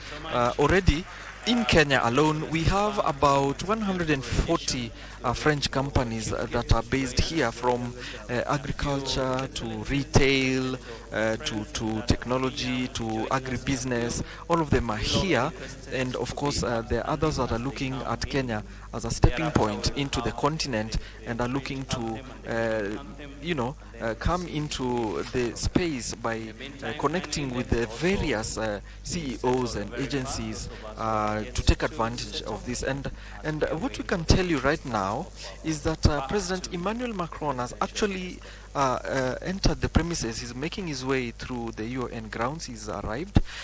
He's about to just pass through the main entrance of the University of Nairobi, Akwe, where there is a model building of the engineering complex, the proposed engineering complex of the University of Nairobi, which is co-funded by the French aid agency. Therefore, he's going to be shown the model. He's just making his way inside, greeting a few delegates on the way. Of course, the pictures are going to come to you very, very soon if they're not there yet. Yes, he is in the premises. Now we can confirm to you Dr. President William Ruto and President Emmanuel Macron are now both in the University of Nairobi grounds, and therefore it means that the program is about to accelerate at this point, since the two cohorts are now available. We can also see a lot of press now. Yes, we can see Dr. William Ruto and Emmanuel Macron now looking at the engineering complex model, the proposed engineering complex model. Just taking a look at them and looking at the various amenities that the complex will encompass. And Dr. William Ruto is just showing Emmanuel Macron how the complex will eventually be after it is completed. The proposed engineering and science complex, that is how it's being called. It is going to be built under the University of Nairobi and co-financed with the government of Kenya and a French aid agency. That is where the presidents are now at this point. We believe after that the two presidents will head to a tree planting exercise just in the grounds. If you know the University of Nairobi very well, it's at the Chandarana grounds, just next to the Taifa Hall, where we actually will have the presidents come in later and also give their address. Emmanuel Macron is supposed to give his keynote address here at the Taifa Hall. And the program so far is moving in that order. Here at the main stage, as we wait for the two presidents to look at the model.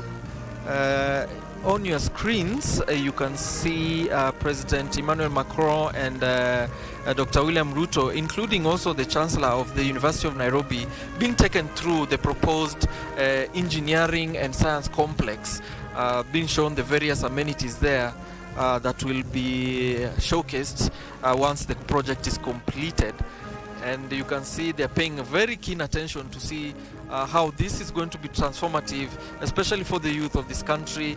The people on the STEM subjects here in the country are set to benefit from such a project. And of course, it also shows a kind of relationship we do have with the French Republic, as the French Republic looks to also diversify its influence around the globe. The issue of friendship in partnership in equal footing, that is even what brought about the Africa Forward Summit, which is themed as the Africa-France Partnership for Innovation and Growth Summit. So you will hear a lot of issues of innovation and growth and economic growth being said here at the summit, all the way from artificial intelligence to technology to agribusiness to to also peace and security, which is essential for the growth of these sectors. We'll also talk about manufacturing. There will be talk about as I said earlier, the financial architecture of how Africa can access capital. Remember, Africa has unfortunately been in the back footing when it comes to financing of its projects and growth and financing budgets, where many financial institutions further afield give Africa a different rating from the rest of the world, giving Africa a higher risk rating, which means payback of loans become more expensive for African countries. Those are some of the topics that will be talked about here at the Africa Summit. And this morning we will be looking to also talk about the dynamic agro industry and how we can do digital infrastructure, and how we can do, of course, the issue of job creation, skills and entrepreneurship. How can our youth get these skills to proceed and make something out of themselves using digital skills, for example.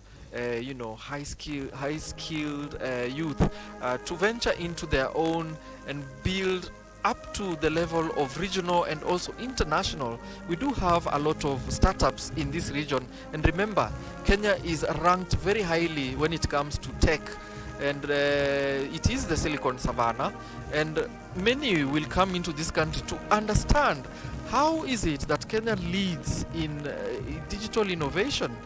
Speak of M-Pesa, speak of banking and finance, digital banking and finance, fintechs. It is an awe for the rest of the world to understand how Kenya does this, and to even see that the youth of Kenya are the ones building these companies.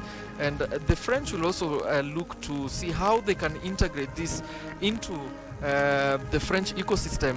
Yesterday, KBC Channel 1 was able to speak to some of the leaders who lead the business sector in France, and they said they're very interested to give Kenyan companies incentives in France, talking about the nuclear energy that France has, which means and translates to lower cost of production.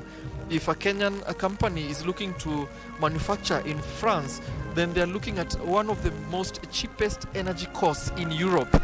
And the business leaders told us that it will be one of the many incentives that France is willing to give Kenyan entrepreneurs and business leaders once there's a reciprocal partnership between France and Kenya. And we continue to see President Dr. William Ruto and President of France, Emmanuel Macron, just been shown the model of the engineering and science complex. The proposed complex is going to be under the University of Nairobi, and they're just talking about how probably this is going to be an opportunity for all of us.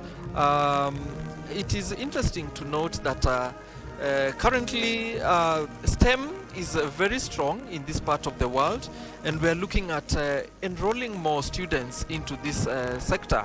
This can lead to strengthened science courses, strengthened industries, strengthened businesses in that sector that the president has always talked about, that we do need a lot of us who can be able to engineer ourselves into these courses to build a stronger country. And remember, as we balance the creative industry and also the STEM industries just in the same republic. And of course, remember, as I said earlier, today we are going to talk about the creative industry, arts, music, film. That will be in the agenda actually in this plenary hall at the Taifa Hall later. We will also talk about several ministerial sports demonstrations.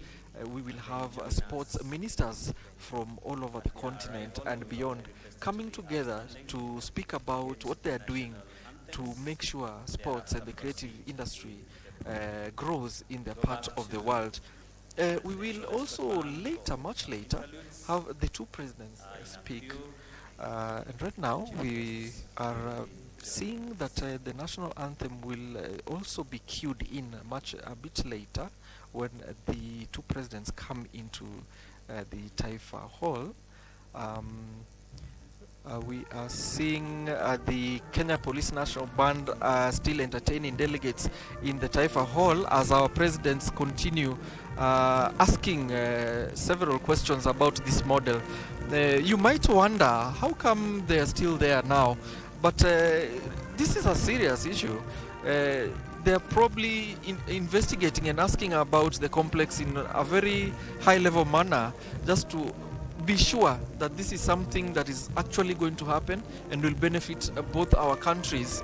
It's a very monumental moment at this time to look at the engineering and sports complex. Engineering and science complex. Now the two presidents are making their way slowly after being shown the model of the complex. They are making their way to the tree planting exercise. We do expect them to do a ceremonial tree planting right here outside the Taifa Hall main stage, just to commemorate the momentous occasion of opening the Africa Forward Summit, the one of its kind, first ever held in an Anglophone country, and Kenya is fortunate to have been chosen to hold this very important event. We have seen several leaders of government as well. We have seen principal secretaries, we've seen CEOs of major companies, director generals of state agencies, not even Kenya alone, but from the rest of Africa and beyond. It's a culmination of minds, captains of industry coming together to deliberate on how best they can move the continent forward.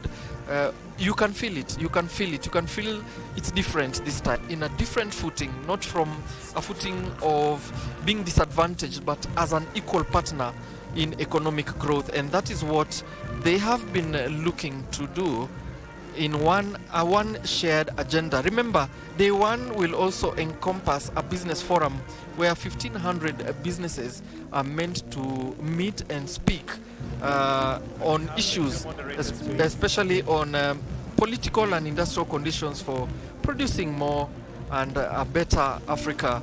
And we'll also, of course, they will also talk about strategic sectors that strengthen the continent's economic sovereignty. They also look to talk about innovations that boost African competitiveness. We are lucky enough that Kenya is already known for innovation and competitiveness in that sector. So others are coming to learn about how Kenya does it. We'll also talk about how we can have stronger alliances and mobilize funds essential for collective success. Right now, we continue to see delegates entering the Taifa Hall plenary hall. Several members of government, high-level leaders from the French government coming in. We can also see several leaders from the continent and beyond. Right now, the presidents are entering the Taifa Hall. As you can see, the delegates just rising in respect of the same. And then the national anthem will, of course, play once they enter.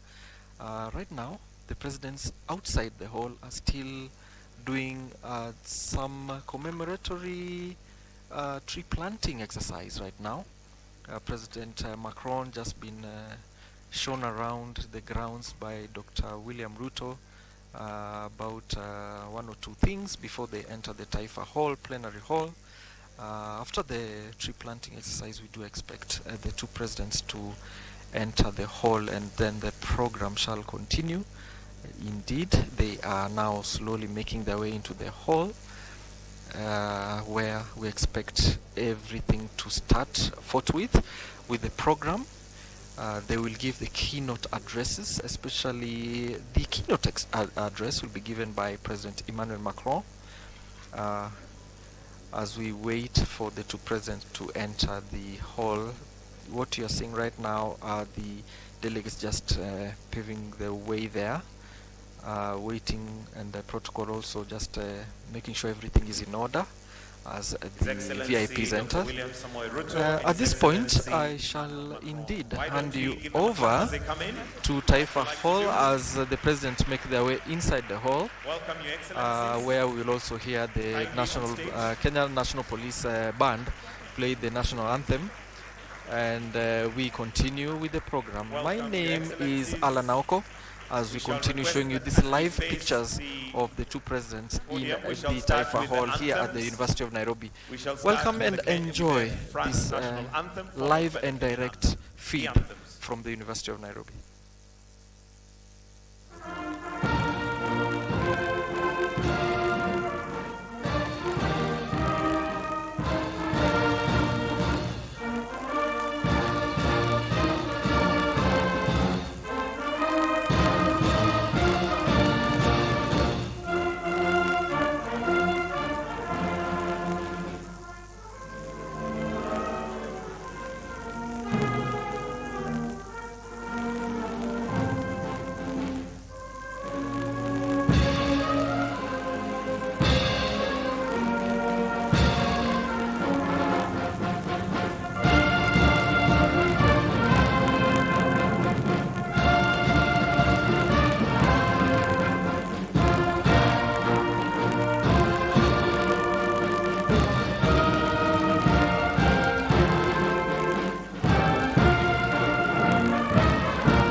Let us kindly take our seats. Your Excellencies, for a moment there with the national anthems, it sounded like we were in a concert, hence the claps. Your Excellency, Dr. William Samoei Ruto, President of Kenya, Your Excellency, President Emmanuel Macron. This morning, allow me to start off the program with inviting Professor Patrick to do a very brief welcome to the university before we start our panel discussions. Professor Patrick, kindly if you can come and just do the quick welcoming remarks. Let's welcome him with a clap, please. Professor, welcome. Youthquake. For the young people in the audience, three things. One, did you know every single month across Africa, 1 million young people like yourself come to the labor market? Youthquake. Number two, did you know that only 1 of 4 of those 1 million people coming to the labor market finds a formal job? Youthquake. Number 3, did you know there are 2 global leaders this morning inaugurated the first ever science and engineering complex, combining you with industry, with research, to create what? 3 things. Jobs, jobs, jobs. And it is these 2 leaders, President Ruto, you're one of us from the University of Nairobi. Thank you so much for your leadership in driving this agenda. And it is you, President Emmanuel Macron, may I say boldly, the strongest friend of Africa. Why? By putting your money where your mouth is and delivering this science complex. Thank you so much of coming to the University of Nairobi. This initiative, finally, is not just for Nairobi. It's not even just for Kenya. It's the prototype for Africa. Thank you for your leadership. Thank you so much. What a great way to start. Another round of applause for Professor Patrick. Your Excellencies, at this point, allow me to now hand over this particular session to Mariam Bishar. Mariam is a media personality and journalist who connects with Kenya's young audience and has experience moderating. A clap for her, please, as she comes now to take over the session. Welcome. Thank you so much, Mike. Thank you. It is my honor to welcome you, Rais William Samoei Ruto, His Excellency Rais wa Jamhuri ya Kenya, and President de la République Française, Emmanuel Macron. It is my honor to welcome all of you to the Africa Forward Summit 2026, being held for the very first time in a non-Francophone country. Please give yourselves a round of applause.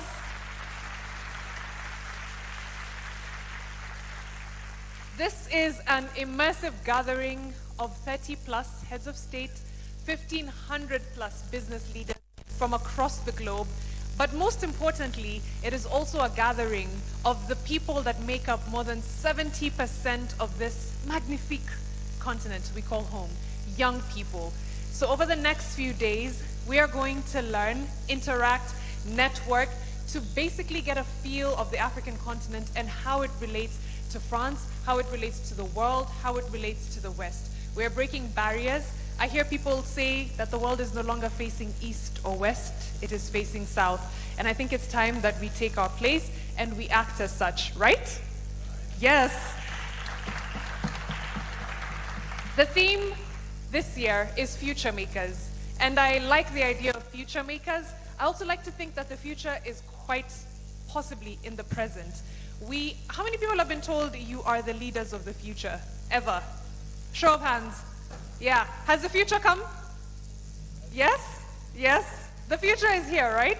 I think the future is now. And we are future makers. It is our work to make sure that this continent and that the world interact as one. So over the next few days, I'm hoping you make a friend, you make a business partner, you network with people, you perhaps even find someone to write letters to. I don't know if we can go back to the olden days. But it is my sincere hope that you have a good time at this summit, and we will have incredibly great conversations over the next hour, especially with President Ruto and President Macron.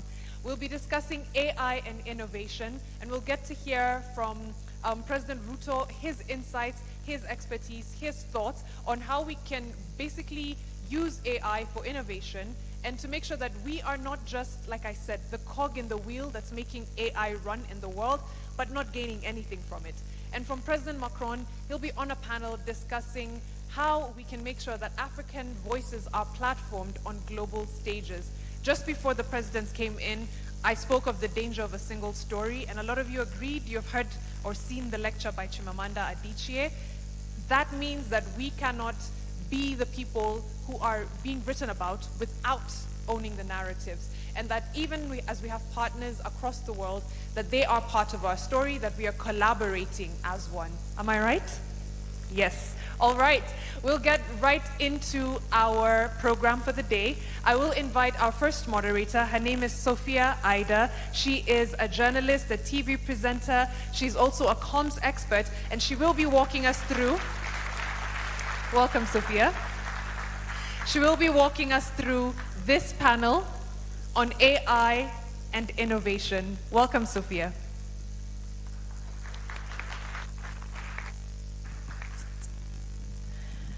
Good morning, Excellencies, distinguished guests, innovators, founders, and especially the young people shaping the future of Africa. Are there some young people in the room today? Are there some young leaders in the room today? Are you a future maker? If you're a future maker, make some noise for yourself, please. This is our session. This is our time. This is our discussion. My name is Sophia Ida, international host, entrepreneur, and founder of Chic Network, which is a platform dedicated to amplifying African and diaspora voices, creativity, and innovation. So it's truly my honor to lead this conversation, talking about a subject that is deeply, deeply important for the future of our continent and the next generations. We're gathered here at a defining moment in history. By 2050, 1 person out of every 4 on Earth will be African. So the question is no longer whether Africa will participate in this technological revolution. The real question is, will Africa help build it? Artificial intelligence is expected to contribute trillions to the global economy in the next decades.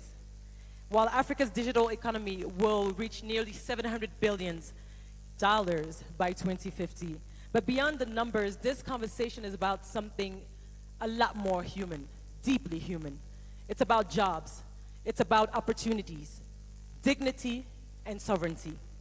Because for the first time in history, with just the help of a laptop, a young person in Nairobi, in Abidjan, in Johannesburg, in Douala, can train AI models in local languages, create solutions for Africa, by Africans, with African technologies, can create solutions globally as well from here. This is a first, and we must pay attention to this revolution. So it's safe to say that the future of innovation is not only taking place in Silicon Valley.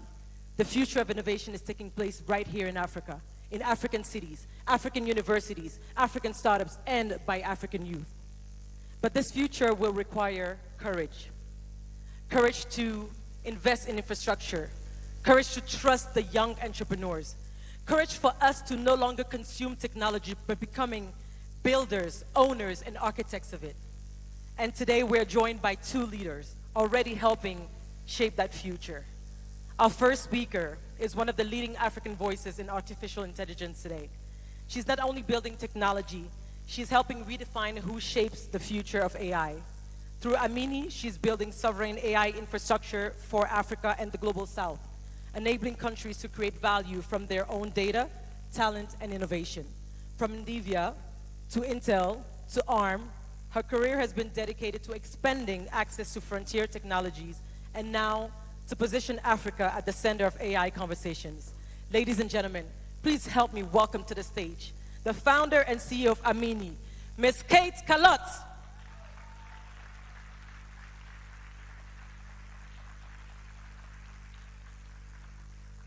We can keep clapping for her until she takes a seat, please. Thank you so much.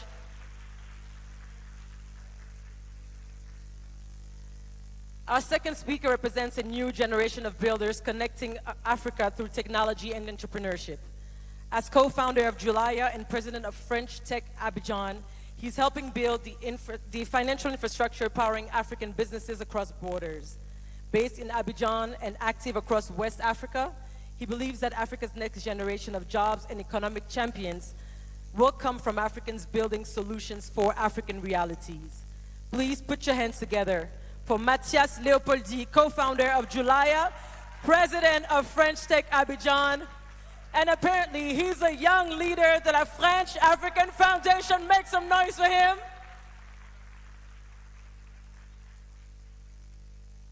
All right.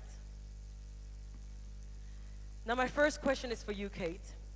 As one of Time's 100 most influential people in AI, what gives you optimism about Africa's positioning in this digital transformation that we're talking about, and what must we do now to become builders of AI instead of consumers of it? Thank you for the question, which I think it's probably the most consequential question Africa is facing today in the age of AI. Builders or consumers? But for me, this question is deeply personal, because I am African. My parents are from the Central African Republic, but I am also French. I was born and raised in Paris. And I spent the past 15 years rising to the top of the big US corporations in AI. But I saw something that was missing. I saw the missing infrastructure for our own builders. So 4 years ago, I decided to come home. And since then, home has been Nairobi.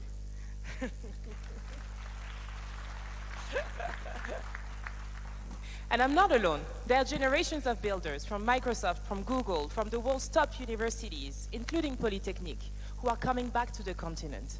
We are not coming back because we failed there. We're coming back because we saw what was missing here, and we want to fix it. So us, alongside the homegrown builders, the millions of local innovators, we are the new face of Africa. We are young, we're connected, and we are deeply rooted. And we want to change the story of our continent.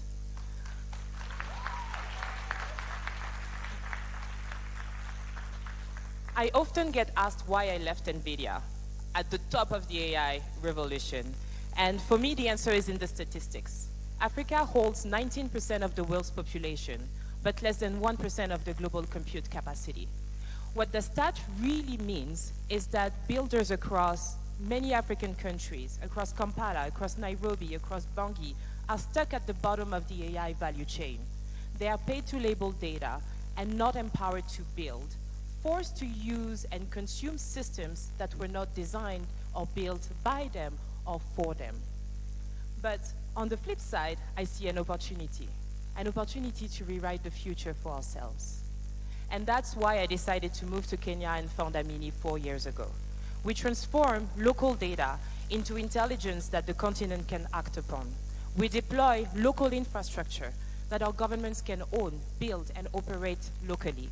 And today, we are very proud to announce a partnership with Foxconn and Bull to close the sovereign compute gap in Africa. We will deploy compute that is modular, that is energy efficient, and that is affordable, so that finally we can own and operate our own infrastructure. So our small company that was born out of Nairobi is now solving problems at a global scale. We've now expanded into Bridgetown, into Rio, into Manila, across the global south, because the opportunity is planetary. So you asked me what I am optimistic about.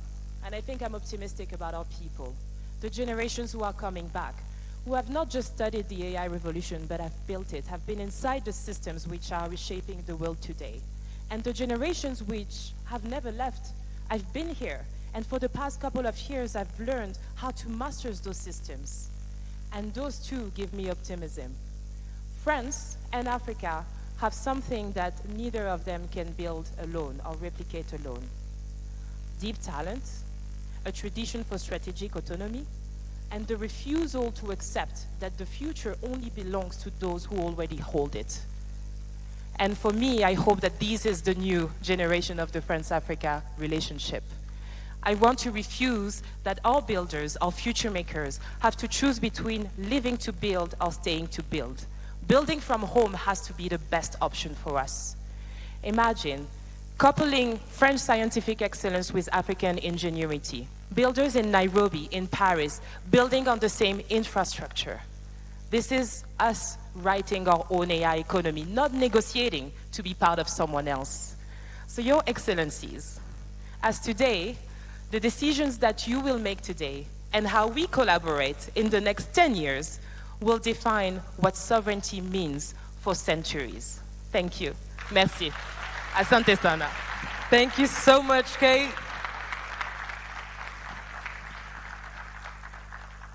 Thank you so much. The next question is for you, Matthias. Nowadays, an Ivorian SME paying Kenyan suppliers still routes through London or New York and pays 2 or 3 times more for the privilege. You're building the layer that changes that, right? What would it mean in real jobs and real businesses if that infrastructure existed at scale within 5 years? Thanks, Sophie. Your Excellency, President William Ruto, Monsieur le Président de la République Emmanuel Macron, and distinguished and honored guests without protocol. Like Kate, I'm French. I'm a French entrepreneur. I have been working in West Africa for the past 10 years, based between Abidjan, Dakar, Cotonou, Lomé, and I founded an online bank to try to tackle this issue called Julaya. We often hear Africa is lagging. Africa needs to catch up, like all these narratives. But there are industries where Africa is actually leading and is actually a leader in the world. And one of those industries I want to talk about today is called mobile money and was born here in Kenya around 25 years ago. Today, mobile money empowers 1.2 billion people in Africa out of 1.6 billion people to access financial inclusion, send money, pay bills, etc. But there's a but. This revolution is not fully complete. Today, as you said, if you're a Kenyan SME, for example, you want to pay a Senegalese supplier, it takes a correspondent bank and the dollar to do it. It is not a problem of will, it is not a problem of talent, it is a problem of critical infrastructure. And this is being solved. There is a new institution called PAPS, Pan-African Payment Settlement System, which is sponsored by President Ruto, and which envisions to allow the 42 African currencies to transact with each other without going through the dollars, etc.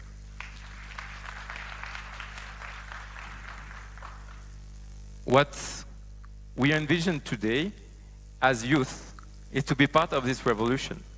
And all the young leaders in this panel and in the room, we want to be part of the economic growth that will involve and that will follow this revolution. So I want to say, like, with the backing of the right banks like Proparco, BPI France, the African Development Bank, and also with the backing of the right support organization, ecosystem organization, we can make this revolution happen. And I am one of those examples. I've benefited from this funding, I've benefited from this support, and I want to tell, and with the approval from the presidents, that this is what awaits the youth today, and this is what we need to seize today. Thank you. Thank you so much, Matthias. Now, Excellency Mr. President Ruto, Africa's greatest resource is not buried underground. As you can see, is the talent, is the creativity and the ambition of young people. We've spoken today about artificial intelligence, digital infrastructure, entrepreneurship, and financial innovation. But for millions of young Africans listening, the question is ultimately very simple. Will this technological revolution create opportunities they can actually access? So my final question to you is, what must African governments do differently, starting now, to ensure that the next generation of African innovators, engineers, creators, and entrepreneurs are able to fulfill their full potential, allowing them to build globally competitive companies and careers right here in Africa? Thank you very much. And congratulations, Kate, and my good friend Matthias. Listening to you is, breath of fresh air. I mean, I could relate with everything that you said. But let me say this. For us to be able to be future ready, and I'm happy to know this morning, I am among the people who have been saying I'm neither facing west or east, I'm facing forward. But now you're telling me forward is south. So I will improve. I will now know what to say. Now, two things. One, infrastructure. And two, knowledge. Let me start with the first one. There is every reason why we should have the right knowledge acquisition. We need to fine-tune the whole ecosystem around education. In Kenya, we have had to review the education system and to make it competence-based. There was a time we were teaching and the education was about academics and what you can cram and what you can regurgitate and what you can do. Today, we are changing that to be much more experiential so that we get more skills, we get more competencies, and that is why 60% of our education is now targeted to STEM subjects that will inform what these two great young leaders are talking about. We have had to invest more in education, making sure that they have the right education, they have the right skills, they have the right competencies so that they can participate meaningfully. Number two is infrastructure, digital infrastructure, making sure that we have fiber optic across our countries, making sure that it is accessible, creating spaces where entrepreneurs, creatives, young people can undertake their assignments, their aspirations, and drive what these two good people have been saying. In Kenya, apart from reforming the education system, putting more money in and realigning education so that it speaks to the requirements of the now, we are also investing in digital infrastructure, fiber optic.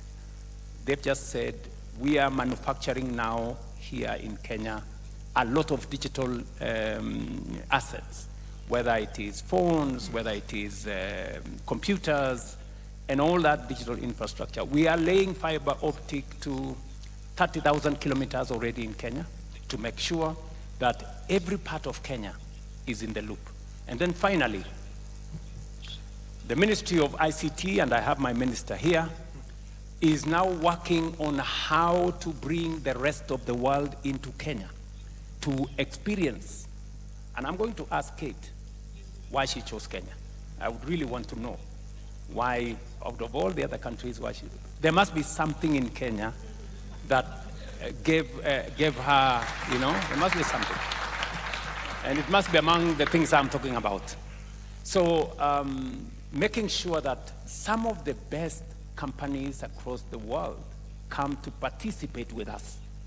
Last year, Teleperformance, the largest BPO company in the world, set up office in Kenya. We have many BPO companies set up in Kenya. Why?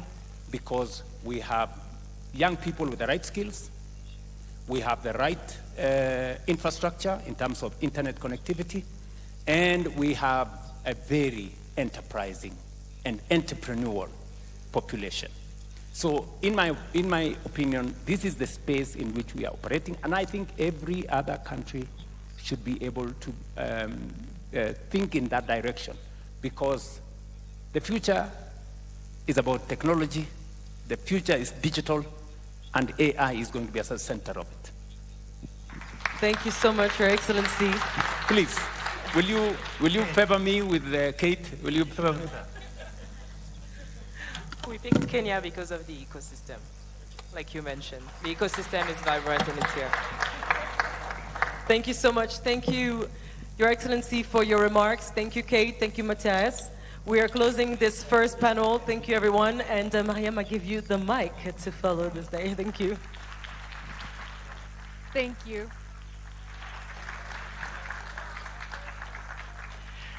Thank you so much, Your Excellency, and Matthias, Kate as well, and Sophia for a wonderful job moderating.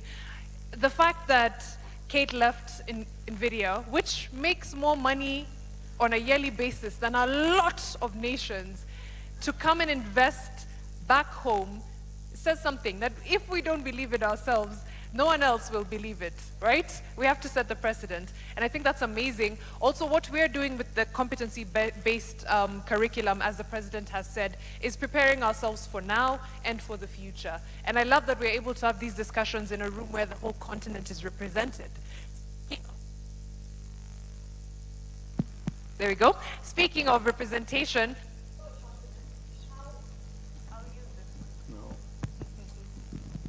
okay, I think we're back. Thank you, President Macron.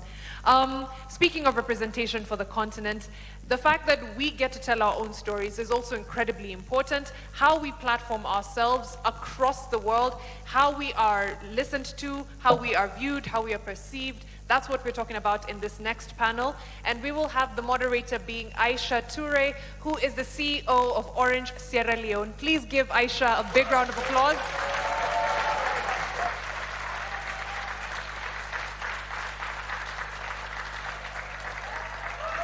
Let's go.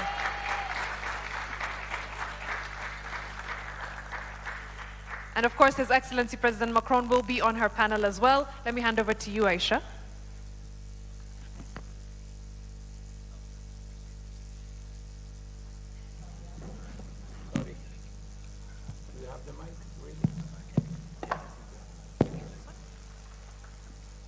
Merci Mariam.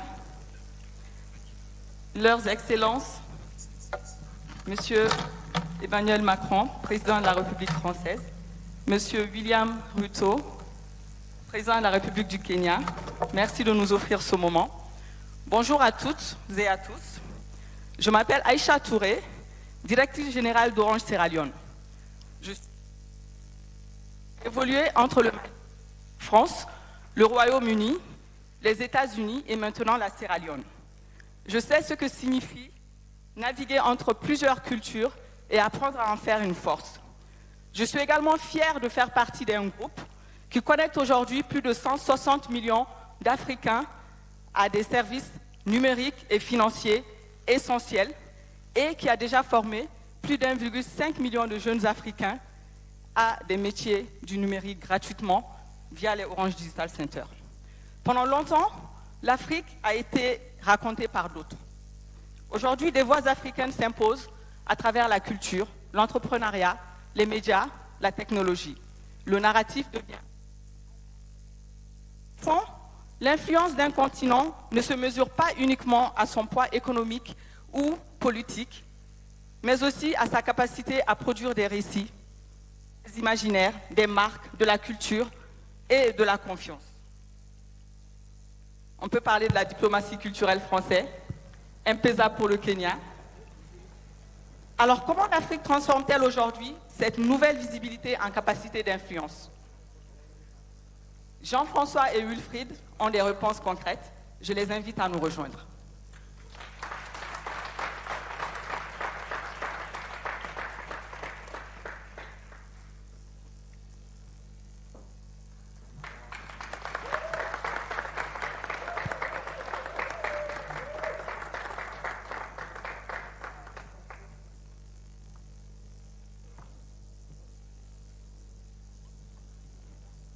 Jean-Wilfried Kemajou travaille depuis plusieurs années au rayonnement du continent africain à l'international.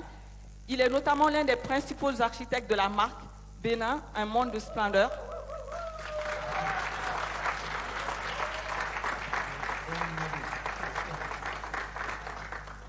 qui a fait de l'image du Bénin un vrai levier d'attractivité et d'influence.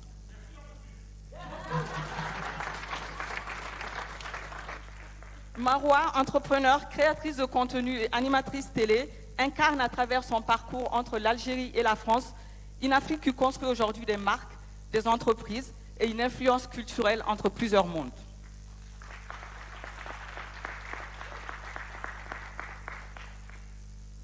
Jean-Wilfried, commençons par toi. L'Afrique a souvent été enfermée dans des récits réducteurs et incomplets. Comment peut-elle sortir de ces stéréotypes et construire un récit plus juste, plus ambitieux et plus fidèle à ses réalités contemporaines? Merci Aïcha pour la question. Tout d'abord, permets-moi de remercier son Excellence, Monsieur le Président William Ruto, ainsi que son Excellence, Monsieur le Président Emmanuel Macron, de nous accueillir aujourd'hui et de nous donner l'opportunité d'aborder un sujet aussi important. Avant d'entamer mon propos, j'aimerais vous partager un montant, 4,2 milliards de dollars. 4,2 milliards de dollars, c'est ce que perd l'Afrique chaque année en raison des stéréotypes négatifs relayés par des médias internationaux. Alors, ce montant révélé par une étude de l'ONG Africa No Filter nous démontre une chose, c'est que l'image de l'Afrique n'est plus une question de symbole. Il y a des impacts économiques concrets pour nos pays. Et donc, nous devons prendre acte de cela. Alors, soyons clairs, en Afrique, il n'y a pas de nation branding sans nation building. Nous devons bien évidemment, à côté de cette attractivité que nous devons construire, développer des secteurs essentiels à nos économies, que ce soit l'éducation, la santé, les infrastructures qui contribuent au développement de nos pays. Mais il y a une problématique aujourd'hui, c'est que beaucoup de pays africains se transforment et ne racontent pas le récit de cette transformation. Et ce qui se passe, c'est que ce récit est raconté par d'autres. Et quand ce sont d'autres qui racontent nos histoires, ce qui se passe, c'est que nous subissons des stéréotypes négatifs. Et donc, nous subissons une image dévalorisante de notre continent. Et ça, il faut le dire, les grandes puissances internationales ont su le comprendre très tôt. Et je veux prendre l'exemple de la France, qui, depuis Louis XIV et Versailles, rayonne au sein du monde. On peut prendre les États-Unis avec Hollywood, qui a su façonner nos imaginaires collectifs, ou plus récemment avec la vague Hallyu sud-coréenne, qui, je dirais, nous a, dans la salle, fait de nous des fans de la série à succès Squid Game sur Netflix. Et donc, cela démontre une chose, c'est que il y a une politique volontariste des grandes puissances sur les questions de soft power. Ce n'est pas un détail, l'image n'est pas un détail, c'est volontaire, c'est pensé, c'est acté. Il y a des investissements concrets qui permettent à ces puissances de rayonner sur la scène internationale. En Afrique, depuis de nombreuses années, encore, quand on parle du continent, on parle d'un continent empreint de guerre, d'épidémies, de maladies, empreint de pauvreté. Et je pense qu'il y a une logique sémantique que je pense que nous devons inverser, c'est celui de sortir de ce récit, de lutter contre la pauvreté pour assumer notre volonté de devenir des puissances. Parce que je pense que les pays africains...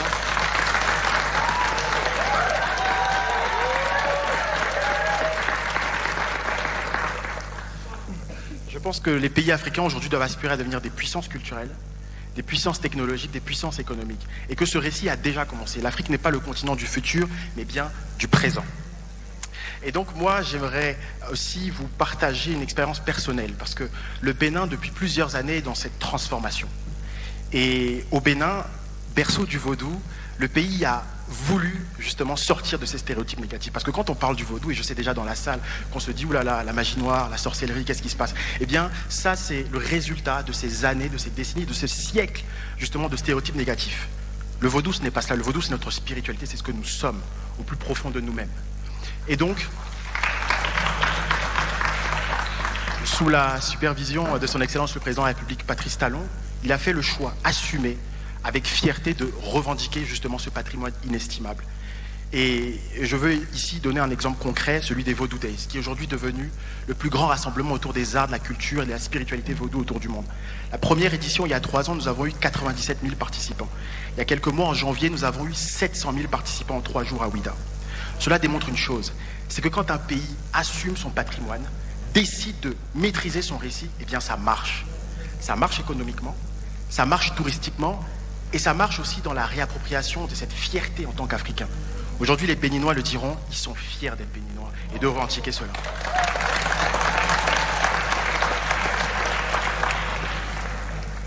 Et donc, je dirais, cet exemple qui est très parlant me permet de répondre à ta question, Aïcha, autour de la solution. Eh bien, en présence justement des chefs d'État et bien évidemment du public ici présent, j'aimerais partager une proposition très concrète que j'ai eu la chance de proposer dans une tribune il y a quelques années. C'est celui de créer la marque Afrique. Je pense que le moment est venu pour nous d'avoir une marque Afrique, parce que je pense que sur cette terre, aucun continent n'a besoin de travailler son attractivité d'une manière aussi intense que le continent africain. Cette marque, selon moi, doit suivre l'agenda 2063 de l'Union africaine, qui est déjà très clair, autour justement des axes de développement du continent.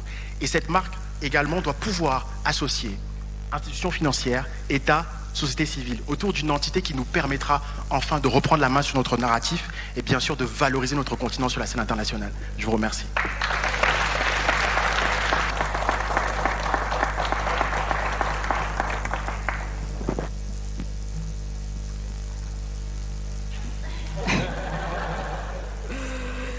Merci Jean-Wilfried. Marois, des millions de jeunes femmes te suivent aujourd'hui à travers les réseaux sociaux parce qu'elles se reconnaissent dans ton parcours.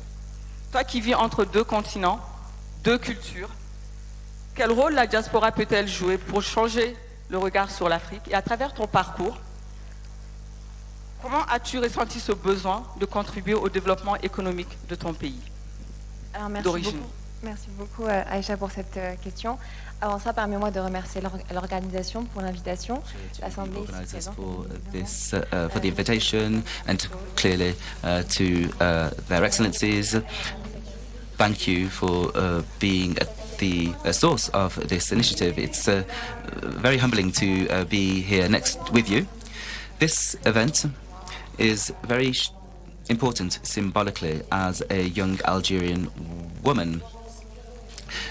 To be able to represent young people from the North African diaspora is a true honor. I apologize, I'm very nervous.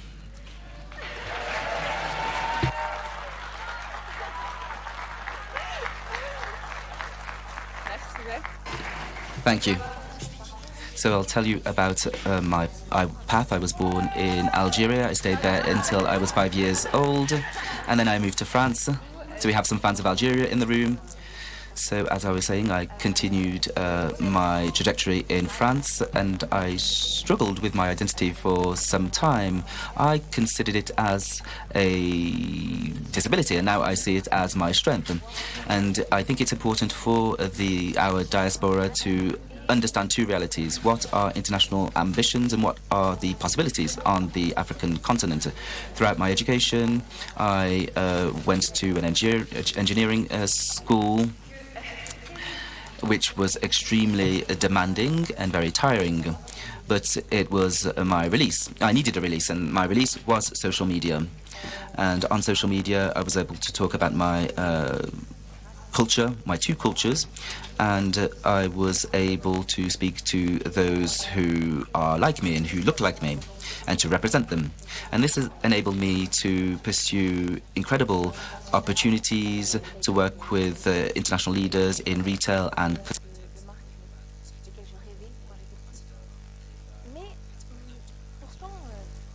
Malgré toutes ces opportunités, j'ai toujours ressenti un vide et une volonté très très forte de devenir une valeur ajoutée pour mon pays natal, l'Algérie.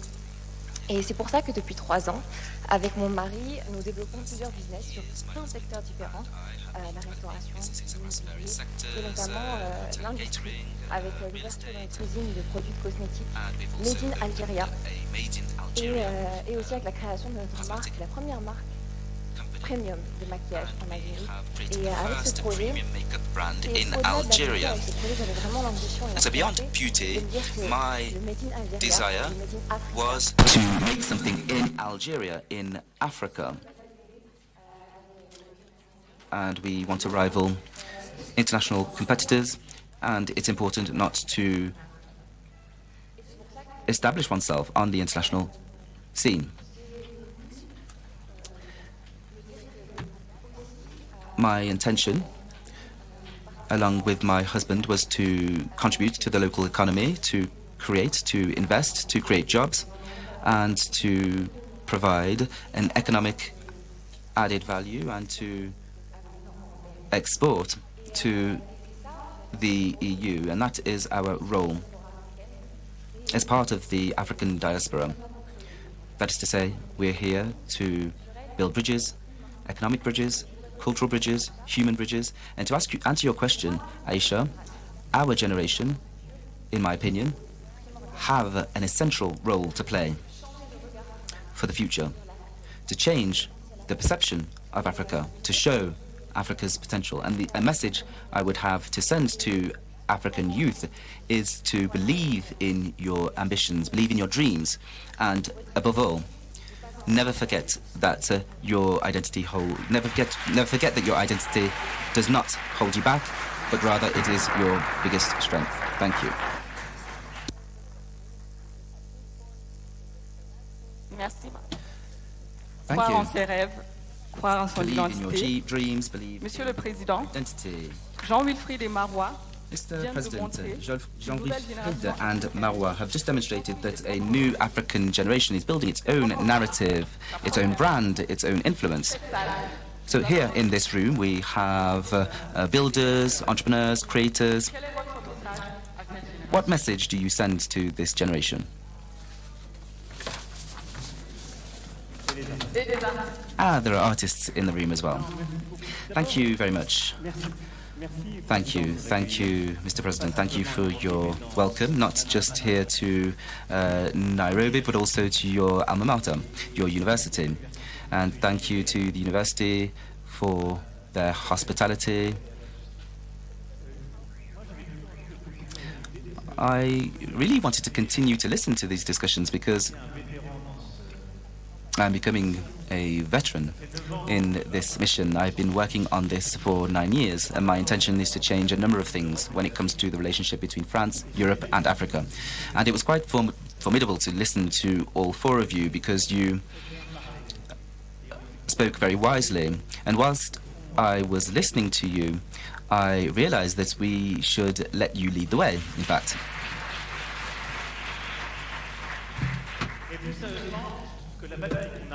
More seriously, I think that the battle we have is multifold. So why do we need to change the content? Well, this type of summit usually begins with a meeting between African and European leaders, and the European leaders, or French leaders, would come and explain to African leaders.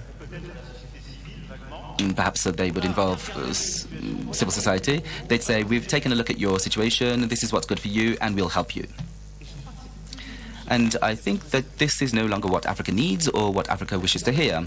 The President said yesterday that we don't want this anymore, we don't need you to help us.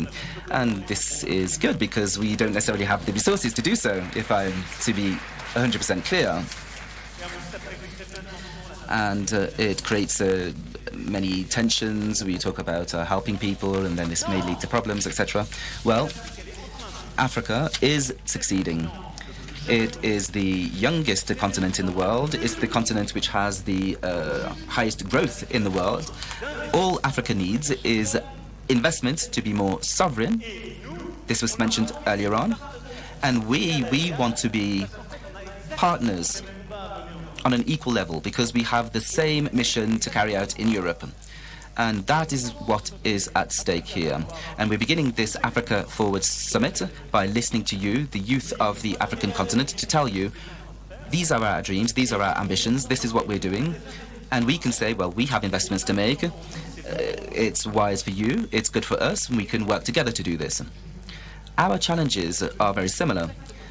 Our challenges are the challenges you've described, whether it pertains to technology, AI, payment systems, or whether it's about the creative and cultural industries. And narratives, as you said quite rightly. So we have a shared challenge. Consumer and builders. And this is exactly the same. Because a lot of solutions are made in the US or made in China. And when you speak about artificial intelligence, okay, a lot of us today are consumers. So I think we have a common fight, a common battle together of investment, which is to build our strategic autonomy for Europe and Africa. And if we build it together, we will be much stronger. So we need infrastructure. And this challenge of building infrastructure is exactly the same in Europe. Computing capacities. Okay, if we want to make infrastructure, let's invest together.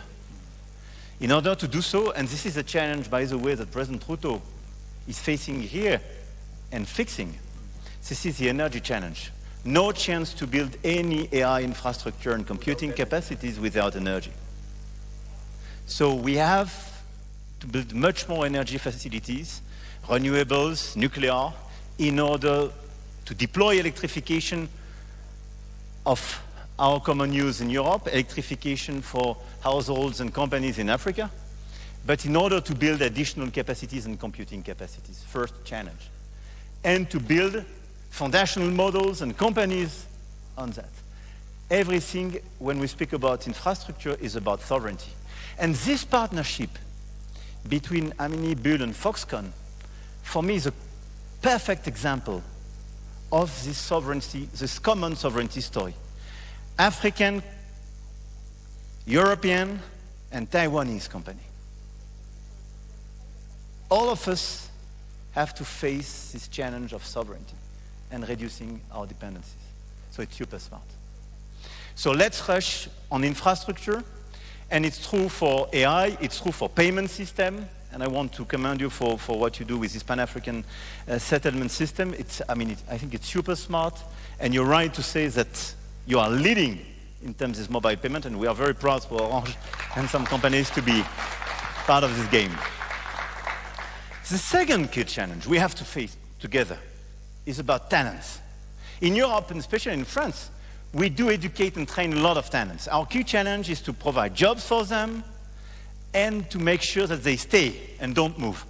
I have to say I was despaired a few years ago when I saw that so many talents of AI in Silicon Valley were in fact educated in France, data scientists or mathematicians. Now they are starting to come back because we have great leaders and we are building clearly the leadership in Europe of AI and quantum capacities.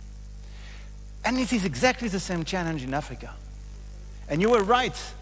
You have to train more, and I'm super proud of what we are doing here with the investment of the French Agency for Development and the university to build on STEM and AI, new capacities, new partnerships with our best universities. And this is exactly what we want to do through the continent. How to educate and train more and more talents to make sure that they will be trained here in the best education system, with the best partnership, and they will stay and help the country to develop and help the continent to develop. And this is why we will expand these partnerships between our universities and the African universities.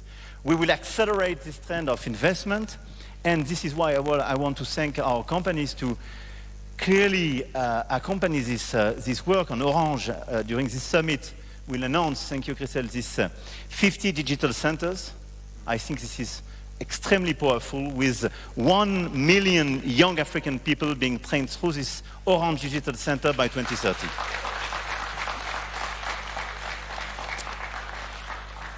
And a few years ago, we built Digital Africa, whose objective is to connect digital ecosystems. And this is part of this training capacities for your talents, but as well how to make sure that the ecosystem will enlarge and talents will stay. Et le dernier défi pour être pleinement souverain, c'est exactement ce que vous avez dit et ce que vous avez parfaitement décrit l'un et l'autre. You said quite rightly. You described this perfectly. You talked about narrative. And we know that it is the winner that writes history. And the work that we're currently doing, and we'll come back to this later on in the day when we talk about cultural restitution, but we're currently reinventing the balanced partnership with the African continent by returning cultural objects. But there's also a contemporary narrative to write, and this narrative can be written by others with a backward-looking view, or by others. It's important that this narrative is written by Africans, otherwise the narrative won't be the right narrative. And it's also a question of sovereignty, because this perception enables you to multiply your strengths. It's history that we're writing. This will give you a greater ability to forge ahead. It will attract investments. If you have the right narrative, then you will appeal to people who wish to take part. It's about soft power. So it's just as important as infrastructure and talent. You have to have the right narrative, and this narrative enables us to ensure that culture, technology, and the economy are taken as one. However, it's important for this narrative to be written by Africans, and if this is done, then it will have a multiplying effect. And that's why I'm extremely impressed by the example of Benin. It's a brilliant example because it is a success story which has gone via culture and the economy. And I'm very impressed by what the continent is currently doing. There is a positive Pan-Africanism that is at play. And often times we have associated Pan-Africanism to something which was negative, to negative stereotypes. However, this Pan-Africanism of your generation is positive and is fair. It enables you to build your continent, to take up challenges, to attract investment, and to say that I don't want solutions to be imposed by other countries. I want to help my country develop, and I want to help my continent to develop, and I want to make these choices. And our role, I will finish with this, is not to offer aid. It is just to say, wow, we also need to do the same for ourselves. I said, France has always been this. We are a nation that has always been seen as a great nation. I have said and repeated this oftentimes. France has always dreamed big. We have built this story for ourselves for many years, and this is what has made the two reasons for us in this summit to be here. First, we want that our companies and the government of France to invest by your side, because we know it will work, and that the African story is a big story, is a great story, and that when you look at Europe and Africa, there is an evidence, and that this fight for sovereignty, technological sovereignty, AIT sovereignty, quantum sovereignty is common. If you fail, we do not have any chance. If you fail, your youth will leave Africa and will no longer solve migration. We need you to succeed because it's good for France and Europe. There's a positive story to build. It is incredible for the 21st century that you'll build your story. We will do it also on our end, and we'll do it hand in hand. Secondly, we have a common destiny. We have a common destiny. you said something that probably you have a story that wasn't so good. There are millions of young people in France who are from the diaspora as yourself. And for many years we told them, sorry, that you are from the diaspora or you come from this particular country and you'd like to be forgotten. No, you are 100% French and 100% from Algeria. You have your dual nationality and we need you because that is a boost for us in France to have young people like you who are Franco-Algerian, Franco-Central African, and who would like to develop the world and conquer further frontiers and who work with us. This is really important for us, so be proud of being a member of a diaspora, of being French and of being African, and that's why I'm here. Because in my country, and I've told it to my Kenyan counterparts who do not know it much, there are millions of young people who are totally French and totally African. And it's a great honor and luck for their countries. I will stop here, therefore, Madam Moderator, but builders of this common future. And I'm extremely happy to see how proud and solution-driven you are when you speak about your own future. And this is why I'm here. I do believe in the future of Africa. I do believe in the future of your country, William. And I am leader of a country who wants to be part of that, who wants to invest here, who is very proud of our own past and future. But this partnership, this balanced, generous, lucid, and equal partnership is precisely how we will frame and build our common future. Thank you.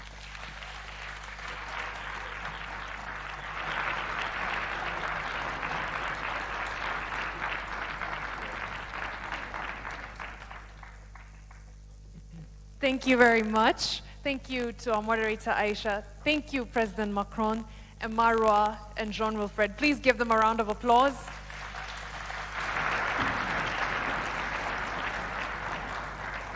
And I love the emphasis, President Macron, on the fact that you can be both, that it doesn't have to be one or the other, and this emphasis on sovereignty as well. I'll also say that something that Jean-Wilfred said about the brand Africa is definitely conversations that I've been hearing happen, and I can't wait to see a time when Murang'a tea from Kenya, that fish from Lake Victoria has the same brand recognition that salmon from Norway has, right? And we're getting there. We will get there if we continue to have these conversations, but also get something tangible out of them. I know the fear of summits sometimes is that it's talk and there's nothing concrete, but there will be concrete action points from this Africa Forward Summit, and I think that's an amazing thing. We're just about to get into a presentation on a white paper about Africa and innovation in democracy. But before we go there, I think music is something that brings people together, and if there is a song that I feel brings France and Kenya together, and the continent as a whole, is Premier Gawo. Anyone heard it? Mr. DJ, I think we just need a little taste of Premier. Thank you. I just wanted you to get up a bit. I think I'm correct that Premier Gawo brings Africa and France together. Does it not? It really does. We are talking next about innovation in democracy. And Professor Achille Mbembe is a historian. He's a political scientist. He is someone who has done a lot of work researching what democracy for Africa looks like. Sometimes we make copy-paste systems without thinking, how do I make this work for me? So he's presenting a white paper on what innovation in African democracy looks like. Please help me give a warm round of applause and a welcome to Professor Achille Mbembe.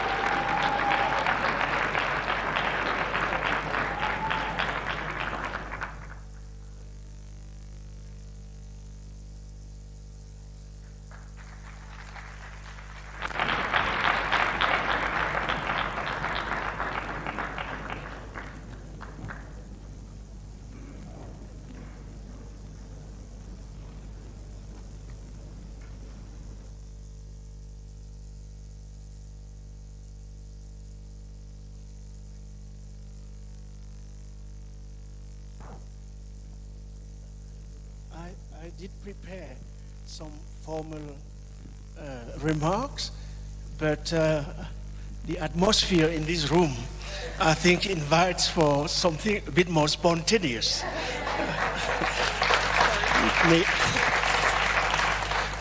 Especially after President Ruto and my dear friend Emmanuel's speech. I had the feeling that he could be a very good candidate for a presidential election in an African country. So I knew, I have seen him in action a few times, and I'm very happy that I was able to witness the same energy, the same intelligence, and the same commitment to our continent and to the idea of a common world. He ended with that. I was also delighted to listen to President Ruto and to hear about the efforts he has been engaged in making of Kenya a place where no African feel like a stranger.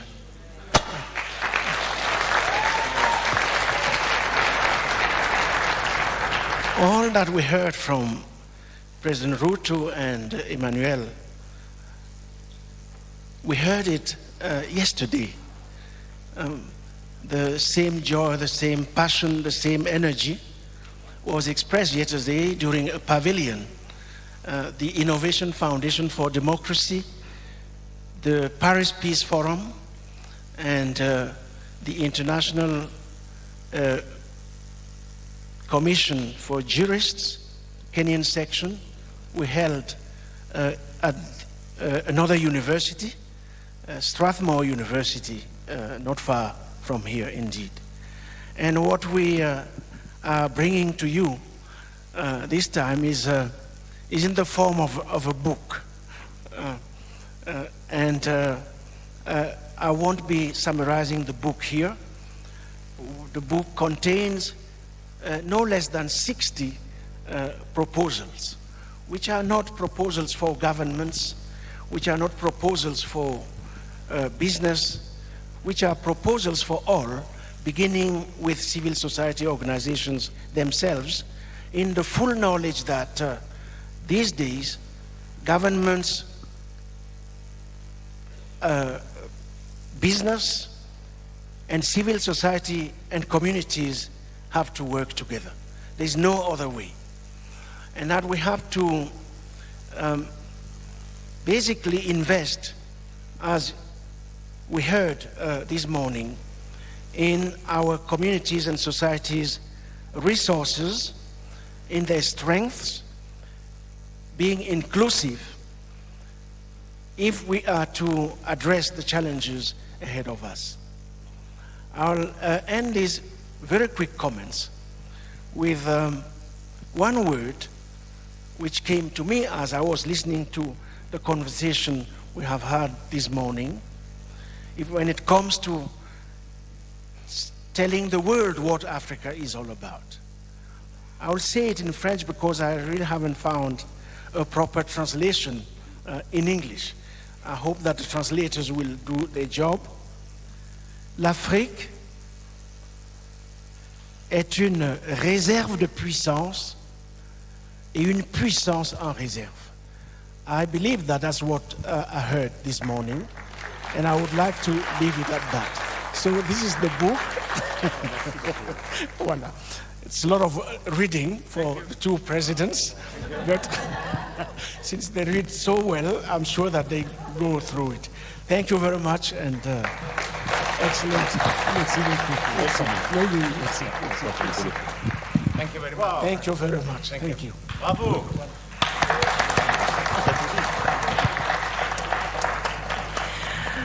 Thank you so much, Professor Achille. Thank you. Please give him a round of applause.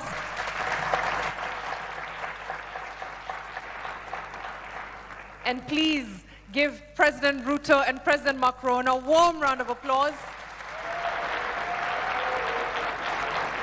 for co-hosting this summit This is just the beginning. This is day one. I cannot wait to see what the next 2 days bring.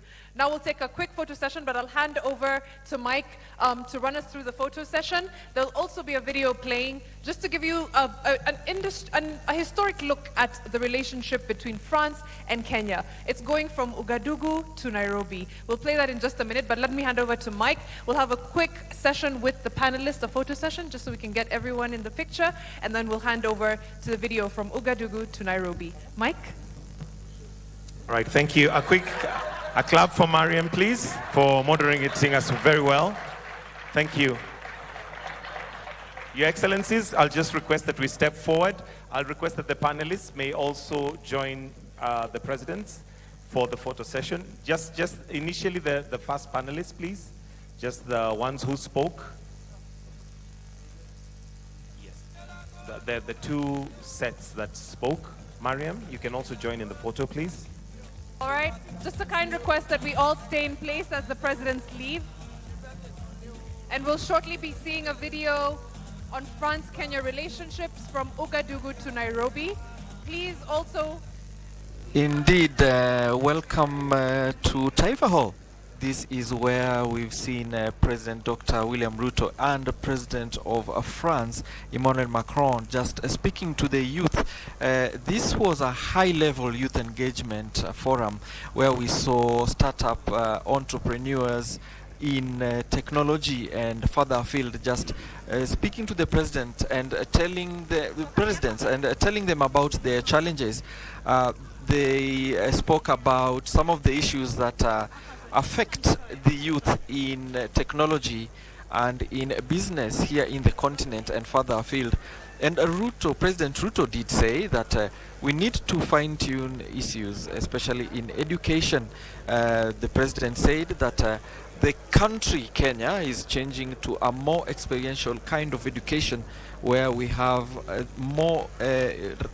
we emphasize more on skills rather than cramming of texts for any exam.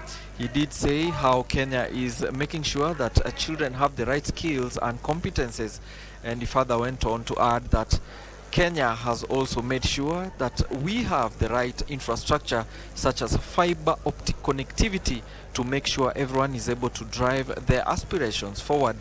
Kenya is also looking to add more education to also education based made through digital connectivity, or rather supplemented and complemented through a digital connectivity by investing through digital assets such as data centers, fiber optics and computers and so on in that sector.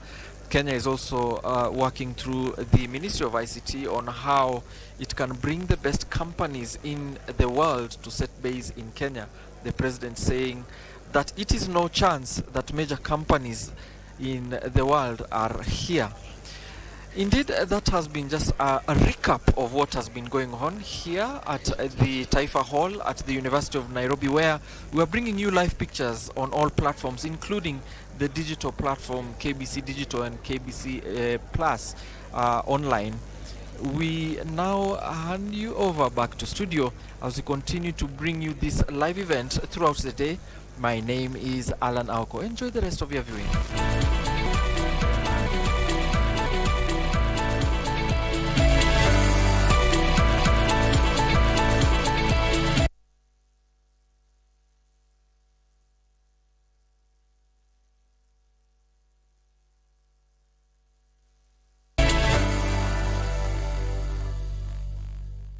Well, for the first time in the history of the Africa-France Summit, it's being held in an Anglophone country.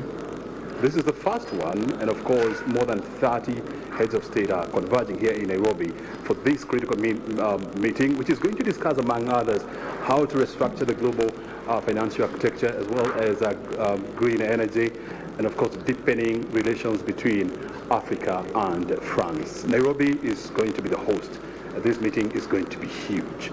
And that's why we have on set the Prime Cabinet Secretary and the Minister for Foreign Affairs, Dr. Musalia Mudavadi. He's going to break it down for us, what this means for us as a nation and what do we expect out of this meeting. Thank you very much indeed, Waziri, for your time. First of all, help us understand what a moment is this for Nairobi to be chosen, for Kenya to be picked up to host this meeting?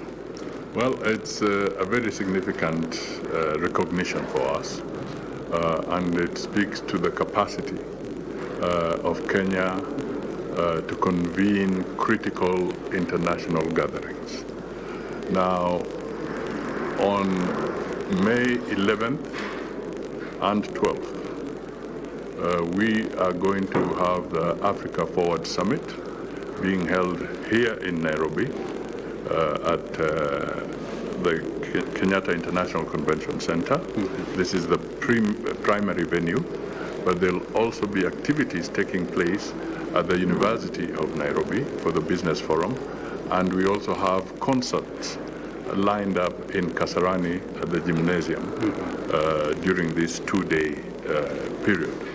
So this event or gathering or summit brings together 30 heads of state and government, plus about 4,000 plus delegates, and about 1,500 to 2,000 people who will participate in the business forum. So this is a very, very important event, and it's being jointly co-chaired by Kenya under President William Ruto and Emmanuel Macron, President of France. So we have a very eventful week of next 2 days come ahead of us. Yes. I know this meeting is going to address 7 thematic areas, and one of them is green energy transition. Can you talk to us a little bit about that? Yes, this is a very critical thing. One, Kenya already has 93% of its energy from the green sources, that is largely geothermal, wind and solar. So in terms of what we have achieved, Kenya is way ahead of many other countries because we want to break away or move away from the fossil fuels. Now the other thing is to be able to talk more about green industrialization, to also talk about how Africa can also benefit more from green financing, the carbon credits, and so forth. As you will recall, not too long ago, President William Ruto chaired the KAHOSK, the meeting here on climate matters for the African Union. The African Climate Summit. And the Nairobi Declaration has become a blueprint for Africa on matters of climate change. So that was a very significant development. So we equally know that in this meeting, the resolutions that come out of here will carry far and wide. And one of the most immediate places is that France happens to be taking over the chairmanship of the G7. And there'll be a meeting in Evian in June in France. And President William Ruto, on behalf of Kenya, has been invited. So clearly, this meeting is very timely in the sense that the narrative, the agenda that emanates from this meeting can be part of the broader global conversation. That, I think, is important. And then the final thing I would say is that the whole issue about diversified energy has become even more important because we are now beginning to see the impact of the Middle East conflict on the energy supply chain globally. We know that France is, of course, a leader in nuclear energy, and I know Kenya, on its part, is planning also to establish nuclear power plants. Is this a conversation that we are likely to pick up with France to help us with expertise as well as funding? Absolutely. These are some of the areas that will be canvassed in the round table that will be focusing around this thematic area. So you're absolutely right. You see, when you look at France, it was one of the countries, it was one of the first countries to recognize Kenya's independence back in 1963. But when you look at the trade between the two countries, this is heavily skewed towards France. As the Minister in charge of Foreign Affairs, what message are you going to pass to France to see how more they can deepen their investment in Kenya? I think we are closing in. It's almost evenly balanced. Kenya has made some very significant advances in the sense that we are able to export primarily to Europe. It's one of our biggest destinations, and France is one of the countries that is party to this. And also some of the, as you heard earlier when the ambassador was speaking, there are close to 200 French companies that have invested in this country. All right, so that is significant. But apart from that, Kenya signed the EPA, the Economic Partnership Agreement with the European Union. And France is a member of the European Union. So the benefits that are defined in the EPA to allow quota-free and to allow duty-free access to the market in Europe includes France.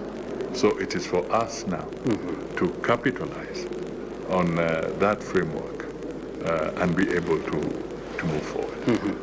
And of course, when you look at the portfolio of the product that we export to France or to Europe, it's primarily agricultural raw product.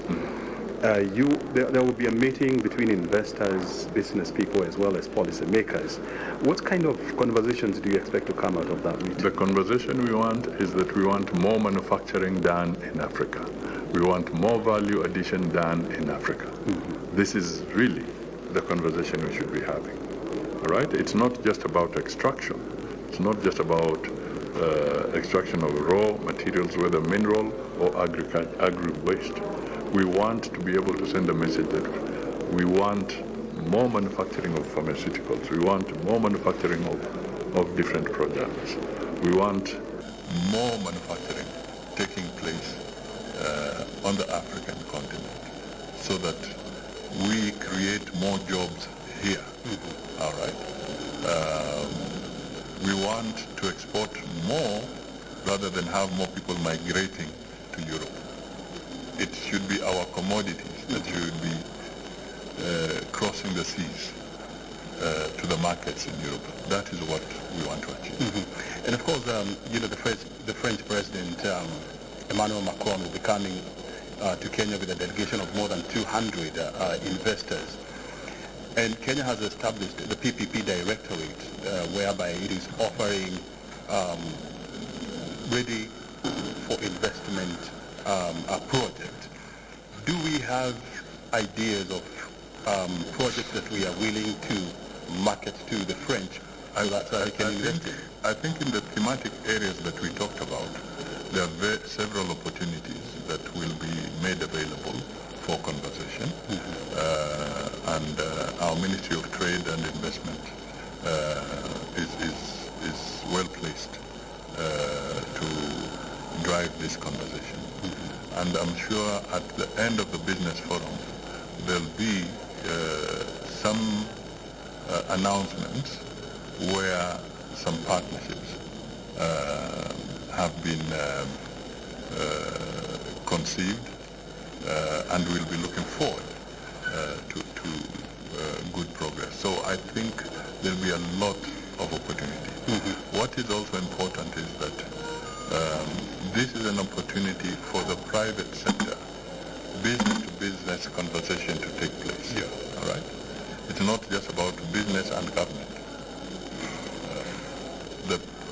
The framework that we are creating under the business forum is for the businesses to engage directly, face-to-face.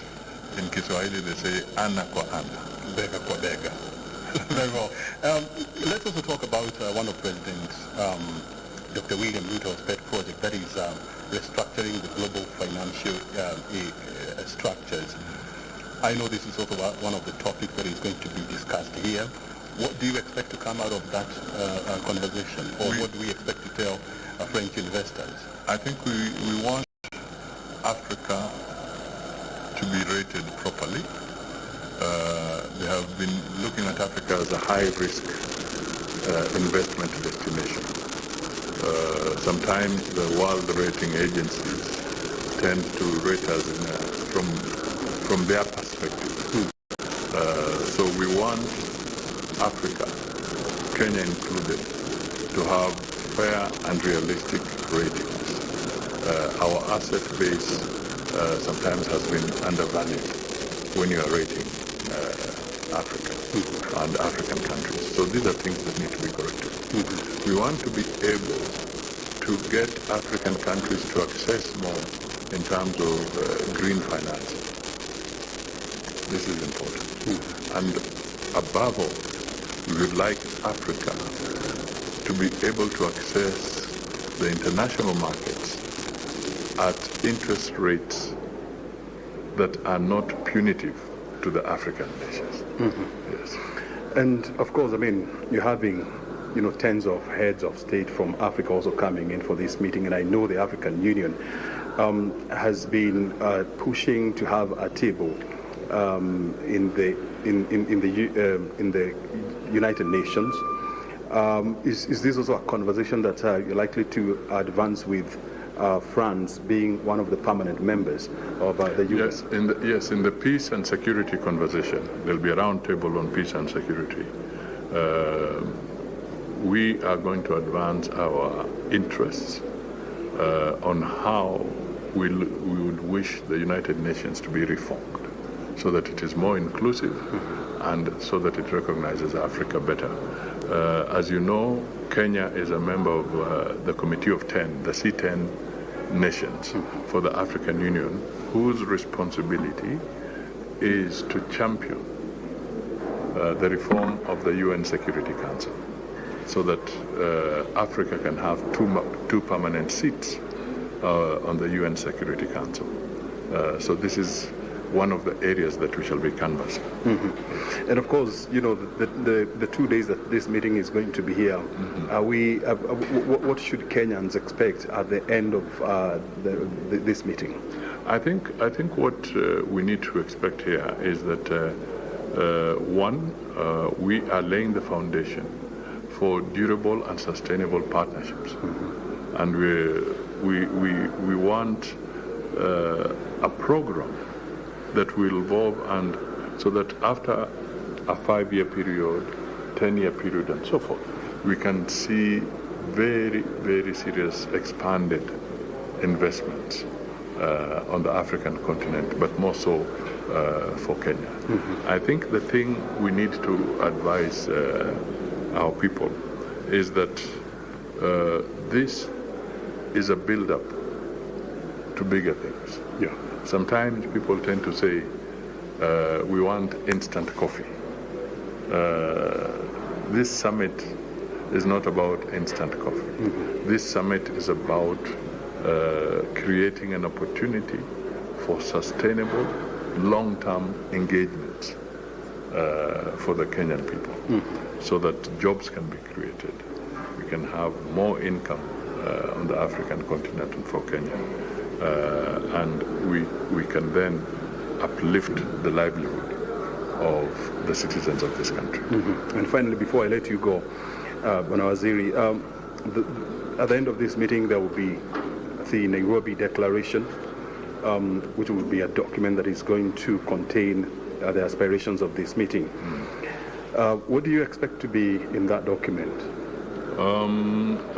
First of all, before we go there, if we were to just look at it also in terms of growing tourism, okay, and the number of delegates that will be in town, this is also very important for us in terms of the service industry, the resources that they will leave here as people who are visiting Kenya and Nairobi for maybe the first time for some of them. So there are some immediate spin-offs, but we want to look more at the long term. I think what I expect from the declaration is a firm and united and more coherent African narrative. All right? We have to tell our story. We have to define our objectives. We have to tell the world where we want to go. Okay? And to me, this is what should be the anchor of our declaration. It's not about Africa being told what to do. We are now of age as a continent. We must now define our priorities. We must now shape our partnerships. Okay, so this is really what I believe should be weaved into the declarations that come out of it. Very good. Anything else we need to hear from you? I think what I would say is that the teams, that is the Kenyan team through the Ministry of Foreign and Diaspora Affairs, has worked very well with their French counterparts, and I want to commend all these teams for working tirelessly to bring this together, and also for the whole of government approach, which has enabled interaction, multi-agency approaches to ensuring that this convention, this summit, the Africa Forward Summit, succeeds. Yes. Very good. And of course, we must appreciate the fact that it's a very well organized event, and of course, there's a lot of work that has gone behind the scenes to ensure that this meeting becomes a success. Absolutely. We appreciate your time, and thank you very much indeed for swinging by and talking to us, Bwana Waziri. Thank you. Very good. Well, we've been talking to the Prime Cabinet Secretary and the Minister for Foreign Affairs, Dr. Musalia Mudavadi, and of course helping us understand what is at stake for Kenya when it comes to organizing the Africa Forward Summit, which is being hosted by Kenya and France. Remember, Kenya Broadcasting Corporation is the official broadcaster for this meeting, and of course we have lined up an extensive coverage of this meeting to ensure that you are updated on what's happening here. My name is O'Brien Kimani. Thank you very much for your time.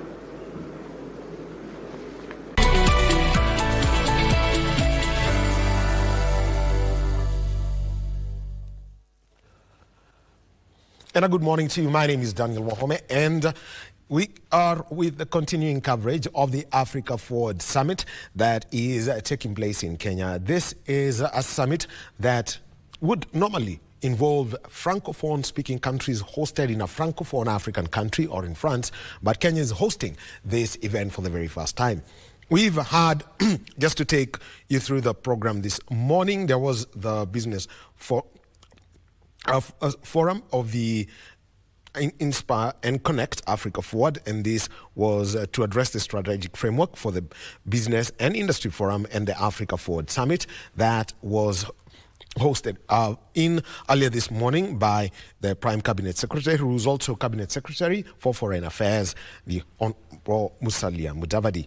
And also we have had an opportunity for the high-level youth engagement sequence where His Excellency Dr. William Samuel Arap Ruto, President of the Republic of Kenya, and His Excellency Emmanuel Macron were the two hosts for that high-level summit. And remember, the key areas around this summit, number one, we've got heads of state and government. They're convening at the highest diplomatic level, so there are going to be conversations around that.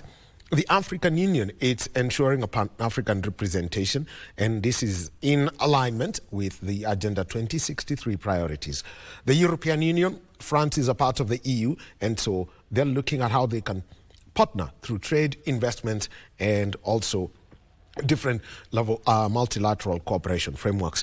International financial institutions, the African Development Bank, the World Bank, the International Finance Corporation, the IMF, all coming together for this. We've got private sector CEOs, 30 of them leading executives, and there is a business forum that is running just about now. So that is another one. Civil society organizations and youth leaders, all who are focused on shaping the future. And anytime you try and engage the youth today, one of the things is technology and the usual buzzword AI.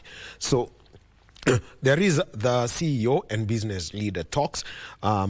So you've got ministers and investors. They're looking at industrial sovereignty for Africa, not just the extractive way of doing things, but ensuring that there is value addition to the mineral wealth and also agricultural products coming from the country, so that those are there, the value chains, innovation and investment. And when you take a look at this, think of food security, fertilizers, agro industry. When it comes and putting it together, you've got logistics, manufacturing, the digital infrastructure, ensuring that there's skills, energy, entrepreneurship, and there is a big conversation, especially about bringing in nuclear power from an energy perspective, and if that is a model that can be adopted by those. There is the cultural and creative industry, and think of film, music, fashion, gaming, heritage and digital content. This has been one of the biggest areas that France over the years has leveraged on culture and spaces. So you can see that they really want to invest and involve the people of Africa, especially when it comes to the culture and creative industries. Music from Francophone speaking countries, think of the Democratic Republic of the Congo. The music from that country, it's shaped an entire generation, and that is one of the things that is there. So there's going to be that, and we're also going to see those who are involved in the creative economy, Morena Makwana and Stavros Nicolaou from Biovac and Aspen. This afternoon, live on KBC Channel 1, there's going to be demonstration of sports. And if you take a look at Kenya, for example, they've had a close relationship with France over the last 3 years, and this was in the build-up to the Paris Olympics 2024. Miramas. It was a city where Kenya set up their primary camp, especially for the sprinters and for those in technical sports. And a lot of young people went through there. We know Ferdinand Omanyala was there. And from the different countries that opted to use Miramas, Kenya had the biggest impact. And so through sport, there's definitely going to be a lot of conversations at the high-level dialogue. That's going to be the first part of it, around 2 o'clock. And Africa as a sports field serving sustainable development, and Africa as a field of investment, innovation, and growth through sport. Not just the human talent. They always say you can't teach an African hand-eye coordination. We grow up with that all the time. So we expect the French Minister for Sport and the Kenyan Minister for Sport, the Honorable Salim Mvurya, and President Ruto and Macron to be involved in this high-level dialogue, and other personalities, including CAF President Dr. Patrice Motsepe, who's going to be attending this summit, came into the country today. He's going to be here. And remember, Kenya is one of the co-hosts of the AFCON 2027 alongside Uganda and Tanzania. It's known as the Pamoja AFCON. And after that, there's going to be a demonstration, sports celebrities from football, basketball, athletics, and they are all going to be there. Demonstration sports, and so we're waiting to get that list confirmation of those who are going to be attending. So what's going to be happening is that there's going to be a 5x5 basketball. We've got Nairobi City Thunder, think of Dennis Ogechi, Ariel Okar, all involved at that to teach the young people the basic skills of basketball, FKF, and people like Blaise Matuidi, all expected to be there to hand over that. And there's going to be a 6x6 football game. The two presidents, Ruto and Macron, will also be having a chance to take a penalty each, have a go at the free throw in basketball, and there is also going to be run of about 6 kilometers, Kenya being an athletics country that has been organized.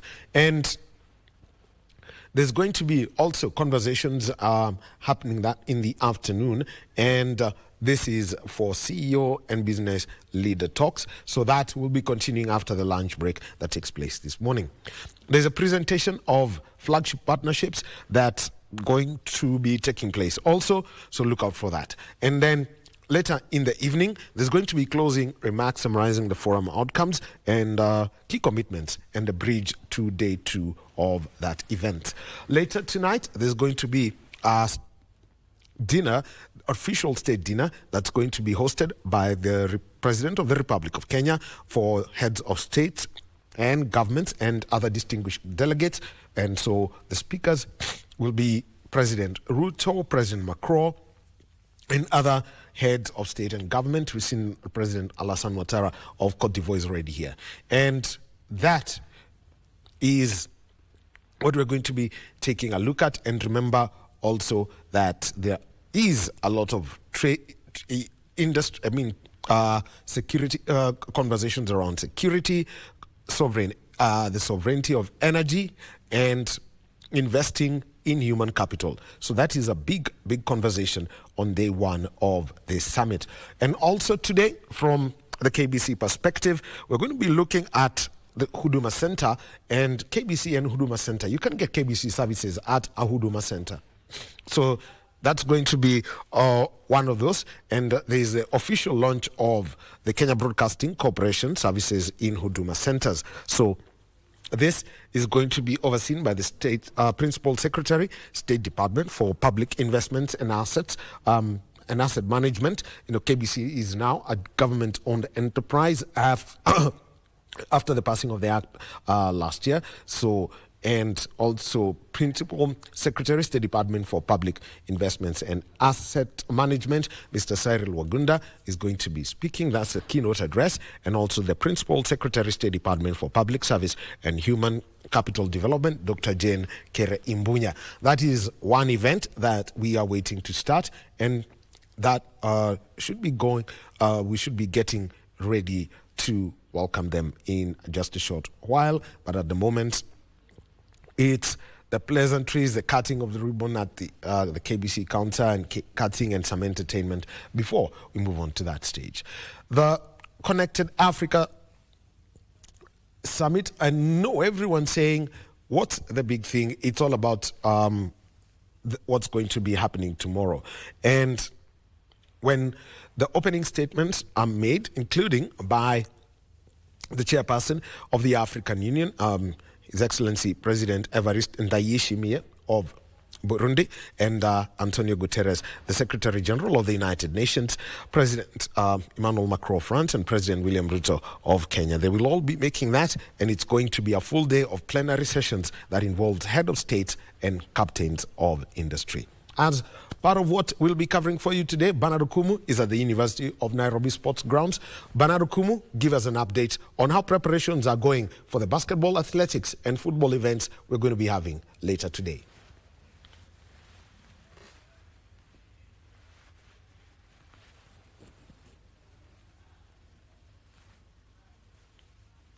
At the university, and definitely there you can number of, but aside my friend from Kipran camp, so athletes will be running later on. But maybe to just begin, I have a track long distance running track legend here, the first African woman to hold the world marathon record. She still holds the 25-kilometer record. She still holds the 30-kilometer record. Yeah. What more can I say? Two-time New York Marathon champion. Can I go on, Tekla? I think you will reach tomorrow. Thank you so much, Tekla, for your time. Indeed, accomplished a lot. Can I go on up to tomorrow? What does it mean when somebody just introduces with these powerful superlatives and adjectives? I think we have to shorten because we have many activities which is happening here. We are really happy because of the Kenya government to bring us the French government also for this partnership. to see that the sports is in the forefront for everything. Yes. Sure, and we're talking about the French government and, you know, the cooperation that's coming in. You are at the center of the AFD cooperation, right? Your Tekla Lorupe Academy in West Pokot could never be anything if not with their support. True or false?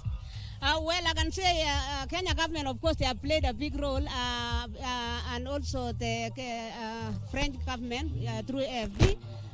We have an academy where we've been supporting the kids from a conflict area. Through the AFD, we have 3 kids. We have Lona who have supported this country last year, and she ran this year cross country. It was through their support from AFD that they were able to compete. And this girl, she's from a rescue team, and she was supposed to be married, but I want to thank the Kenya government because of the support, and the AFD because of their support. And also education-wise, we are not working only of sports, we work with education, with balance education and sports. Maybe just quickly, what impact created this particular cooperation, the Kenyan government, the AFD, and as well as your academy there? What kind of impact has it created in the community? The change of perspective of the people when community see that there is support, that their parents cannot sell their land to educate their kids, and somebody somewhere supporting, it has brought unity very close for us with the French government and the Kenya government. And especially our school, when the ambassador of France came all the way to West Pokot, where many people they fear to come to Pokot, but he came to see the project, if the project was working. And today you can see the project is in the television, which is good, and it has bring a lot of, we see ourselves in the world map. Yeah. I was there in 2009 during the Tekla Lorupe run. Are we going to see the run back again? I tell you, I'm going to ask the President of Kenya to support me for the November peace run. This is the opportunity, say it. This is opportunity for the November Tekla Lorupe peace run in Kabenguria. And in August, we are going to have the World Kids Athletics in our school. Welcome and come and support us. Yes, indeed. And maybe just to remind them that Kenya holds the record for the World Kids Athletics, right? And it began last week. Yeah, it began also in West Pokot, and it came through Tekla. So we are looking forward. Thank you so much, Tekla, and all the best. Thank you so much. Thank you so much, KBC, for supporting all the programs that our country has run. Yes, thank you so much, Tekla. She said that if I was doing the introduction, then I could have never finished. 2-time New York Marathon champion. She holds the 25-kilometer record, you know, and she also holds the 30-kilometer record, the first woman to win the marathon. And of course, and talking about legends, I'm pleased and glad and chuffed as well at the same time to have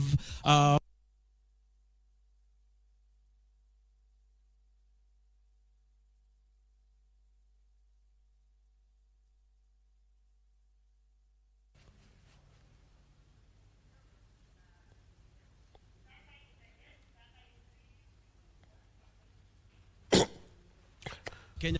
All right. So we apologize for that technical hitch. And Bernard Okumu at the moment speaking with IOC member Paul Tergat. We should be getting back there once all this is settled. And remember also that KBC is launching a partnership with the Huduma Center. So let's get to see the partnership that is there, because you can get all the services. Think of Matangazo. If you want to load commercials, that is something that you can do. We can take a quick pick, Jacqueline, if we are ready, and see what's going on at the Huduma Center in at Makadara. That's where it's being launched today. A partnership between KBC and Huduma Center.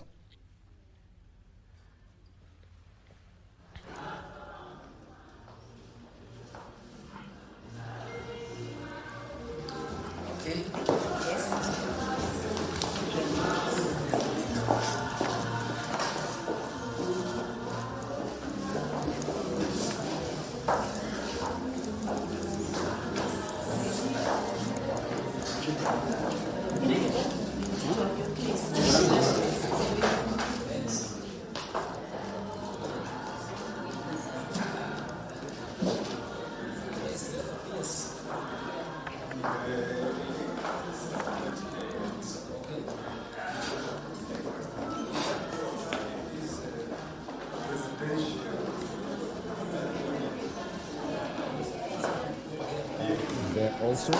We also have got the Principal Secretary, State Department for Public Health. And so they should be ready now to get going with this, the announcement of this partnership that is taking place at the Huduma Center in Makadara.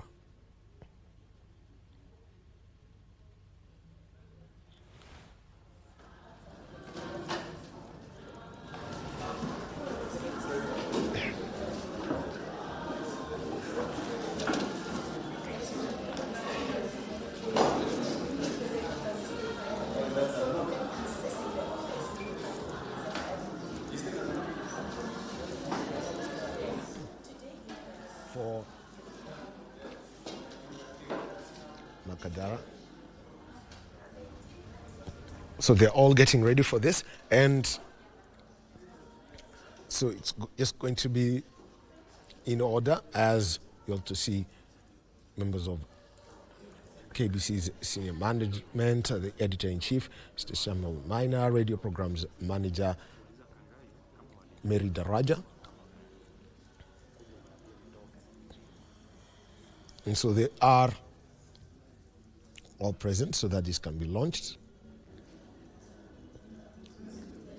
Mr. Bulinda, who is the administration manager, also in attendance as this partnership is launched. And the whole partnership is about ensuring that you do not necessarily have to come to Broadcasting House for you to access KBC services.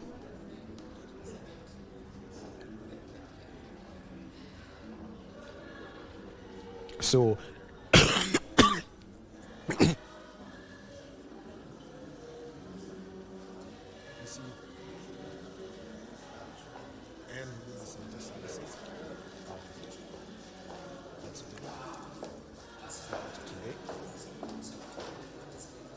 as we get to the formal part of it, remember it all started with entertainment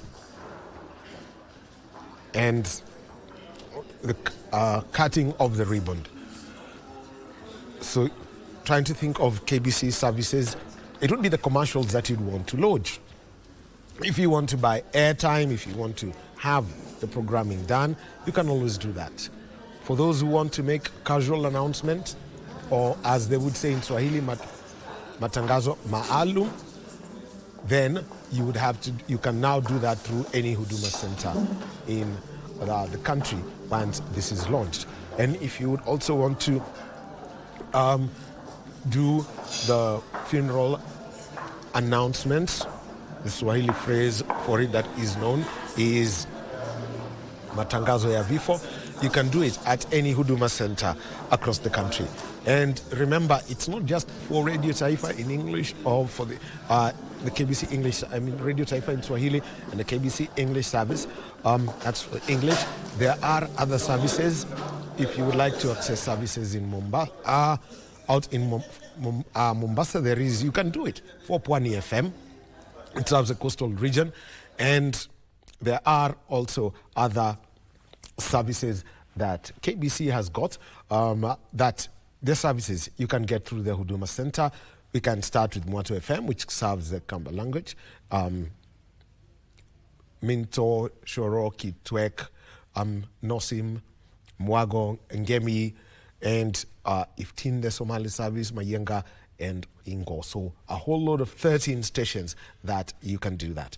Meanwhile, as we wait to get back to the Huduma Center, we head back to the University of Nairobi grounds, where Bernard Kumu is getting ready for this afternoon's demonstration of sport. We're taking a look at basketball, athletics, and football. Over to you, Bernard Kumu.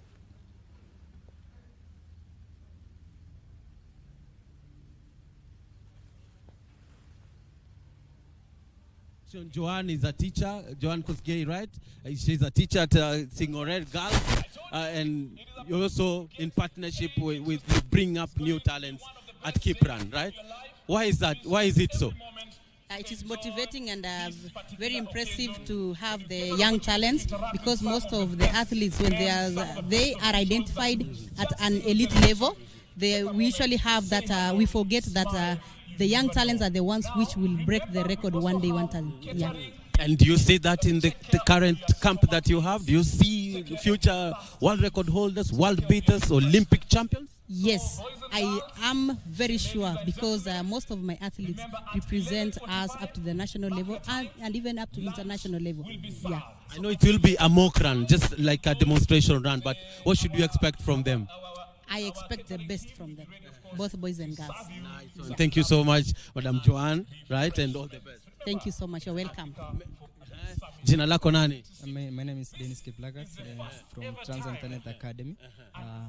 Yeah, I would like to thank Kipran because it's a company that grew up to help other people like us that we came from different backgrounds. Like now, if you can see those people, they're from different backgrounds. Many of them, they are not be able to help themselves. But because of Kipran, I can thank Lord because now we are looking the same. You will not know if someone is coming from that is a small background, but now we are the same. Yeah. Na wewe unakimbia mbio gani, and how is this important? Wewe kukuja hapa na labda utakimbia, how hungry does it make you? I'm running 3,000 meters. I've come here to showcase my talent, to see how am I going to perform. Yeah. Nice one. Thank you so much. Just come this side so that the next one. Vipi mambo, unaitwa nani? My name is Hazel Jepto from Singore Girls under Kipran Management. Singore Girls uko form? I'm in Form 3. On scholarship ya Kipran? Yes. Unakimbia mbio gani? 1500 meters. Wewe kuwa hapa inamaanisha nini kwako, na labda watu watarajie dash, sprint ama? I would like to take this opportunity to thank the committee who organized this race. It will enhance to nurture our talents and develop it and become better people in future. Yeah. What are your dreams? What do you want to target? I mean, I know you're surrounded by champions. I don't know what else what magic can you do, but what are your dreams? My dream is to break 1500 meters, the record of Faith Kipyegon, my athletic mentor. Yes. How soon? Some years to come. Some years to come. Thank you so much. All the best. Thank you.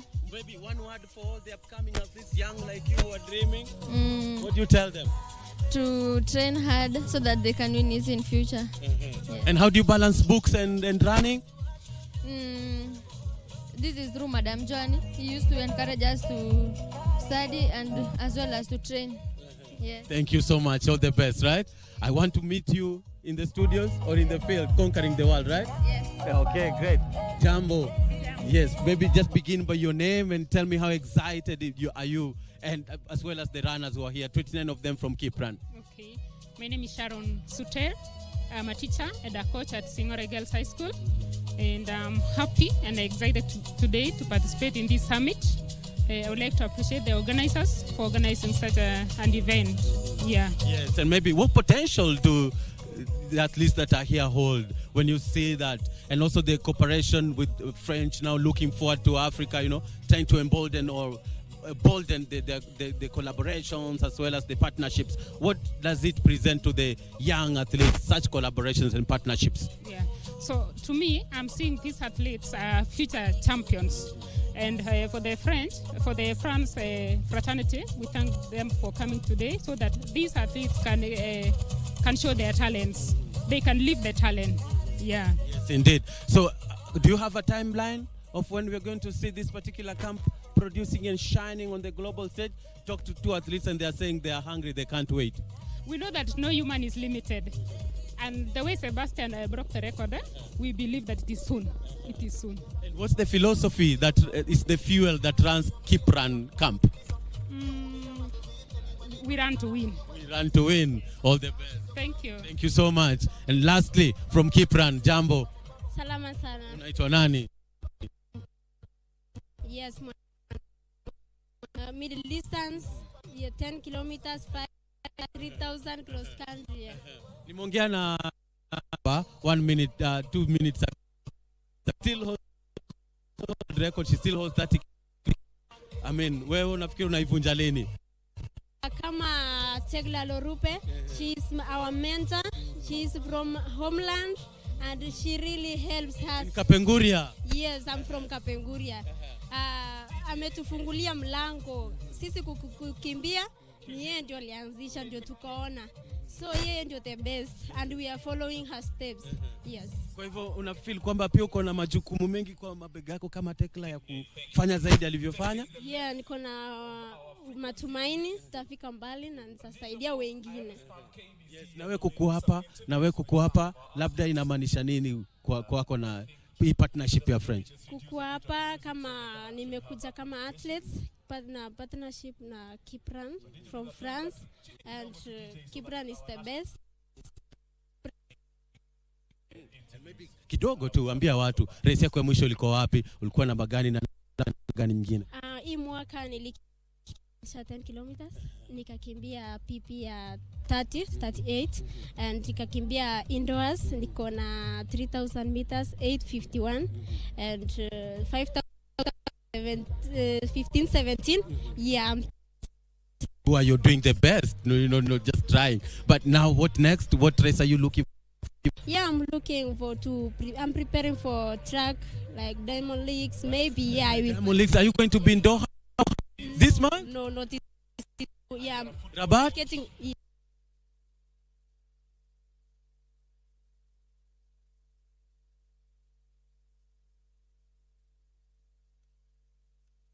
All the best. Thank you so much. Indeed. They keep it's a big run. So just quickly, Tekla, you're saying Jambo. Tekla, maybe you can just take a chance and introduce her. Okay. This is our girl sponsored by AFD. She was nobody, but now she represents the country. Unaenda kuwakilisha, unaitwa nani? My name is Lona Cherono. Labda unaenda kuwakilisha Kenya katika mashindano gani? Unakimbia mbio gani? Nakimbia 5000 na 3000. Nini hasa chamba kilifanya ukaanza kukimbia? Nilifanya tu train na kujitia moyo. Na wewe kwamba FD sasa umekushika mkono pamoja na Tekla Lorupe inamaanisha nini? Una feel aje sasa baada ya kwamba mambo yanaenda kuwa mazuri? Nazisikia vizuri. Na unataka ukue nini? Unataka ukue nini katika miaka ijayo hivi karibuni, kesho kutwa? Nataka nikuwe champion kama Tekla Lorupe. Asante. Nataka kuwe champion. Kila laheri. Thank you so much. Yes, indeed, and meeting legends and also the policy makers in this particular field, and it can never get better than this. Thank you so much, the Olympic Committee of Kenya, NOC President, Mr. Shadrack Maloki. Thank you so much for your time. And we know that NOC began the France-Africa partnership before, which was a good thing, Yes. Thank you so much. I'm excited today because the journey we started 2024 has culminated into us hosting the first ever this Francophone summit in a non-Francophone speaking country. It started with National Olympic Committee of Kenya signing an MOU with the Miramas, and this was just to ensure that we have an haven for Team Kenya to train during the Paris Olympics, where I was the chef de mission. And it started through that partnership with the mayor of Miramas, and now we can see where it has brought us. And it's a journey. It's a journey, and we are happy that we are walking through this journey, and we are happy that we can see it's yielding some fruits. Indeed, Mr. President. And yesterday, I did see the mayor of Miramas is in the country. What's on the brief? What's on the table? Thank you so much. Yes, the mayor of Miramas is here. We had a meeting yesterday. We hosted him as the National Olympic Committee of Kenya, just to ensure that we continue with the journey we started. He's part of the entourage from the French government, accompanying the president of France, Mr. Macron. And yes, it's a big day. It's a really, really big day. I'm excited. And yesterday, we all talked about even deepening the cooperation, deepening in the sense that we need to, the two governments now that they come together to ensure that sports is on the table. Sports is first. Is the key to this, because it is what initially initiated all these things. So sport is the key to go. It's bigger than governments. Yes, indeed. session there will be discussion. Africa is the future. Sport field. How can the Africa take advantage of this particular meeting? The French government of France is meeting the policymakers as well as leaders of government. How can we take advantage of these particular deliberations that come from such high level meetings? There's a lot to take advantage of this, because first and foremost, the talent. We've got plenty of, and the France government is full of that. Once we have the infrastructure right, believe you me, we're going to see a lot of talents, not only in athletics, not only in boxing, not all talents. And this is where we talk about infrastructure playing the center role of developing and nurturing talent. Yes. In terms of AI and also the application of sports science, these the areas that maybe we need a hand a little bit. Exactly. I mean, ideally, as you have just pointed it, we need sports science to excel, because now it's not about raw talent. We've seen ourselves losing steeplechase, a sport which we all knew it was ours. But due to application of science, steeplechase is here, it's almost gone. But we need now to employ sports science to reclaim our superiority. Yes. What does NOC have? What kind of questions does NOC have for today's session? The NOC doesn't have questions, it has proposals. We have proposals that we need to give to our partners so that we can see in which areas we need to go. What are these key areas? Maybe one or two, Mr. President. The key areas is, as you have just mentioned, sports science. That is actually a key area, and AI. Those are the key areas that we need to really kind of touch on it and ensure that we excel. Yeah. Yes. All the best, and taekwondo is also judo is also doing very well. Yeah. Congratulations, Zedi unbeatable. Yes, the future is brighter. Future is very bright. Thank you so much. Yes, that's Mr. Shadrack Maluki, the president of National Olympic Committee of Kenya, saying that as sports science takes precedence, and so we will also be talking to the deputy vice president of National Olympic Committee, who is also in charge of youth development. That's in Athletics Kenya, Barnabas Korir. Jambo.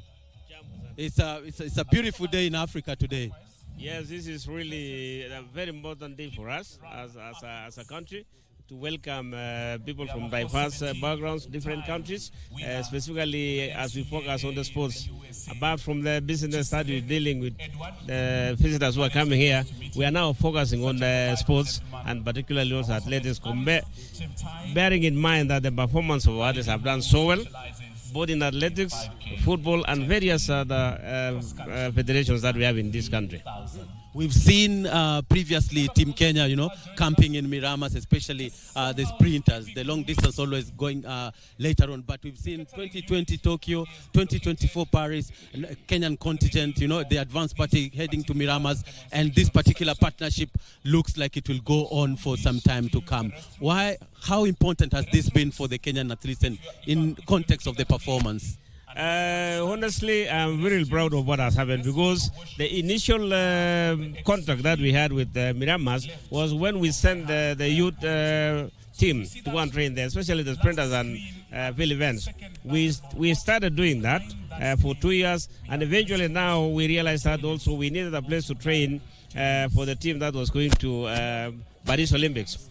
And we also brought the same idea to National Olympic Committee, to have a team that will train there, because we had rugby, we had volleyball going there. And it was really a fantastic idea. From there, the whole game started now picking up. National Olympic Committee picked up the idea, and other federations. And you can see the fruit that has borne. We started from Athletics Kenya. Now it is a national, international program that we are joining together to continue with the program that we started, and now is taken over by other federations and also the governments.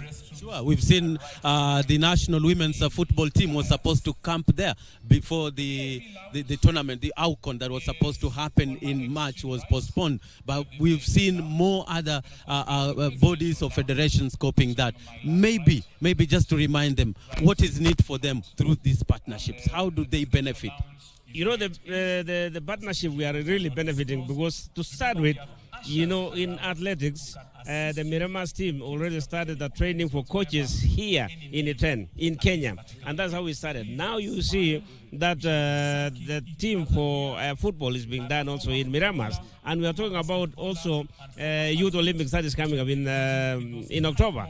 And we'll have a team that will go also there to prepare. So this is really a fantastic idea. And we are proud that the governments, the two governments are coming together to integrate and see how we can actually move forward to ensure that we build on what we have already started. Indeed. Thank you so much, Mr. Barnabas Correa. I know that we'll be having more times to speak to the policy makers as well as those who sit at the table to make decisions on behalf of the Kenyan sport. Well, definitely haven't asked him how AI or sports medicine is important to the Kenyan sports today, especially as we chase or try to recoup the lost glory in as far as the 3,000 meter steeplechase is concerned. We've heard from Mr. Shadrach Maluki, the National Olympic Committee president, saying that looks like now it's no longer a matter of altitude and talent, it's a matter of sports science now. So what will be happening will be developed. Of course, what's coming up from these particular sessions here, that the session that's expected to begin anytime from now, will be some of the recommendations that African or Kenyan government will be keen on implementing. Thank you so much. I take you back to the studio, Bernardo Kumu at the Nairobi University grounds. Thank you very much, Bernardo Kumu at the UN grounds. And remember, this is all about the Africa Forward Summit 2026. France and Africa having conversations that are there. And right now, let's go over to Makadara. KBC is launching their partnership with Huduma Center. Tilio Bako is our reporter. Let's move over.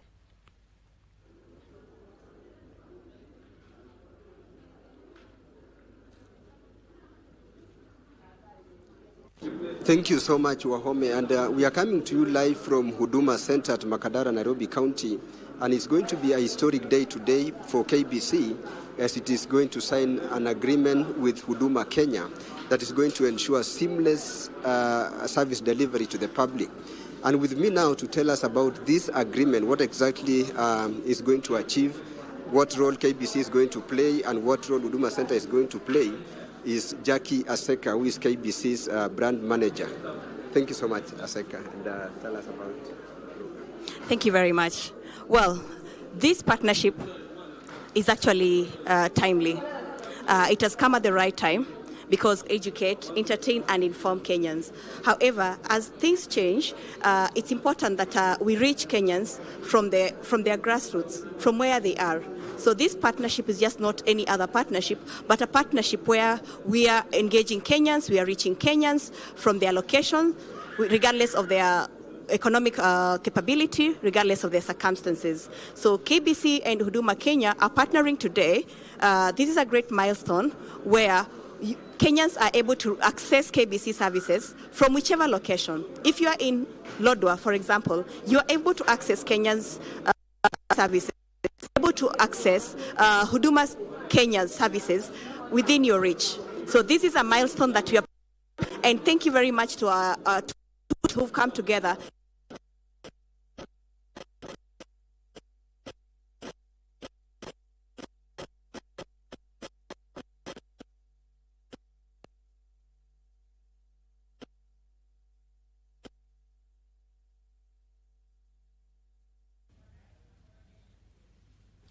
Well, we apologize for that technical hitch coming through from Makadara, where KBC is launching a partnership with the Huduma Center to ensure that we've got services that are being offered.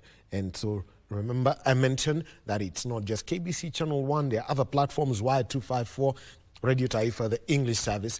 We also, if I was to go around the radio stations that are here, think of Moto FM, Minto FM, Shoro FM, Kitwek FM, Mwago, Ngemi.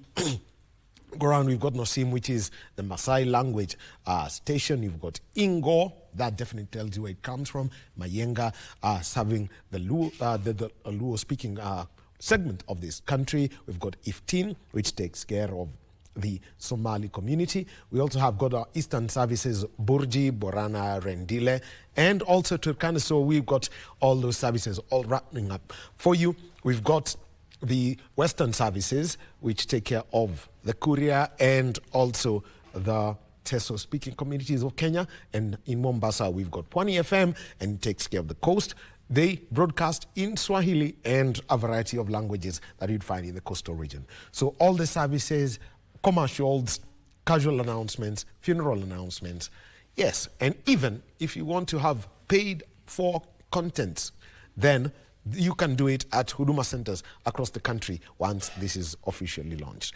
And remember, it's also the time that we are having the Africa Forward Summit, Kenya being the first the Anglophone speaking country to host this summit that is all about relationships between France and Africa. So energy, one of the things that everyone is going to be talking about, green industrialization and energy transition. Can this country move away from fossil fuels or what we've got to other more green forms of energy? And there's a conversation about nuclear energy. So how is that going to be done? International financial architecture. Can African countries have access to sustainable financing? And you had the Prime Cabinet Secretary when in conversation with O'Brien Kimani speaking about the credit rating of the Republic of Kenya. How is it done? Is it viable? Is it how it should be? Or should somebody think of a different way of doing that? So there's a lot, there's going to be conversations around that. Expect Mukhtar Diop, head of International Finance Corporation. He was also World Bank Country Director in Kenya some time back. There's Musa Faki, Special Envoy Pact for People, Prosperity and the Planet, and Odile Renaud Basso, who's the President of the European Bank for Reconstruction and Development. So, and also think of insurance, because we've got Sidi Ould Tah, who's the President of the African Development Bank. So keeping up with all of that, peace and security, very important. Everyone knows what's happening in the Sahel, so that is going to be there. The Secretary General of the United Nations, Antonio Guterres, is going to be there. Mahmoud Ali Yusuf, AU of the chairperson of the AU Commission, and you've also got Bola Tinubu, President of the Republic of Nigeria, and Sheikh Ul Ghazwani, who's President of Mauritania, are expected to give their stories about this and making sure that Kenya is there. And remember, all these deliberations, the people overall are His Excellency Dr. William Samoei Ruto, President of the Republic of Kenya, and His Excellency Emmanuel Macron, President of France. So all those conversations are going to be there. And there's also, parallel conversations on what I'll call, artificial intelligence and how this is going to be happening.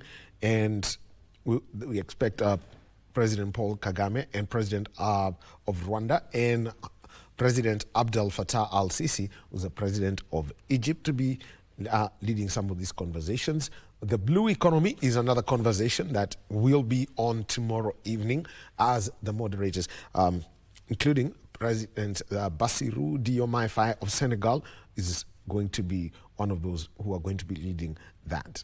And the financing, making sure that there's a digital hub linking West Africa, East Africa, basically the entire region.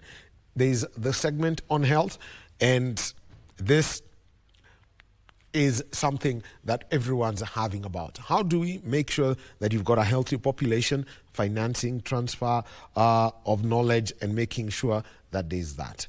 Agriculture, the farming, framing the investment case for agriculture, and the president of the ECOWAS Commission, Dr. Omar Toure, is part of that conversation. And how this happens, especially the value chain sequence and market access, plus how you make sure that you've got access. Europe has got very high standards, especially when it comes to considerations about pesticides that you use, fertilizers that you use. France, being part of Europe, has got to adhere to what the EU says. And also, how then do you minimize the cost that comes with, the carbon risk? The moment you transport fresh produce by plane, they look at the carbon emissions and what they mean for that. So that's going to be there. And then after that, there's going to be a closing ceremony that's going to be taking place tomorrow.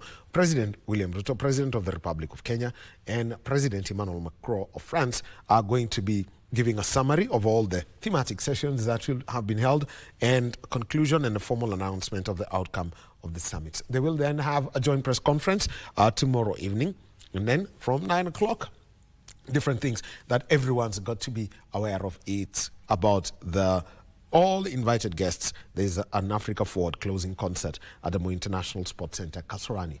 And when I do mention that, it means that if you are in Nairobi or making plans to come into Nairobi, you've got to be aware that there are traffic interruptions.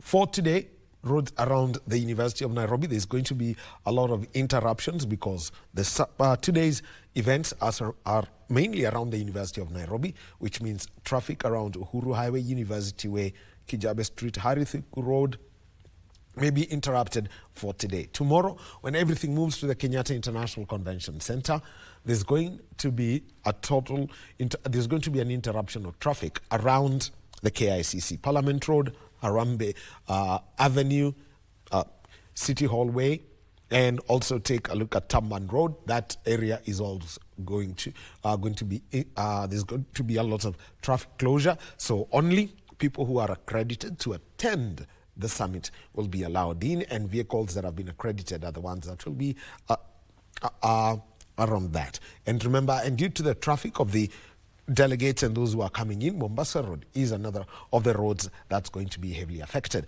Also, with the concert taking place at the Moi International Sports Center, Kasarani, tomorrow evening, expect traffic interruptions on Thika Road around this summit. So those are some of the key areas that we should be taking a look at when it comes to the Africa Forward Summit 2026 that Kenya is hosting. And while having different, with France, having conversations with the rest of the continent. So it's one shared agenda. There is the business forum, which is what we're looking at today. Over 1,500 business leaders and entrepreneurs and investors, business to business matchmaking. That's what we are looking at today, part of the conversations that are there. So you can see that there is quite a lot that's the conversations are going to be about. A very important one is tomorrow's, which is the summit, because today the focus is on the business forum, where you've got heads of state, the African Union, and over 30 CEOs having plenaries and round tables, plus a closing communique at the Kenyatta International Convention Center. So remember, for what we are going to be giving you this afternoon is mainly around the sports.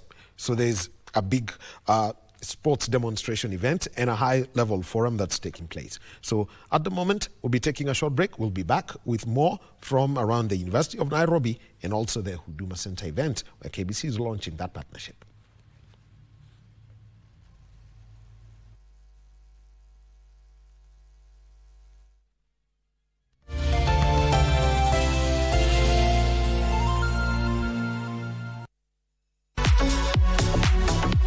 Wagwan my guys, it's your boy Sean MMG. Skiza mage na tuko hapa Grapevine manze, good vibes ukitucheki hapa hivi. Inspired by the story of Wayaki Wahinga, the musical play revisits the journey of one of Kenya's earliest symbols of resistance. Alchemist and Westlands transformed into a battleground of pure adrenaline as Anza MMA's Amateur Fight Night 008. Chris Barr brought smooth melodies and captivating stage presence, drawing the audience into a performance that felt both personal and powerful. Nyosha mkono kuje. Kerere ni nini sasa? Wewe ulipata wapi hiyo madaraka ya kufanya mpaka uongezee vitu bei? Wewe acha kulalisha matumbo na ugali. 150 mpaka 8. Hiyo achana nayo. Kwa mtu ukua, ingia ndani ukua utakula. Hata pesa yako ni pesa ngapi? 50 bob tu. Hani kwani wewe una uchanja ya Nairobi? Niko na kashita kadogo lakini unajua nikakupwa kwangu inakaa kama elephant lakini kwako ni kainsi. Sina pesa.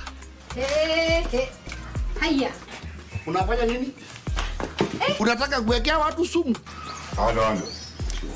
Nani diglo paje? Unaniangaliaje hapa na nabisha? Aya. Unaonyesha nani meno? Ukicheka tena na kuvunja, si ati nini? Ama unataka nikuvunje? Weka mawe, weka. In a world where news is ever changing, staying informed is more important than ever. Join us every week on News Check, your go-to show for the latest in current affairs, breaking news and in-depth analysis. A warm welcome to KBC News Check. From politics to global events, we bring you content that matter to you. We're not just speaking about the governance and how we want to see it, but want to actually participate. Get your facts, hear from the experts, and really understand what is happening around you. We need to change our system first. You have to do the impossible to make sure the message is home. Stay ahead, stay informed, stay engaged. Will these people, everybody agree? Just listen to me. Let's give him a chance to clear the air. Catch News Check every Tuesday and Wednesday from 10 a.m. to 12 noon. Only on KBC Channel 1. Are you ready for the next big thing in tech? Well, we'll spotlight Kenya's brightest young minds, game-changing startups, and breakthrough technology that are shaping our future. From AI and robotics to sustainable futures, we bring you the stories behind the scenes. KBC Channel 1. Remember, tech starts here.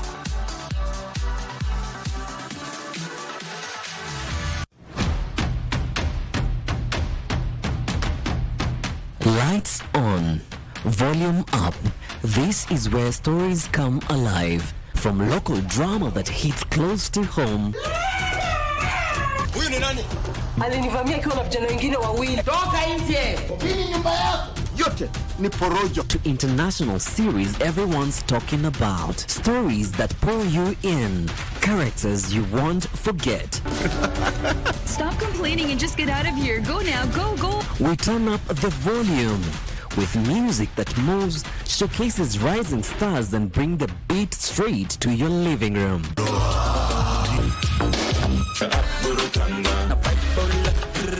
And when it's time to talk, we don't hold back. How is everything going? Real conversations, big personalities, the issues, the loves, the moment everyone's debating the next day.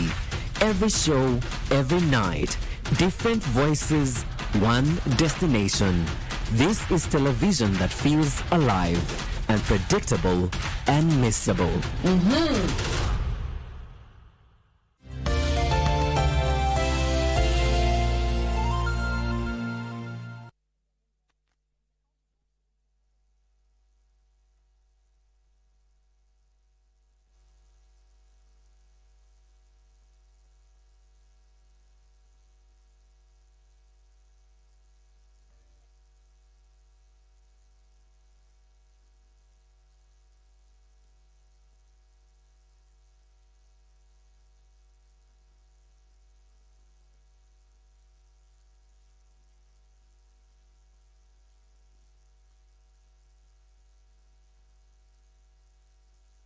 All right.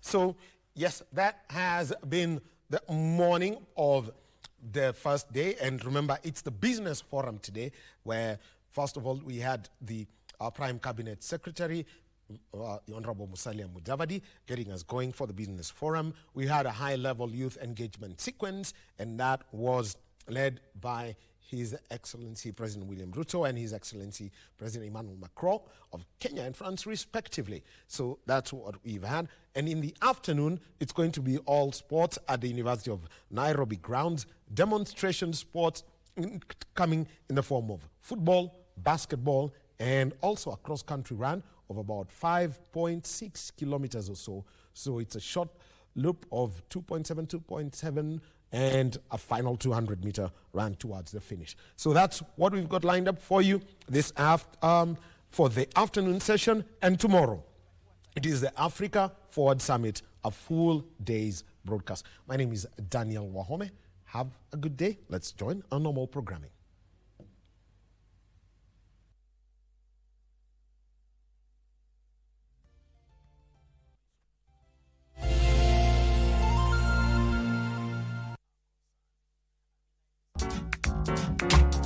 If he lives alone and something happens, there'll be no one to take him to the hospital. How would we do it? We got one bedroom, a living room, and a sunroom. No matter what you do, that's it. How can we add another room? Hi. Hi. You must be hungry. Lunch is almost ready. Are you tired? Take a rest. I'm fine. I mentioned to the dance club that you were coming. This is good for relaxing. Oh yeah, from Andy Liu, a Bluetooth speaker. We use it for dancing. The sound quality is awesome. Wagwan my guys, it's your boy Sean MMG Skiza mage na tuko hapa Grapevine manze, good vibes ukitucheki hapa hivi. Inspired by the story of Wayaki Wahinga, the musical play revisits the journey of one of Kenya's earliest symbols of resistance. Alchemist in Westlands transformed into a battleground of pure adrenaline as Anza MMA's Amateur Fight Night 008. Chris Barr brought smooth melodies and captivating stage presence, drawing the audience into a performance that felt both personal and powerful. Nioshe mkono kuije. Kerere ni nini sasa? Wewe ulipata wapi hiyo madaraka ya kufanya mpaka uongezee vitu bei? Wewe acha kulalisha. Matumbo na ugali 150 mpaka 8. Hiyo achana nayo. Kwa mchana ukula. Ingia ndani ukula utakula. Hata pesa yako ni pesa ngapi? 50 bob tu. Hani kwani wewe una uchanja ya Nairobi? Niko na kashita kadogo lakini unajua nikakupwa kwangu inakaa kama elephant lakini kwako ni kainsi. Sina pesa. Haya. Unafanya nini? Unataka kuwekea watu sumu? Halo. Nani diglo paje? Unaniangaliaje hapa na nabisha? Aya. Unaonyesha nani meno?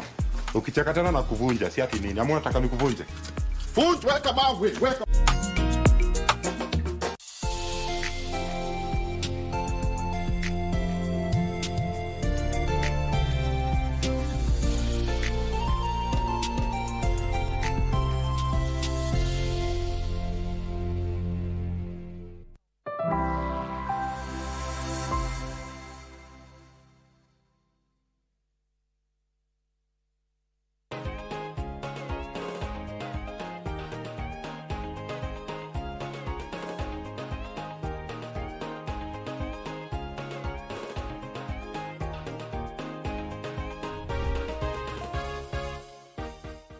We officially commenced in mid-February last year, 25th of February. So we intend to complete the housing project by 15th of February 2027. Currently, we are at 48% progress and about 48% time.